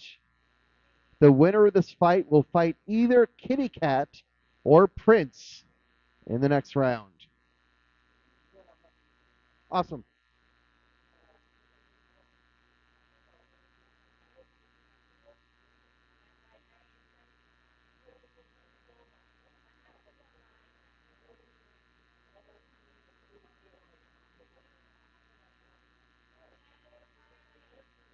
All right, we are loading in.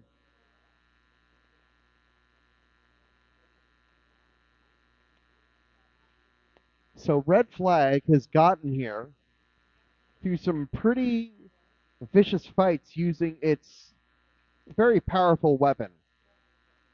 Knocked out both the Jay's bots, Walter and Marvin. Then it won a JD against Melon Baller. Meanwhile, Half-Life has spent most of its time on the winner's side, but lost a judge's decision to Sir Slicey. Before that, Half-Life defeated Berserker by JD, and then before then, defeated Prince and MCB also by judge's decision. Since Half-Life is a control bot, it's generally going to win by judge's decision. Looks like Half-Life has an interesting attachment to it to deal with that beater bar. I'm good.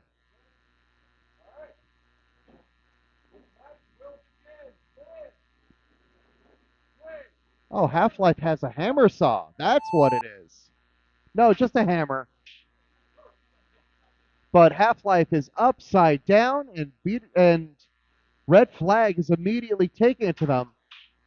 I see what it is. Half-Life has a poker, like a little hammer on the top. Gonna try to do some aggressive tapping onto the top plate, or maybe the bottom plate, depending on its orientation, of Red Flag. But right now, Red Flag controlling the flow of this fight, keeping Half-Life on the top of its head right now. Half-Life finally self-righted. Half-Life with a bit of a pin, but Red Flag gets out of the pin, gives Half-Life another punch to the face. Thing is, Red Flag's weapon is really low to the ground. It's low enough to catch those forks on Half-Life.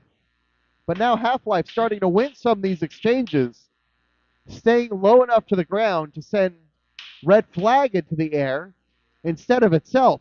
Oh, but there's a good hit from Red Flag, and another one, and another one. Red Flag can set up these combos.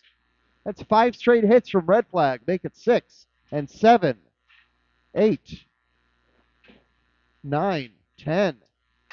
And that breaks the streak right there. Half-Life starting to fight back a little bit, but then Red Flag, with good exchange, gets Red Flag back in the air. Sorry, gets Half-Life back in the air. Both these bots want to keep their fronts pointed towards each other. Those are the most durable parts of the bot. Haven't seen Half-Life use its active weapon yet. 40 seconds left in the fight. So far, Red Flag has done most of the hitting. Half-Life with the occasional counterpunch, just like that. And now, on its head is Red Flag. Quickly self-rights. That big beater bar can use gyro forces. That's a good hit from Half-Life, using Red Flag's power against it. That's exactly what a control bot wants to do. 10 seconds remain. Half-Life had a chance for a grab at the back of Red Flag. Couldn't quite get there. And that's the fight.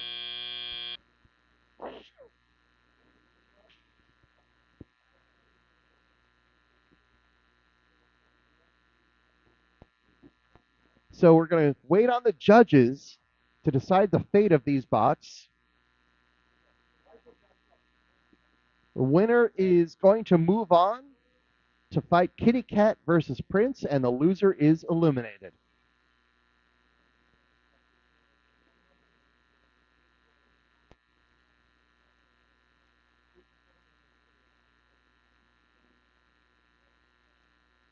So after this fight, we're going to see Kitty Cat versus Prince. But first, we're going to see Sting Operation versus Berserker. That's going to be a good fight. Looks like they're ready. So we're going to load in right after we load out.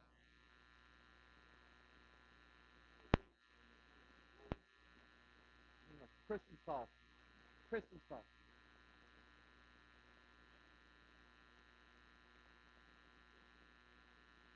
All right, loading in is String Operation versus Berserker, but we have a judge's decision between Red Flag and Half-Life.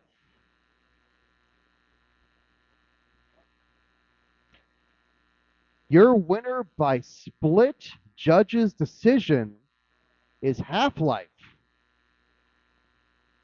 It's an interesting judge's decision.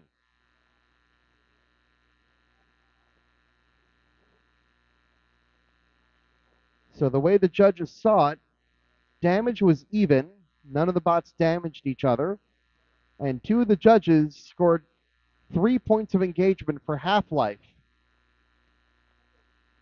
So they felt that Halflife was more aggressive. And more aggressive, controlled more of the fight.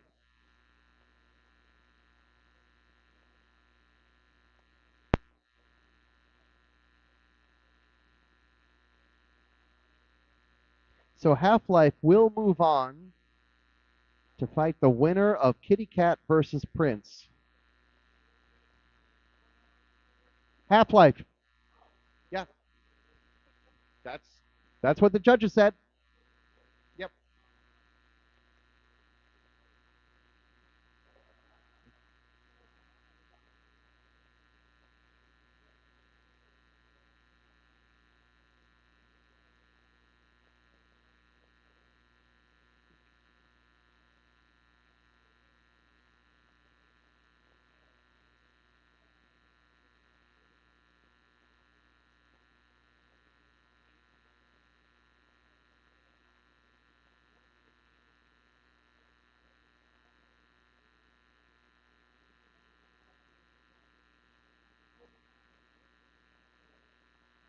So I'm hearing a lot of electronic turn-on sounds from the cage.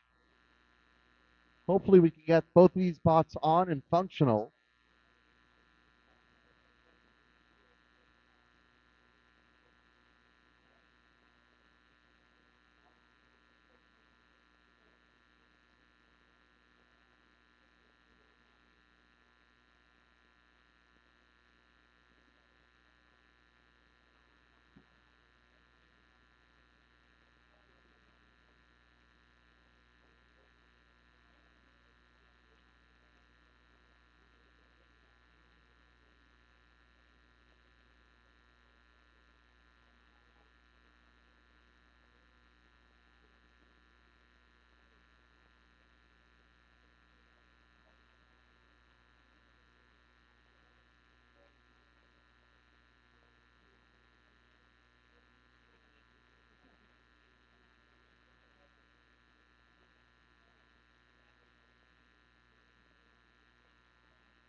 All right, it looks like we have a fight.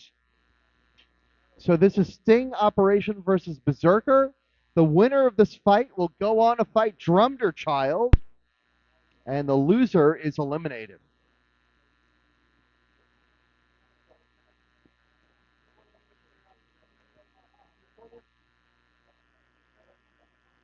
So this is Sting Operation in the red corner, Berserker in the blue corner. Alex is ready with his hammer saw patrol, ready in case a battery gets sniped.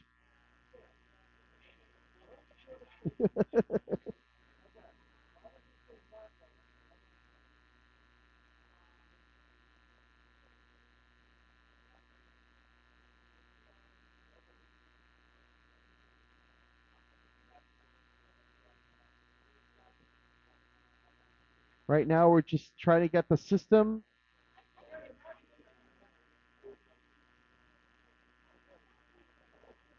All right, looks like we got the system ready.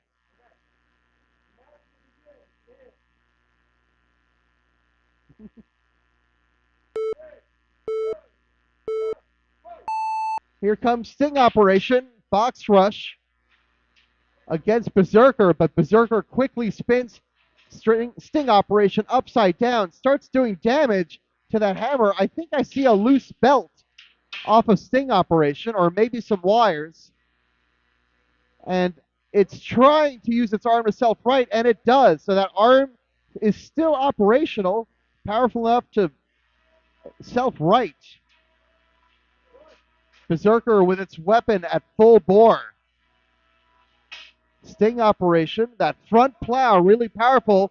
Can it fire up that weapon, that hammer saw? Doesn't look like it. So it's possible that Sting Operation's hammer saw is down. Its arm is working, but the hammer saw is not sawing. Berserker's weapon is functional.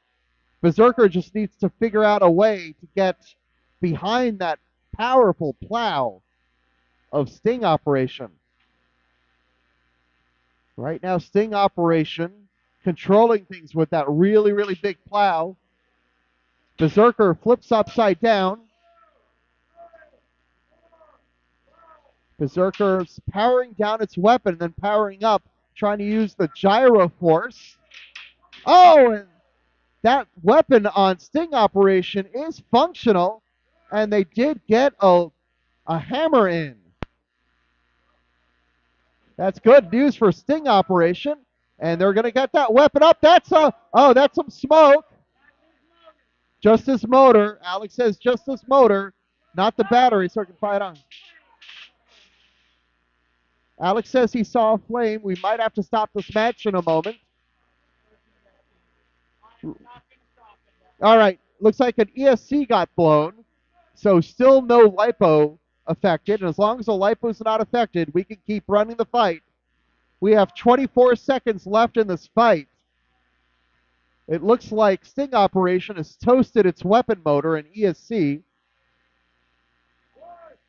Berserker still fully functional, but that front plow of Sting Operation has dictated a lot of this fight. It's going to be very interesting to see where the judges go with this. That's the fight. So this is going to be interesting to see if Sting Operation gets engagement, because Berserker is probably going to get damage. I would imagine, I'm not a judge, but I'm going to take a wild guess that the judges are going to give damage 3-1. That's my wild guess. I'm not telling the judges what to do. If the judges give 3-1 damage for Berserker, then the question is, what will the engagement scores be? So it's 4 points for damage, 5 points for engagement. Obviously, it's the judges who have to make this decision and not me. So they may have a different view on it than me, but that's why they're called judges. Judges have to use their judgment. That's why they're judges. In the meantime, we've got Kitty Cat and Prince queued up. But first, we're going to have to wait for the judges' result of Sting Operation versus Berserker. The winner of that fight, the fight we just saw, fight that is currently with the judges, that winner goes on to fight Drumderchild. All right, looks like the judges' decision is in.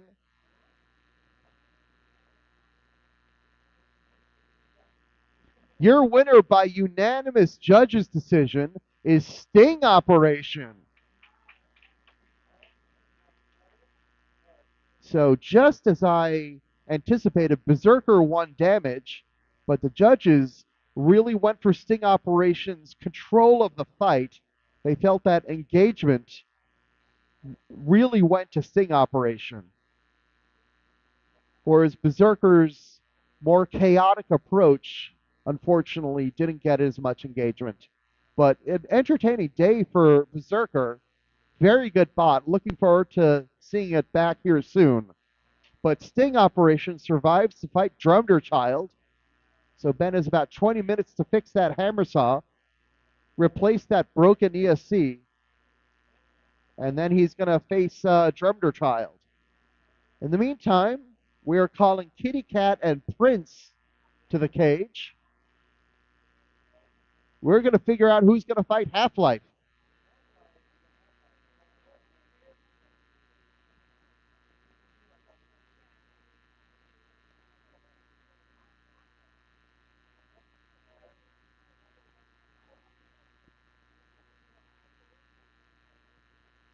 And probably after this next fight between Kitty Cat and Prince, we're probably going to take a short break because we're in the repair window. Here's Kitty Cat and Prince.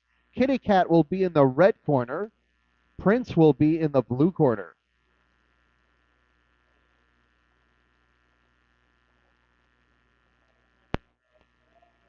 So Prince actually, where is Prince here? There it is. Prince actually lost its first fight against Halflife, got sent to the losers bracket early, but since then has made a lot of progress in the losers bracket. They defeated Joe by judge's decision. They knocked out Jackalope. Then they knocked out Verticalizer, and here they are. Kitty Cat has come in from the winner's bracket. Let's see where Kitty Cat is. All right, so Kitty Cat defeated last minute Lenny, then drummed her child, but lost to Eruption, and that's why they're here. All right. So who's going to fight Halflife? We are answering that question right now. These are going to be two powerful, powerful spinners.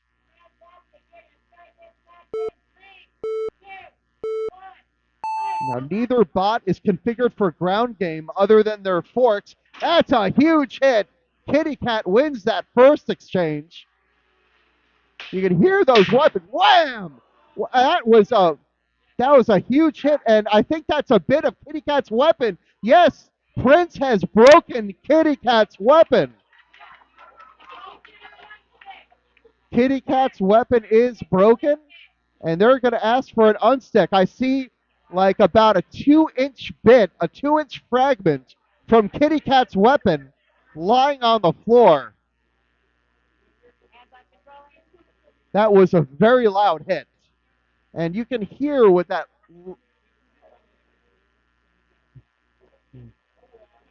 We also have a pretty spectacular gouge in the door from where Kitty Cat's weapon embedded itself. You're welcome, Eamon.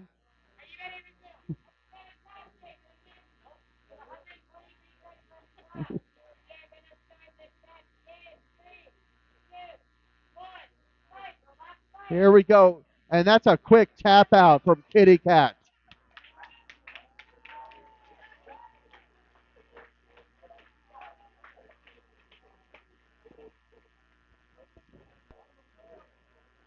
So a spectacular knockout from Prince, or tap out, I should say.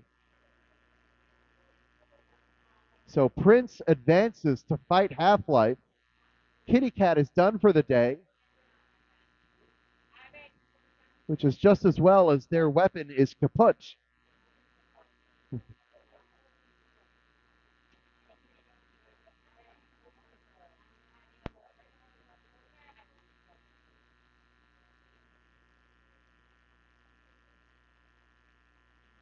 What's that weapon made out of?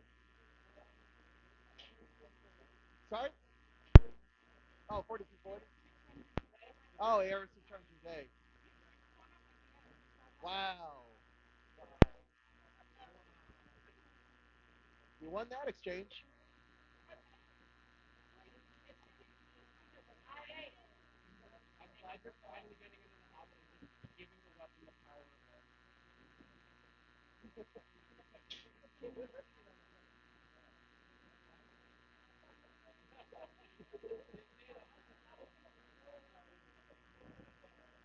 All right, so let's take a look at where the bracket is now. So, looking in the elimination bracket, we're going to have Sting Operation fight Drumder Child, and the winner of that fight will fight Sir Slicey. We're also going to have Prince fighting Halflife, and the winner of that will fight Redline. From those 6 bots, we're going to have one bot survive to fight Anubis. And whoever fights Anubis, either Anubis or the bot that fights Anubis, is going to fight Eruption for all the marbles. So those are your two endgame bosses, are Anubis and Eruption.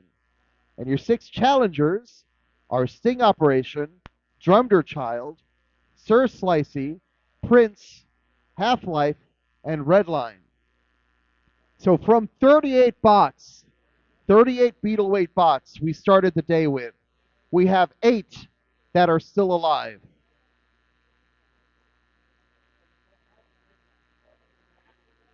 All right, we're going to have to take a short break because we're in the repair window now. Because Sting Operation, Drumder Child, Prince, and Half-Life, you just saw Sting Operation and Prince fight. They're going to need a moment to charge their batteries and repair their bots.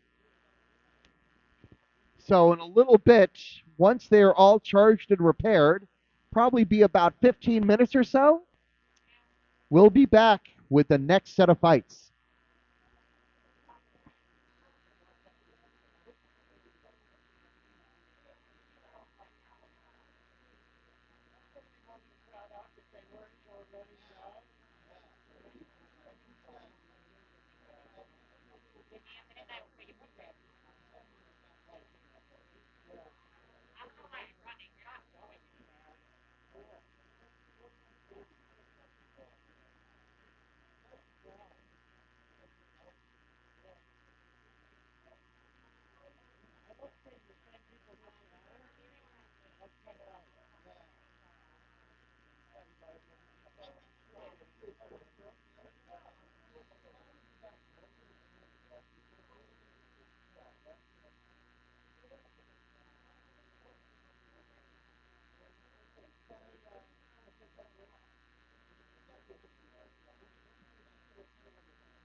know you're a mentor. Do not go there.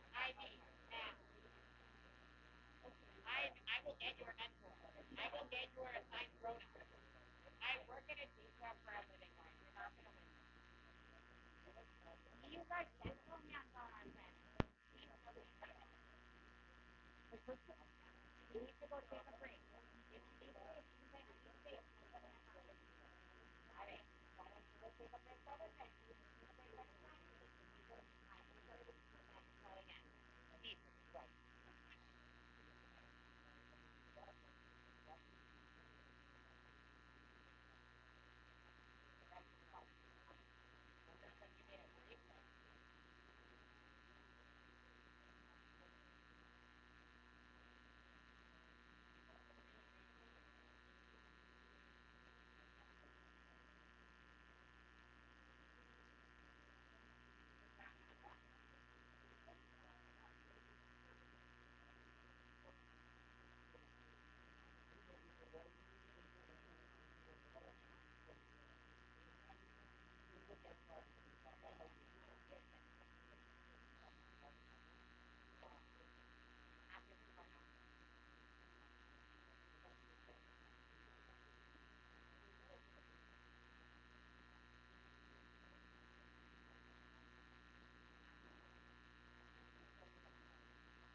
Okay.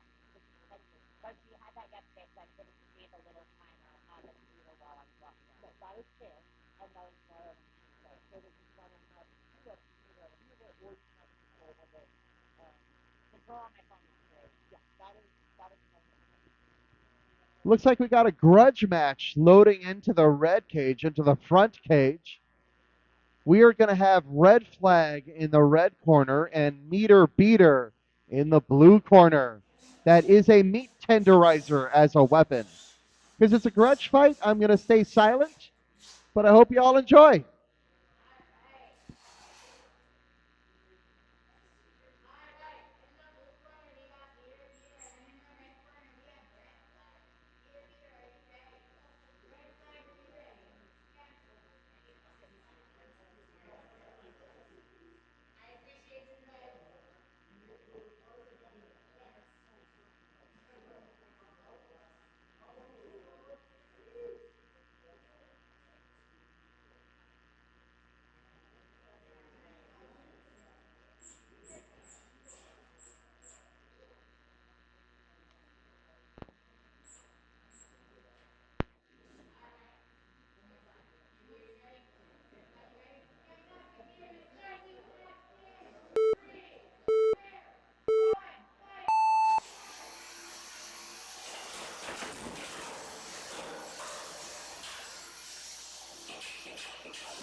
Thank you.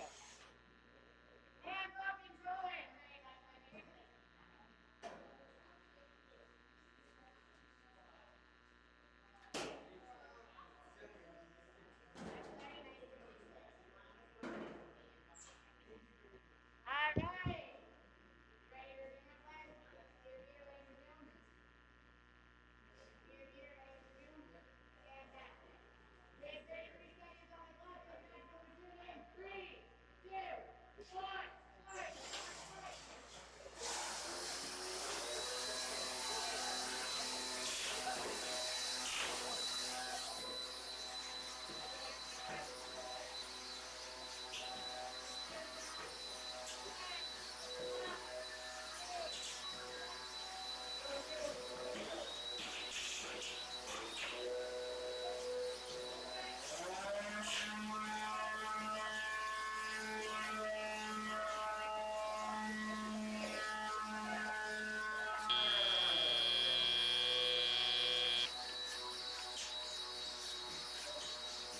All right, audience.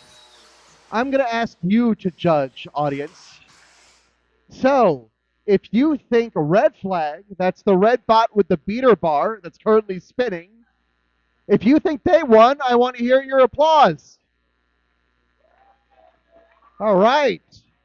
And now, if you think Meter Beater, the bot with the meat tenderizer, won, I want to hear your applause.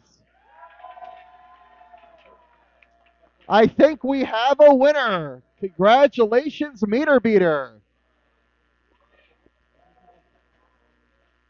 The public has spoken.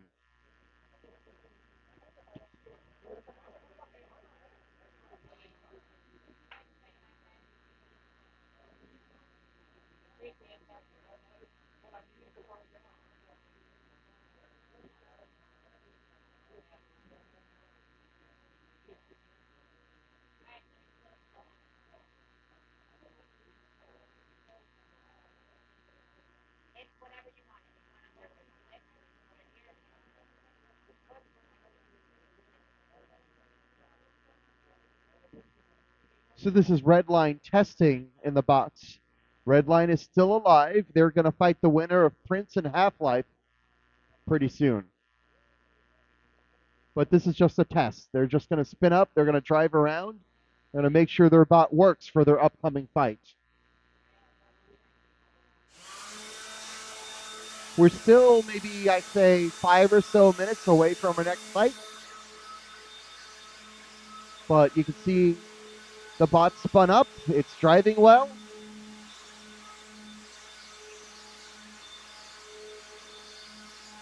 I'm guessing that it's got some magnets on it to stick to the steel floor.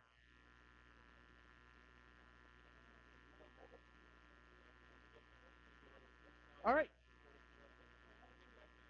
Sounds fantastic. Yep. All right. We have a fight coming up really soon, like in a minute or so. We're going to have Prince versus Half-Life. The winner of that fight will fight the bot you just saw testing. That's Redline. So Prince versus Half-Life. They are loading into the rear cage. So we're just going to give the rear cage a quick sweep. And then Prince versus Half-Life. I see piano keys on Prince. They want to get under Half-Life. Both Prince and Half-Life have had very good days. We're pretty deep in the event. These bots that you're seeing are some of the best in the world. Like, these are amazing, amazing bots. They can win at just about any competition in the world at this point. So you're seeing the best of the best right now. All right, we're ready to load in. Now notice they all have their weapon locks on. That keeps the weapon safe. So if a weapon accidentally spins up, the weapon lock keeps it from actually spinning before it becomes a problem.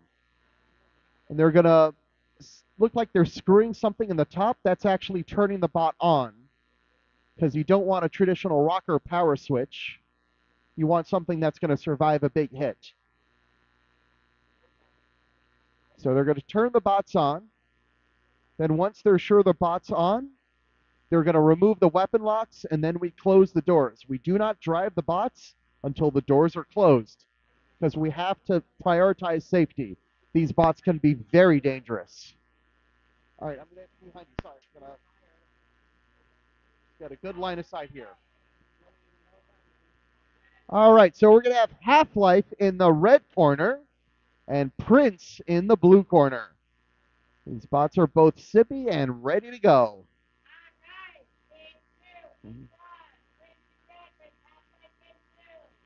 Other way around. Oh, really? Then they got to switch.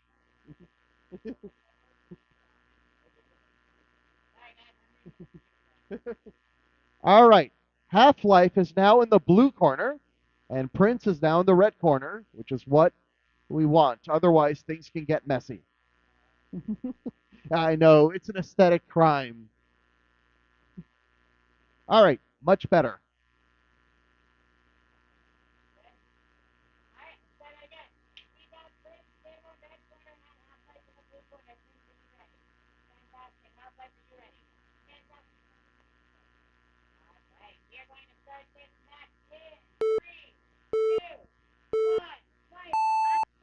Here we go. The bots meeting in the middle, and Prince throwing Halflife mildly into the air. It wasn't a huge hit, just enough to send Halflife away a foot or so.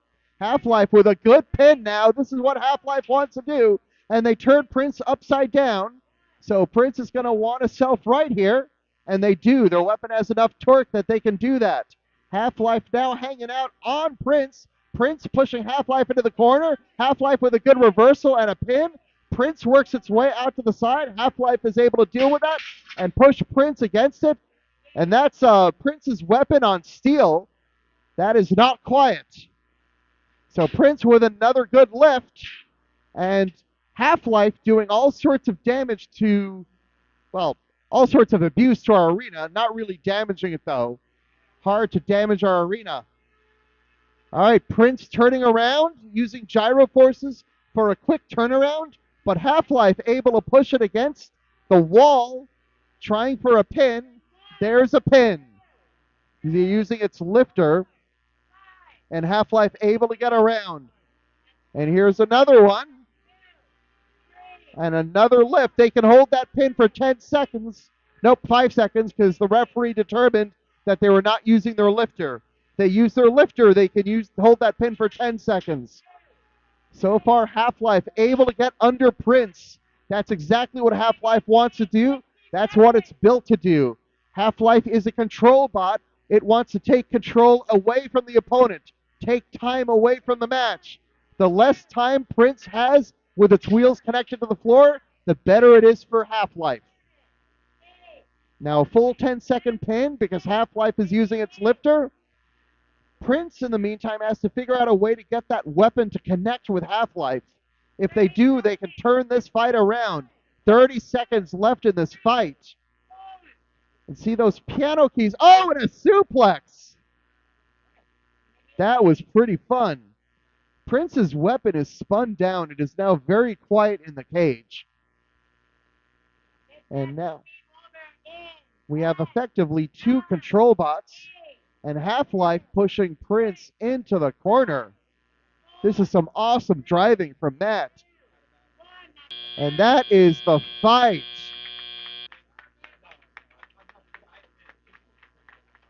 So this is going to go to the judges.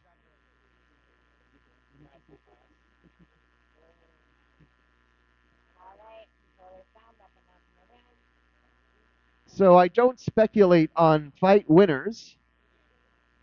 I try not to. I know there are other announcers who like to. I do not.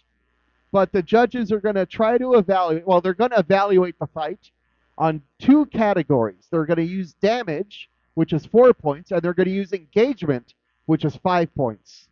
So did one bot damage the other? And did one bot engage their opponent more than the other? So 4 points damage, 5 points engagement. So 9 points per judge. And then we're going to look at how many judges voted for which bot. And then we're looking for a majority, and the votes are in. Your winner by unanimous decision is Halflife. Let's hear it for Halflife. That was, I heard from Jaron himself. He said masterclass, and that's exactly right. That was some outstanding driving from Matt with Halflife, and he does that every event. He's a phenomenal driver. All right, we're going to have Sting Operation and Drumder Child up next. While Halflife goes back to the pits, they're going to prepare to fight Redline, another very violent kinetic bot. So here comes Sting Operation, and here comes Drumder Child. Sting Operation in the red corner, Drumder Child in the blue corner.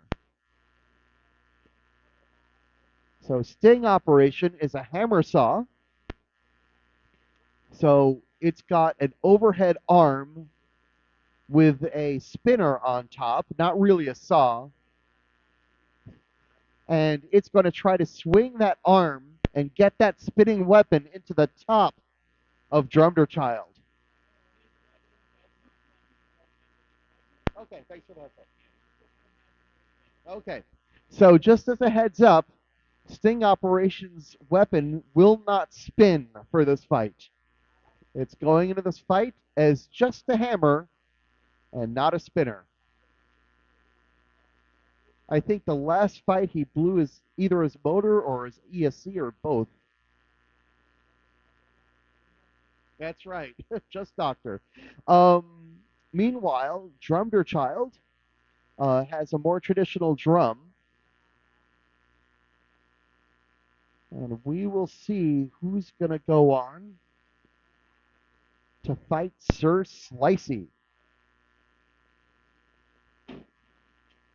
All right, the doors are closed. We can drive the bots now, and we can test their weapons. We do not drive the bots until the door is closed. No spin. Yep.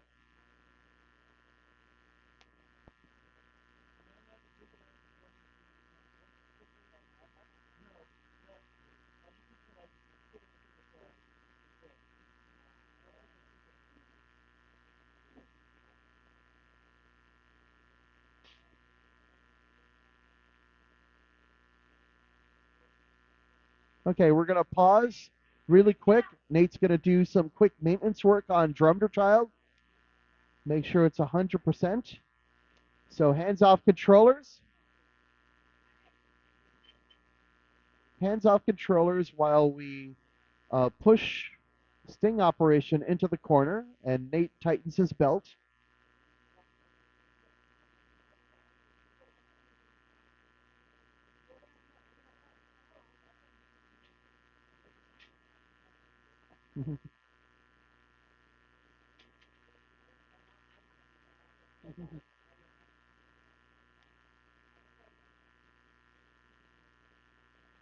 So Sting Operation in the red corner. It's got that big plow. It's been able to push other bots around all day. And when that hammer saw has been working, it's been quite effective.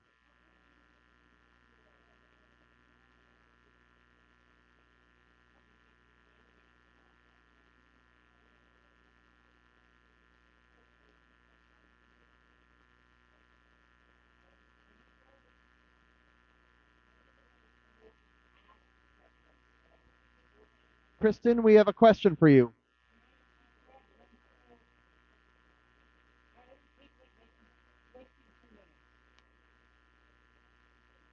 Okay, Nate has to run to his pit table to grab a tool.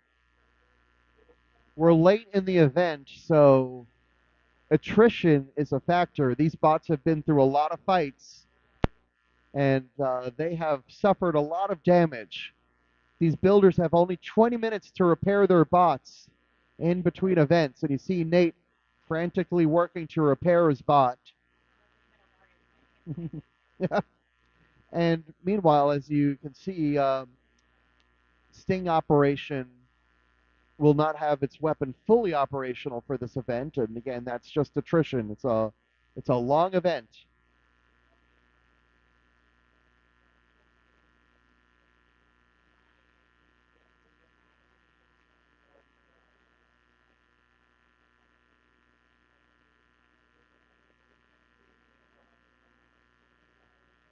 Hopefully, we will get to fight these robots really soon.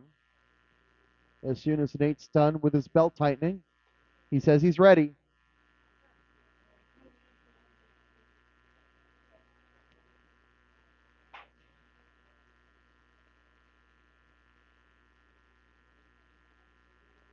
All right, weapon locks are out.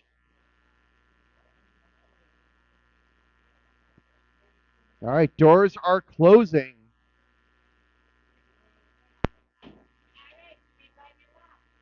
Doors are closed. We can drive our bots. We have 2 operational bots, well, mostly operational. Okay. Take it away, Cassie.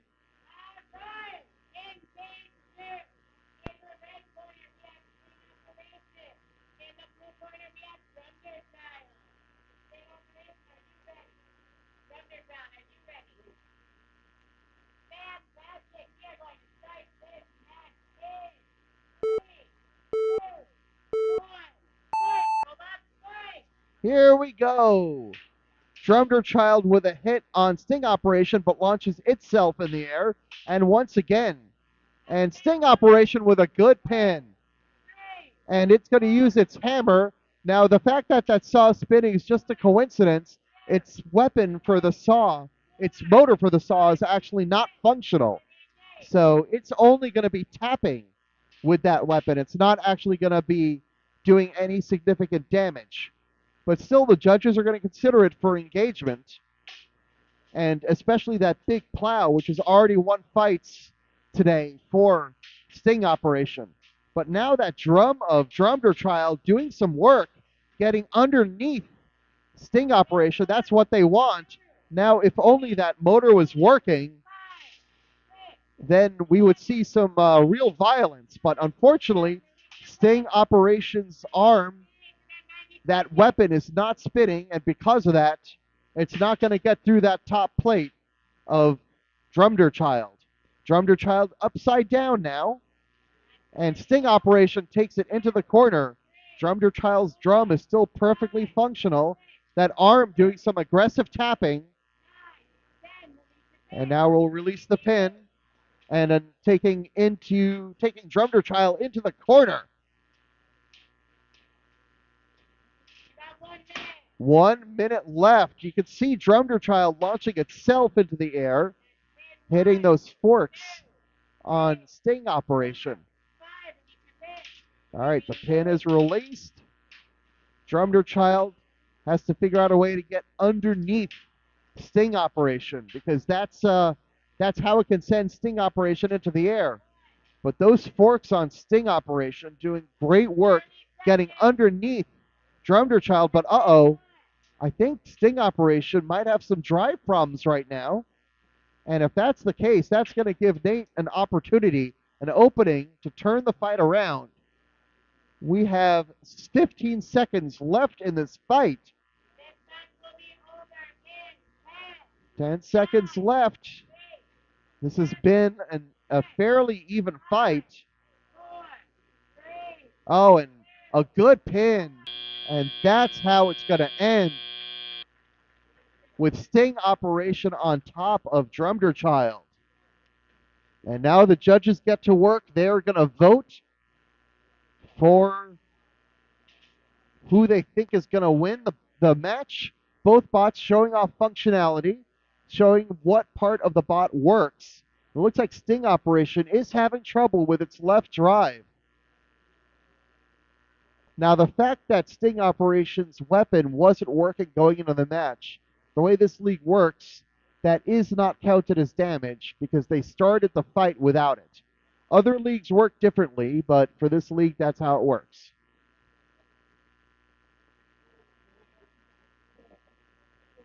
So we're going to see who's going to move on to fight Sir Slicey.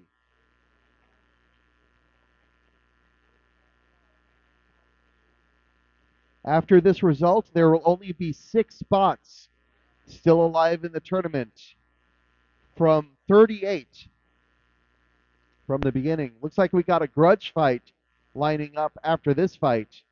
So we got some more action. It's not bracket action, but it's still action. Judges are still deliberating. They will give me the winner soon enough. I will let you know as soon as I know. One of these bots is going to advance to fight Sir Slicey. It's either going to be Sting Operation or it's going to be Drumder Child. Which way will the judges go? Will they look at Drumder Child's hits or will they look at Sting Operation's pins? We have a unanimous judges decision for Sting Operation.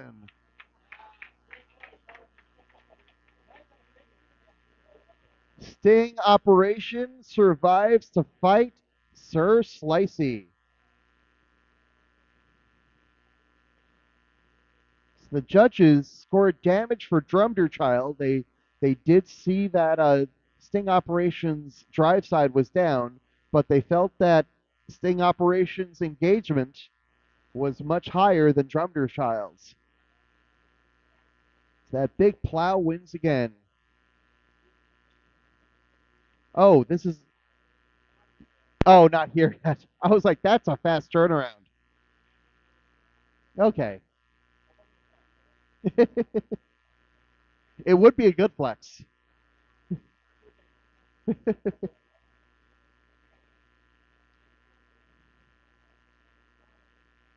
All right, so at some point in the near future, within a few minutes, hopefully, we're going to have Redline versus Halflife. We just got to wait for Halflife to charge their battery. We might have a grudge fight before then or after then. We're not sure.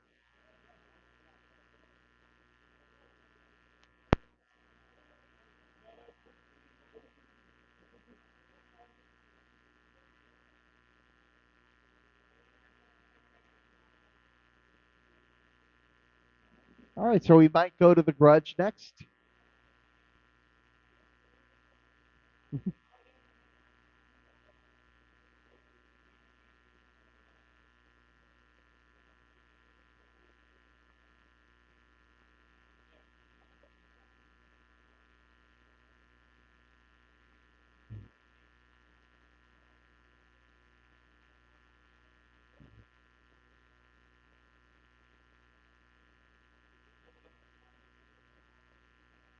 Oh, I see Redline coming here.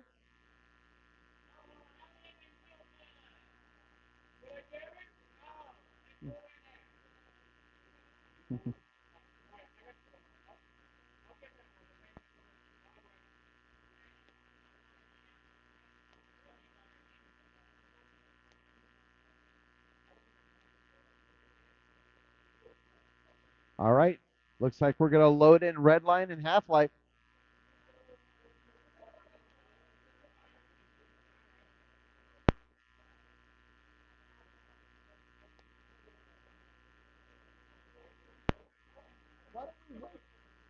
Why don't we wait to run the grudge until after the tournament fight, just so that the crowd has something to watch, right?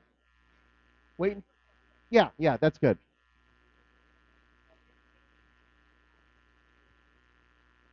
All right. This is Redline versus Half-Life. Whoever wins this fight clinches fourth place in the tournament. They can finish no worse than fourth. The loser is eliminated.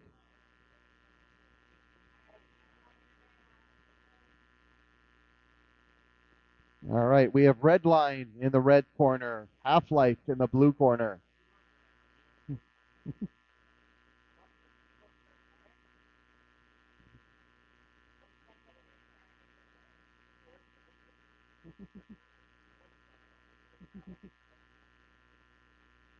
Today I learned Matt is secretly a rabbit. That's fair. No, thank you.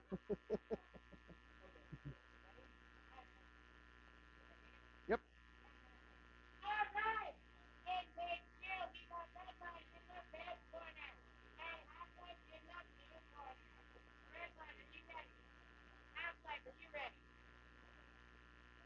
Fantastic. You're going to fight this back in 3, 2, 1. Fight, robots, fight. Here we go. First engagement and second engagements go to Redline, but Half-Life taking Redline into the side of the arena. Redline now upside down. Tries to self-right, but Half-Life is on top of them. Redline flips Half-Life over. Half-Life driving Redline into the side of the arena.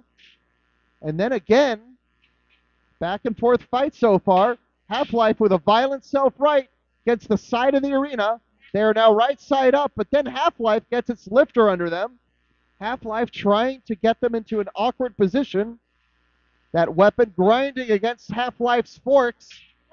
Half-Life with a good pin. They'll only be able to hold it for 5 seconds. Are they entangled? Are they stuck? No, they are not stuck. And there is a good hit. 90 seconds. All right, another good pin from Half-Life. This one involves its arm. And now they re-engage. You can hear that weapon grinding against the side of Halflife. Halflife with those TPU sides, so it can take a lot of abuse. Another violent self-right, and Redline is back on its wheels.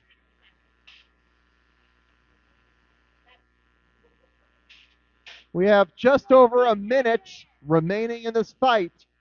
Can go either way. Redline's weapon planking at Halflife's fork. Halflife with a good push, but then Redline getting under Halflife. That's what Redline wants to do. They want to get under Halflife and do some damage to that bottom plate and maybe get into a wheel. Halflife needs those 4 wheels. You can see how zippy and controlled Halflife is. 30 seconds left in this fight. Some more good engagement from Halflife. And that's a released pin. More grinding away from Redline. Halflife getting Redline back in the corner. And Redline turning upside down. Halflife just such a difficult bot to fight. And that's the fight. Another close fight. Another driving class from Halflife. Both of these drivers really good.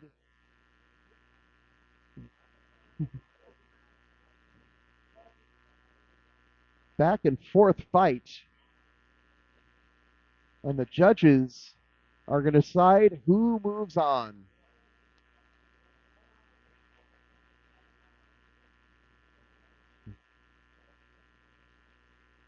Judges are deliberating. They're making their decision based on the criteria of damage and engagement. I'd imagine that damage is going to be split 2-all, so it's going to come down to engagement. All right.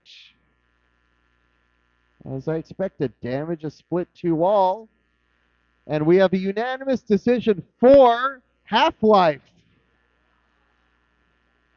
Halflife wins the judge's decision. More smothering control action. Matt just driving his brains out tonight. Just phenomenal driving so far. All right, we have a Grudge loaded in. What do we got here?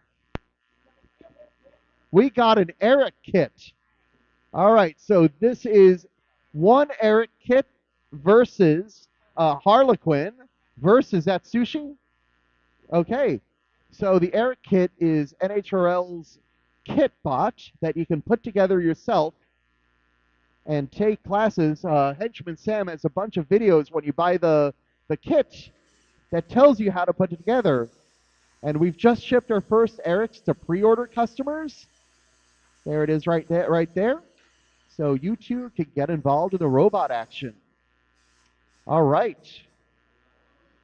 Go to nhrl.io for more information.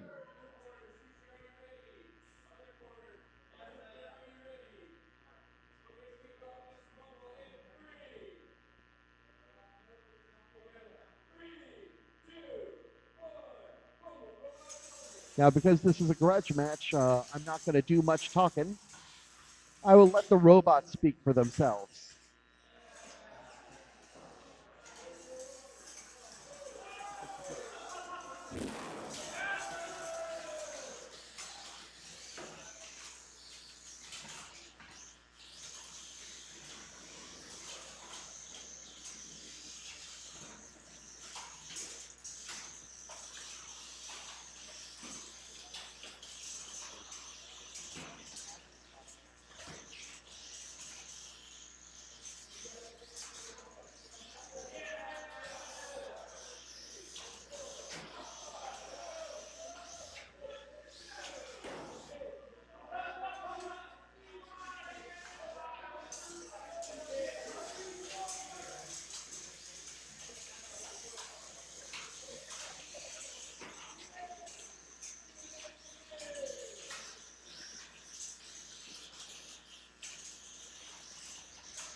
Let's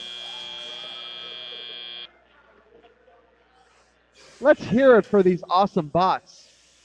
Now, if you want to get your own Eric kit, go to nhrl.io, look for Academy. We will teach you how to build a robot.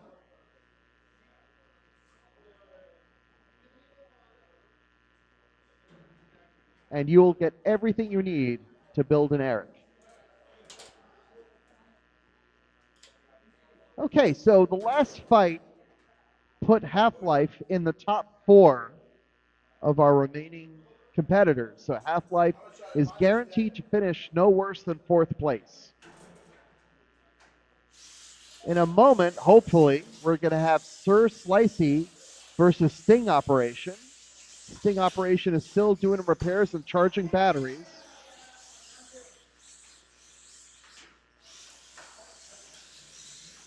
Looks like this fight is not over.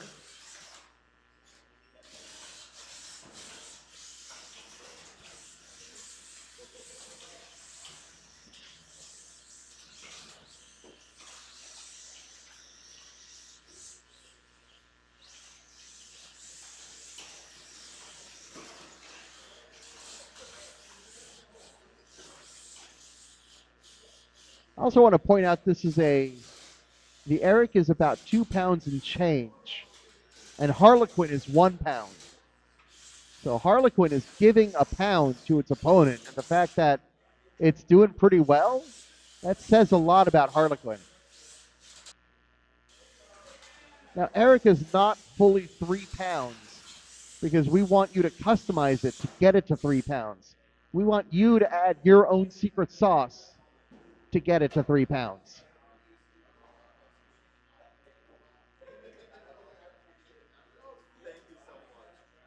And that's the Eric.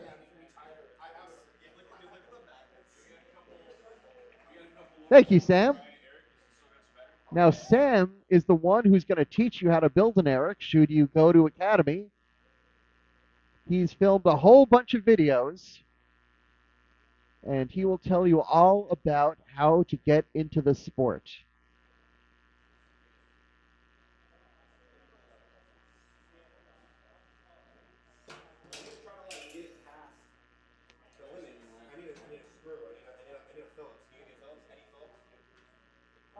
So the next bracket fight is going to be Sir Slicey versus Sting Operation. I think we're still in Sting Operation preparing though, because they're guaranteed about 20 minutes to prepare.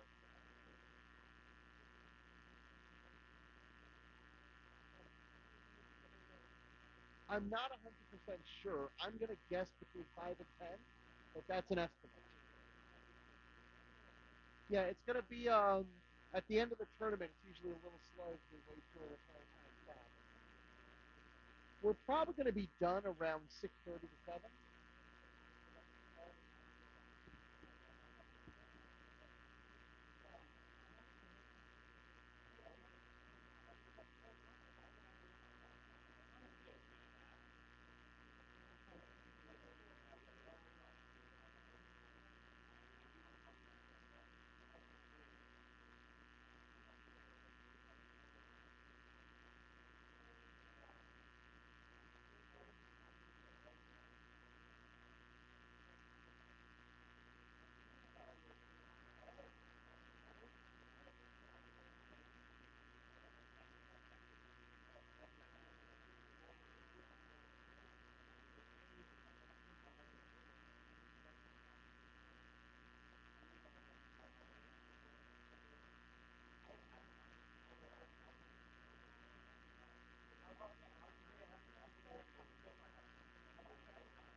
Looks like we got another grudge fight loading in. This is Kilco. Who's Kilco fighting? I can't see. Sticker Bomb? Okay, Sticker Bomb. I don't know Sticker Bomb. Oh, I see. Okay. It's one of NHRL's Jolt kits. Got it. Part of the fleet. Sticker Bot.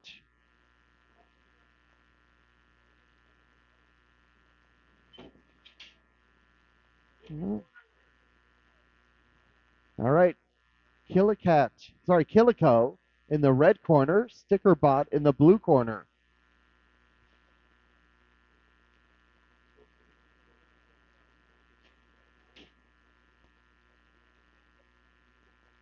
This is a grudge fight, so I won't be covering it. Enjoy the fight.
Congratulations, Sticker Bot. Sticker Bomb. Sticker Bomb. All right, well, I do see Sir Slicey. So we just need Sting Operation, and we are good to go with our next bracket fight. Remember, the winner of Sir Slicey and Sting Operation will clinch 4th place. They will be top 4 in this tournament. We started today with 38 Beetles.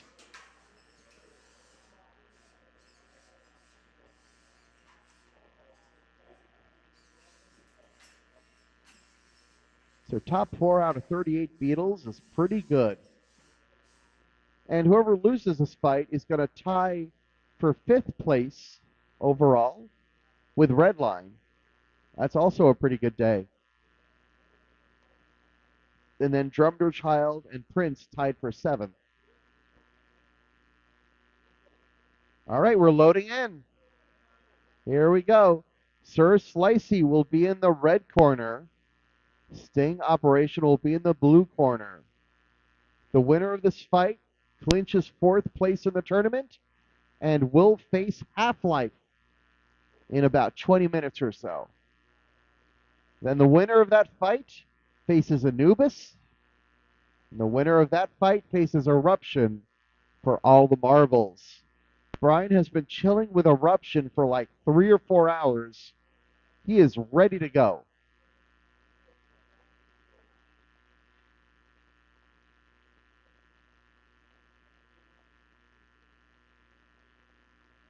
All right.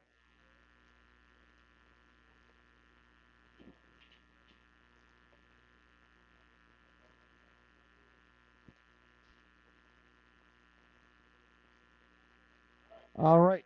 Sir Slicey, I beg your pardon, in the red corner. Sting Operation in the blue corner. This is for a share of 4th place. Top 4 is on the line. Ref Alex making sure that our system works.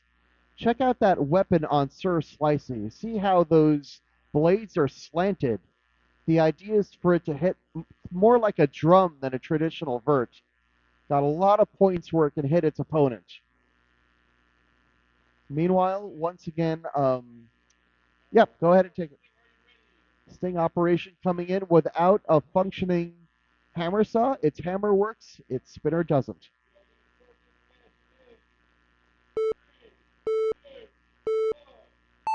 Here we go for 4th place, or a share of top 4, I should say. Both bots looking for an angle, and that's a good punch. Oh, that is Sir Slicey slicing into the weapon assembly of Sting Operation, and then getting into the fork, sending Sting Operation in the air. Sting Operation showing that excellent control, but Sir Slicey getting Sting Operation into the air a couple of times. And again, oh, those hits to the weapon assembly, they are dangerous, because that could totally kill Sting Operation's arm, and that's more damage points for Sir Slicey. Sir Slicey continuing to make hits on the back of Sting Operation, does a little dance on the steel floor. More and more hits. Sir Slicey able to get to the forks of Sting Operation. Sting Operation's drive still good. Both bots have good drive. More hits. Sting Operation spending a lot of time in the air.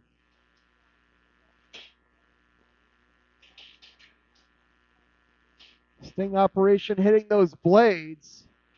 Oh, I have to wonder what's left of Sting Operation at this point. Those are some huge hits. Sting Operation getting close to the roof, and that's a tap out. Sting Operation taps out. Sir Spinning clinches a spot in the top 4.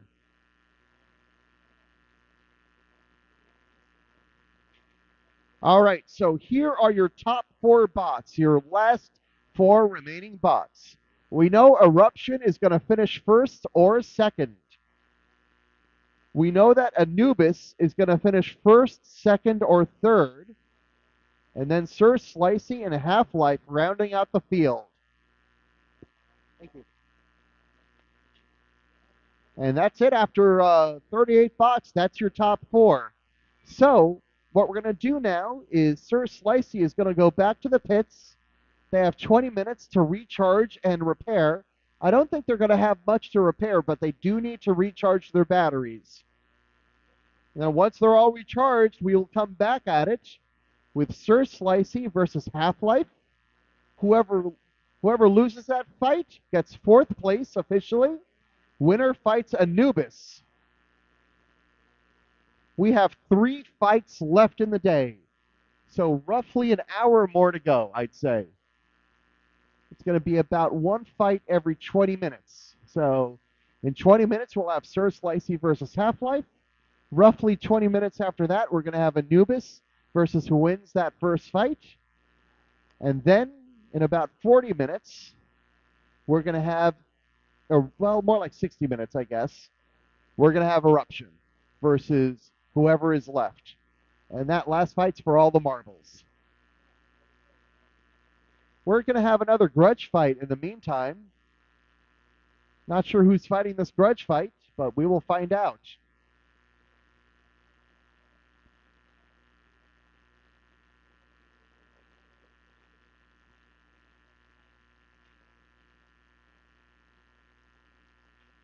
A really good day for Sting Operation. They finished the day tied for 5th with Redline. Ben tapped out because he said he lost drive.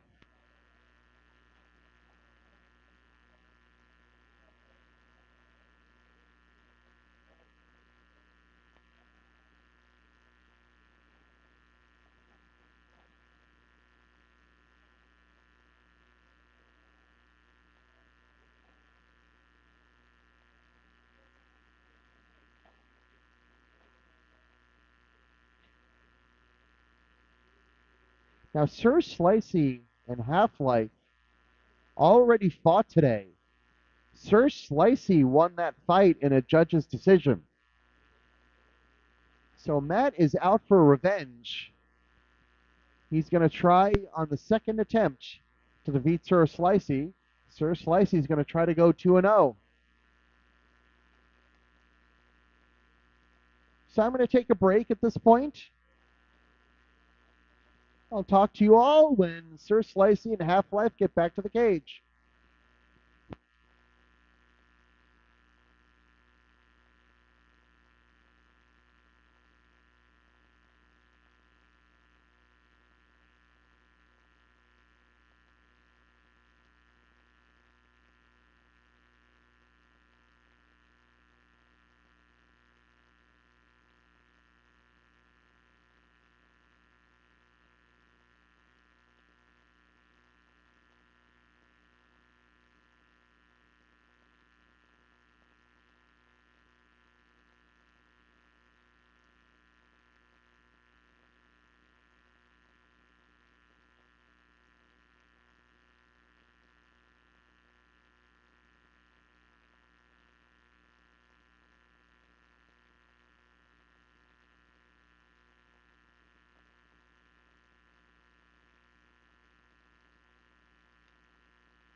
Ladies and gentlemen, the roll of Guild 4. The winner of this fight will go on to fight Anubis, and the winner of that fight will go to the grand finals.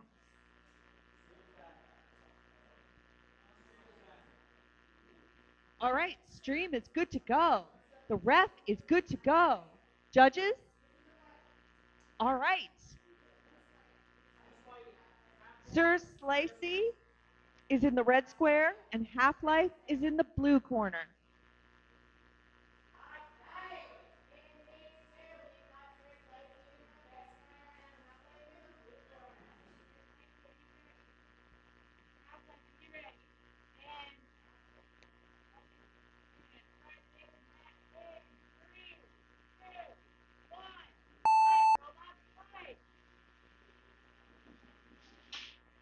Sir Slicey is a vertical spinner and doing a lot of flipping and damage.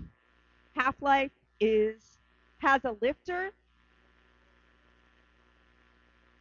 and is working on trying to control the fight by pinning Sir Slicey. Oh, Sir Slicey doing itself potentially more damage than it's doing to Halflife. But that weapon still seems to be able to spin up. Halflife getting under Sir Slicey. Sir Slicey taking the flying. Trying to be... Whoa! That is Halflife trying to be a drone. Sparks of steel on steel. 90 seconds. Our floor is steel, so some of the sparks are that. Others are the vertical spinner hitting the forks on Halflife. Another good hit from Sir Slicey. More maneuvering and a successful flip from Halflife. And Halflife gets tossed in return. A lot of airtime in this fight.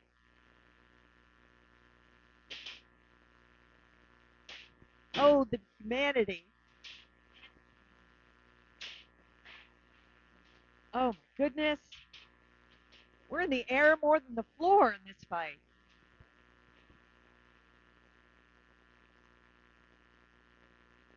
Halflife seems to have jammed Sir Slicey's weapon.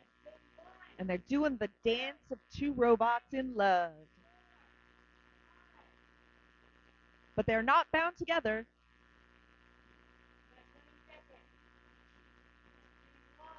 Question is whether Sir Slicey's weapon can spin back up. 10, 9, 8, 7, 6, 5, 4, 3, 2, 1. That's enough. And for the victor, we'll have to go to the judges.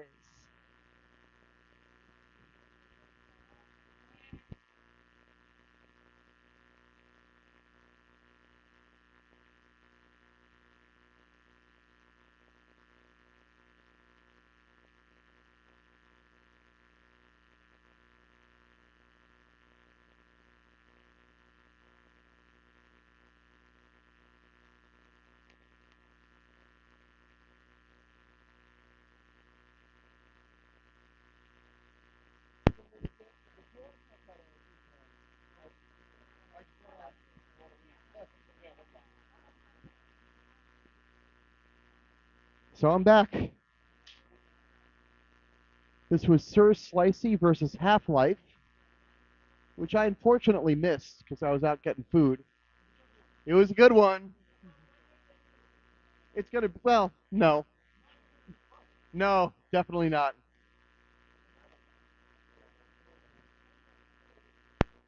So I'm going to be in the dark about how the judges are going to go entirely until I get the JD. But whoever wins will face Anubis.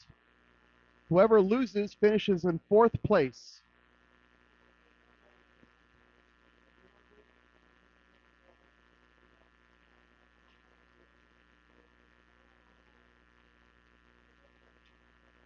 I'm not surprised. I mean, Half-Life's been getting better all event, and Sir Slicey is, part of the Sir heritage. So it's a good bot. I'm not surprised it's done well. And remember, I should say this on the stream. Don't forget that Sir Slicey and Half-Life have already met today. Sir Slicey defeating Half-Life in a judge's decision. Can they make it too? Or will Half-Life get revenge? This is going to be a close decision. The judges are still deliberating. Lots of deliberation. I'm in suspense.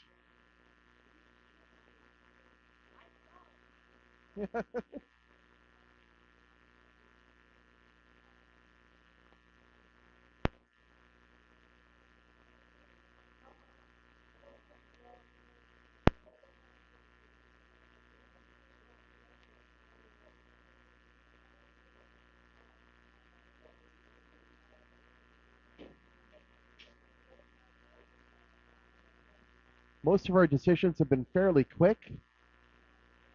This one's taken a while, but I understand why. From everything I heard, this was a very close match. So I'd rather the judges take their time on this one, make sure they get as good a decision as possible.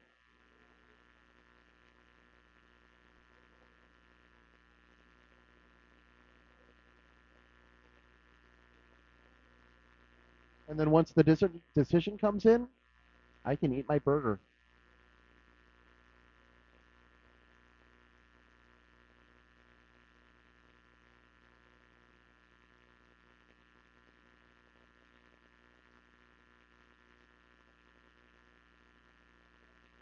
Hasn't come in yet.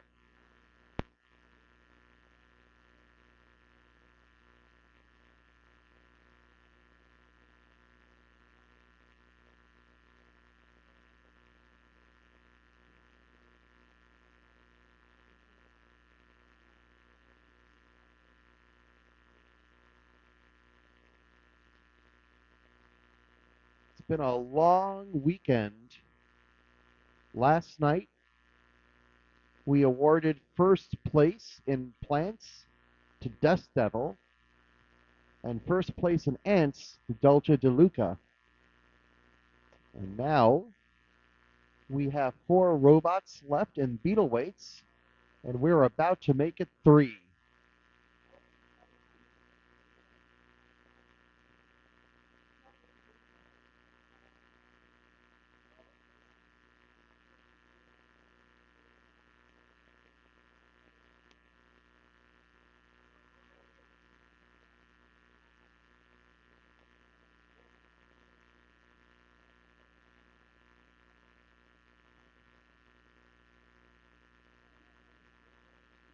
All right, I think the decision is in.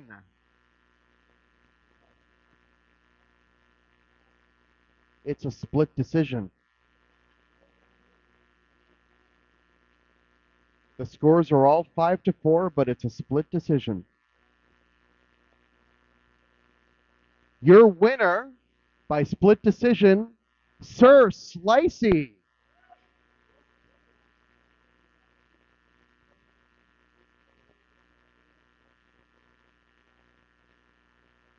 So this means that Half-Life finishes 4th place. They had an awesome day.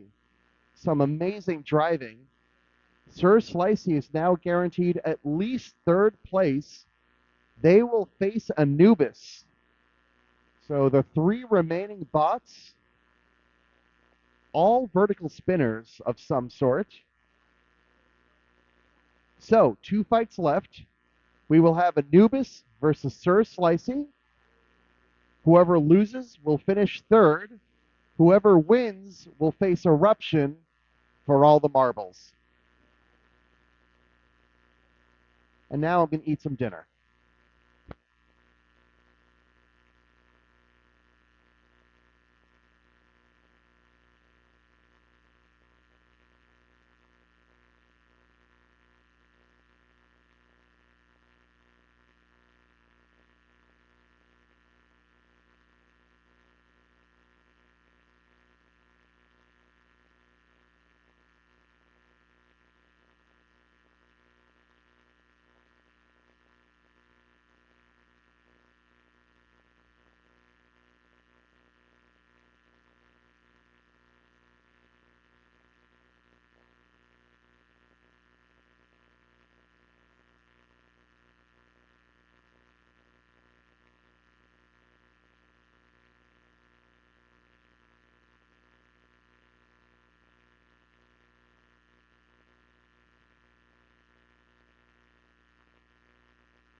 All right, we are starting our second to last fight.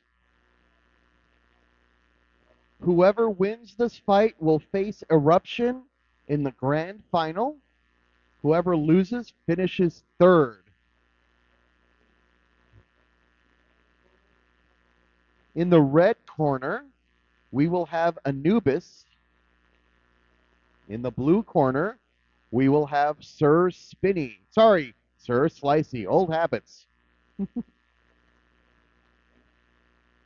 Sir Slicey has just defeated Halflife by a narrow JD.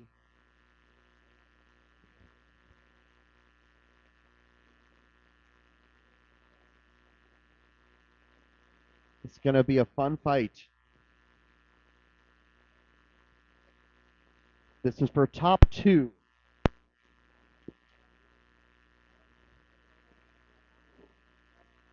All right, Anubis in the red corner. Sir Slicey. Oh, that's going to be hard for me. Sir Slicey in the blue corner.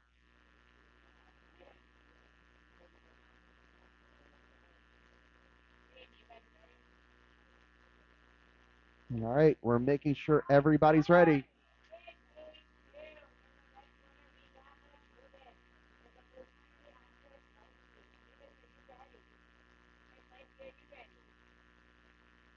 Penultimate match.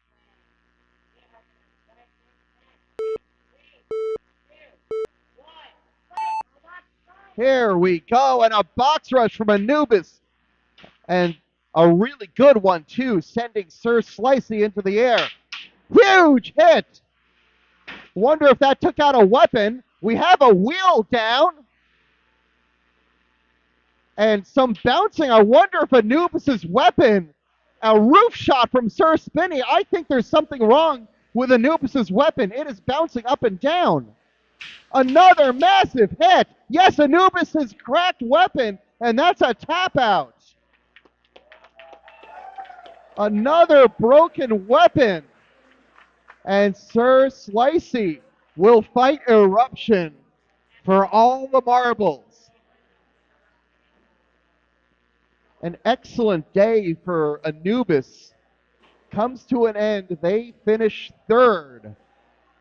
Good enough for the podium.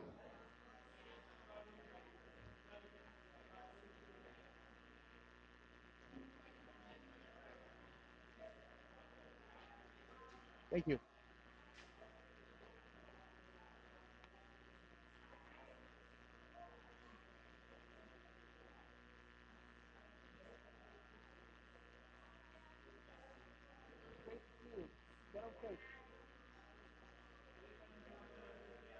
No worries. No worries.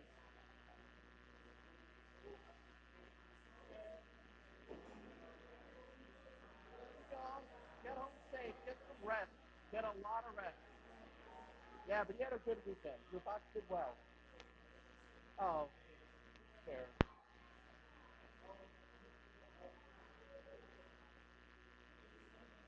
You had a good day. Yeah.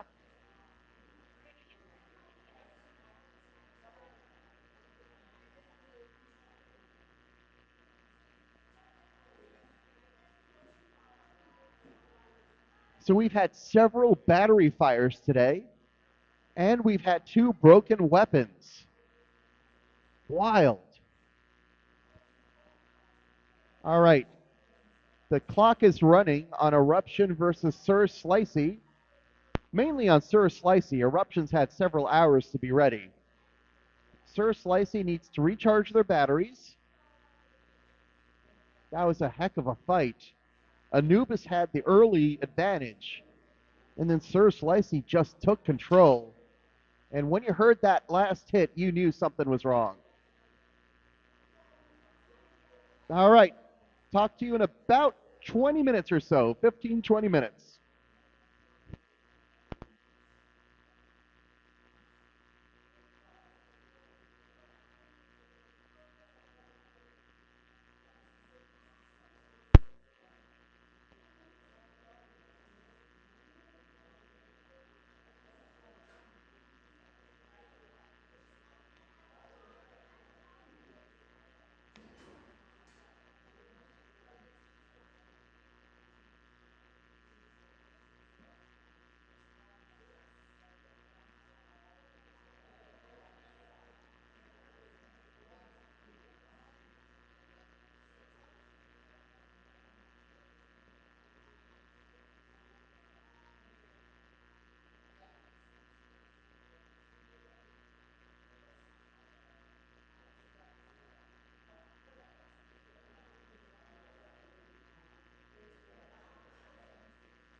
Judges and refs to the cage.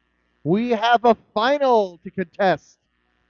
Judges and refs to the cage.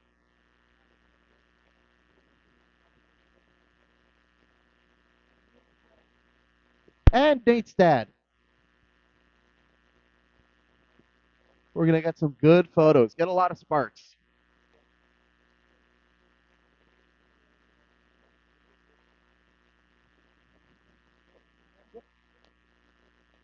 So Eruption versus Sir Slicey.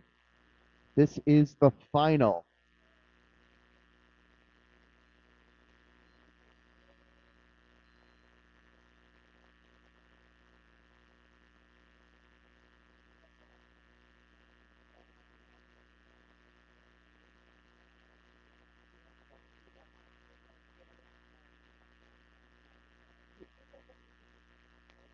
All right.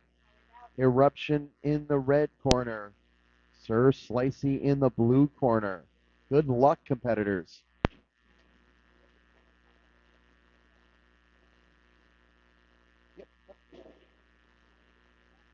We have the sand bucket ready. It's going to be a destructive fight.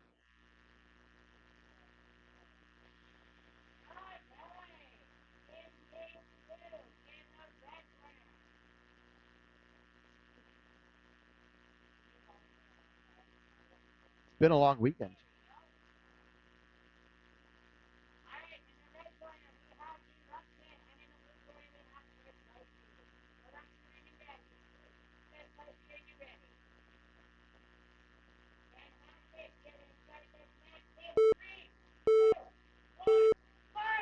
Championship time. Eruption with the box rush. Sir Slicey pushing back. Haven't had a huge contact yet. Now we have a little bit of an exchange. Sir Slicey turning upside down, self-righting. Some good driving here. Sir Slicey able to avoid Eruption's thrusts. Sir Slicey using its gyro to spin around, as does Eruption. Eruption with a miss and another miss. Some nimble driving from Sir Slicey, and then a good hit straight on. Both bots hitting each other. Sir Slicey's upside down. Now they self-right. A good hit from Eruption, winning that exchange. I see smoke, smoke. All right, that's a... Oh, we have a super spicy fire.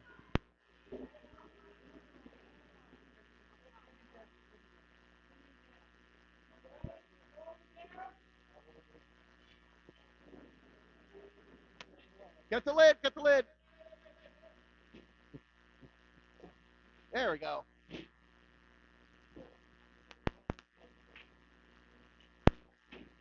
Well done, everyone. Woo!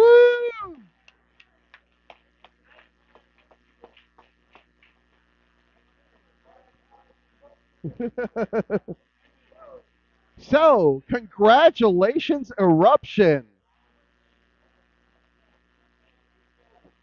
That was an intense fight.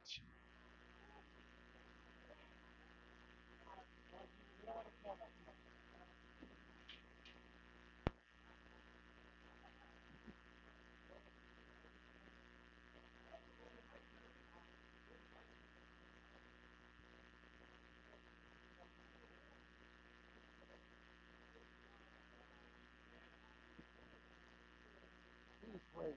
He's amazing. I'm not sure, but he's amazing. He is absolutely incredible. Yeah, seriously. He's left everything in the cage also, you know? Seriously. The way he dodged Eruption, that was incredible. Great gyro driving. Oh, he was really good.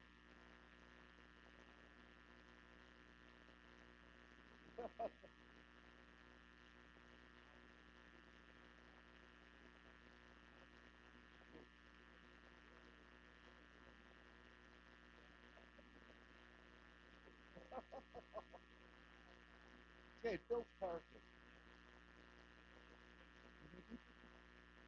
Only mildly character.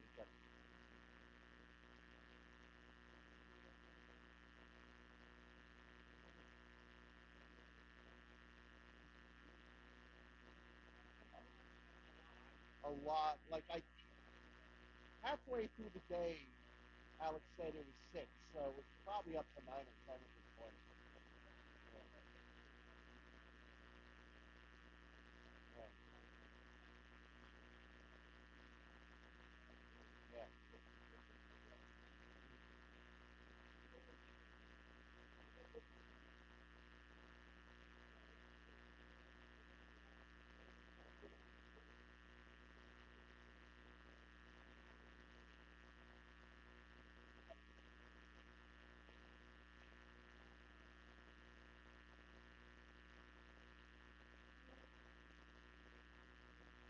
So, do we have hardware? Yeah, that's all that remains.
All right, there we go.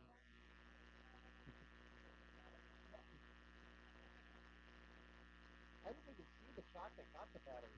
I saw it first, but it was not right when it got hurt.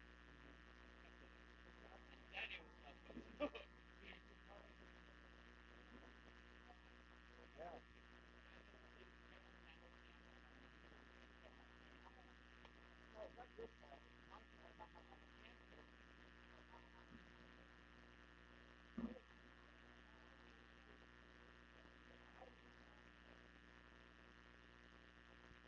All right, here we are.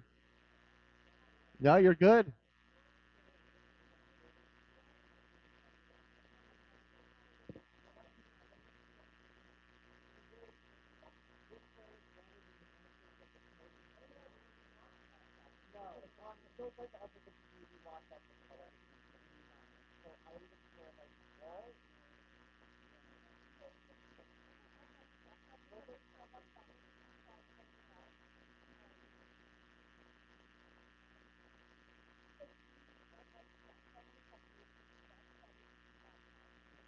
Seriously, yeah.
So wait, you want me to move over here for the photo?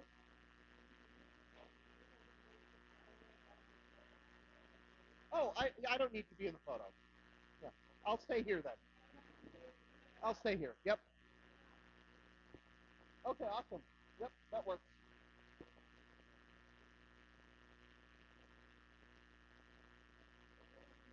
All right, let's do this. Congratulations to everyone fighting today. Thank you to all our volunteers. Thank you to our sponsors, Repeat Robotics, Cookie CAD, and IT Gressa. We could not do it without you. We started today with 38 Beetles. Here are your top 3. In 3rd place, we have Anubis.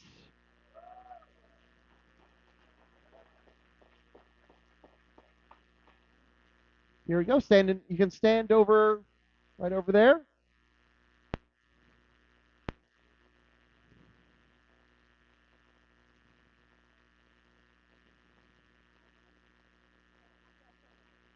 Okay.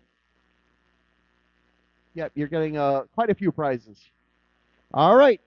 In 2nd place, we have Sir Slicey. Here you go. Oh, and don't forget your gift card.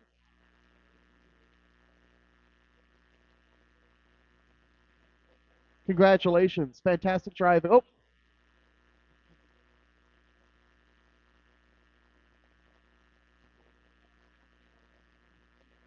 And your winner in 1st place, Eruption.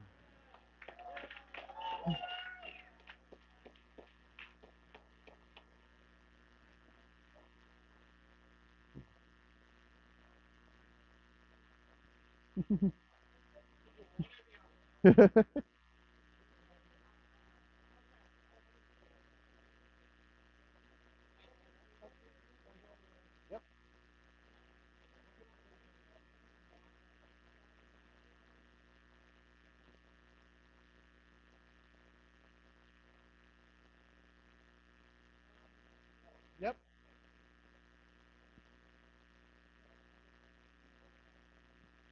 And that'll do it for us. Thank you, everyone, for watching. Thank you, everyone, for competing. Thank you for an amazing weekend. To Repeat Robotics, Cookie CAD, and IT Gressa, thank you for sponsoring. Thank you for all our volunteers. Thank you for everyone who stopped by, watched the stream. Couldn't do it without you. Have a great night, everyone.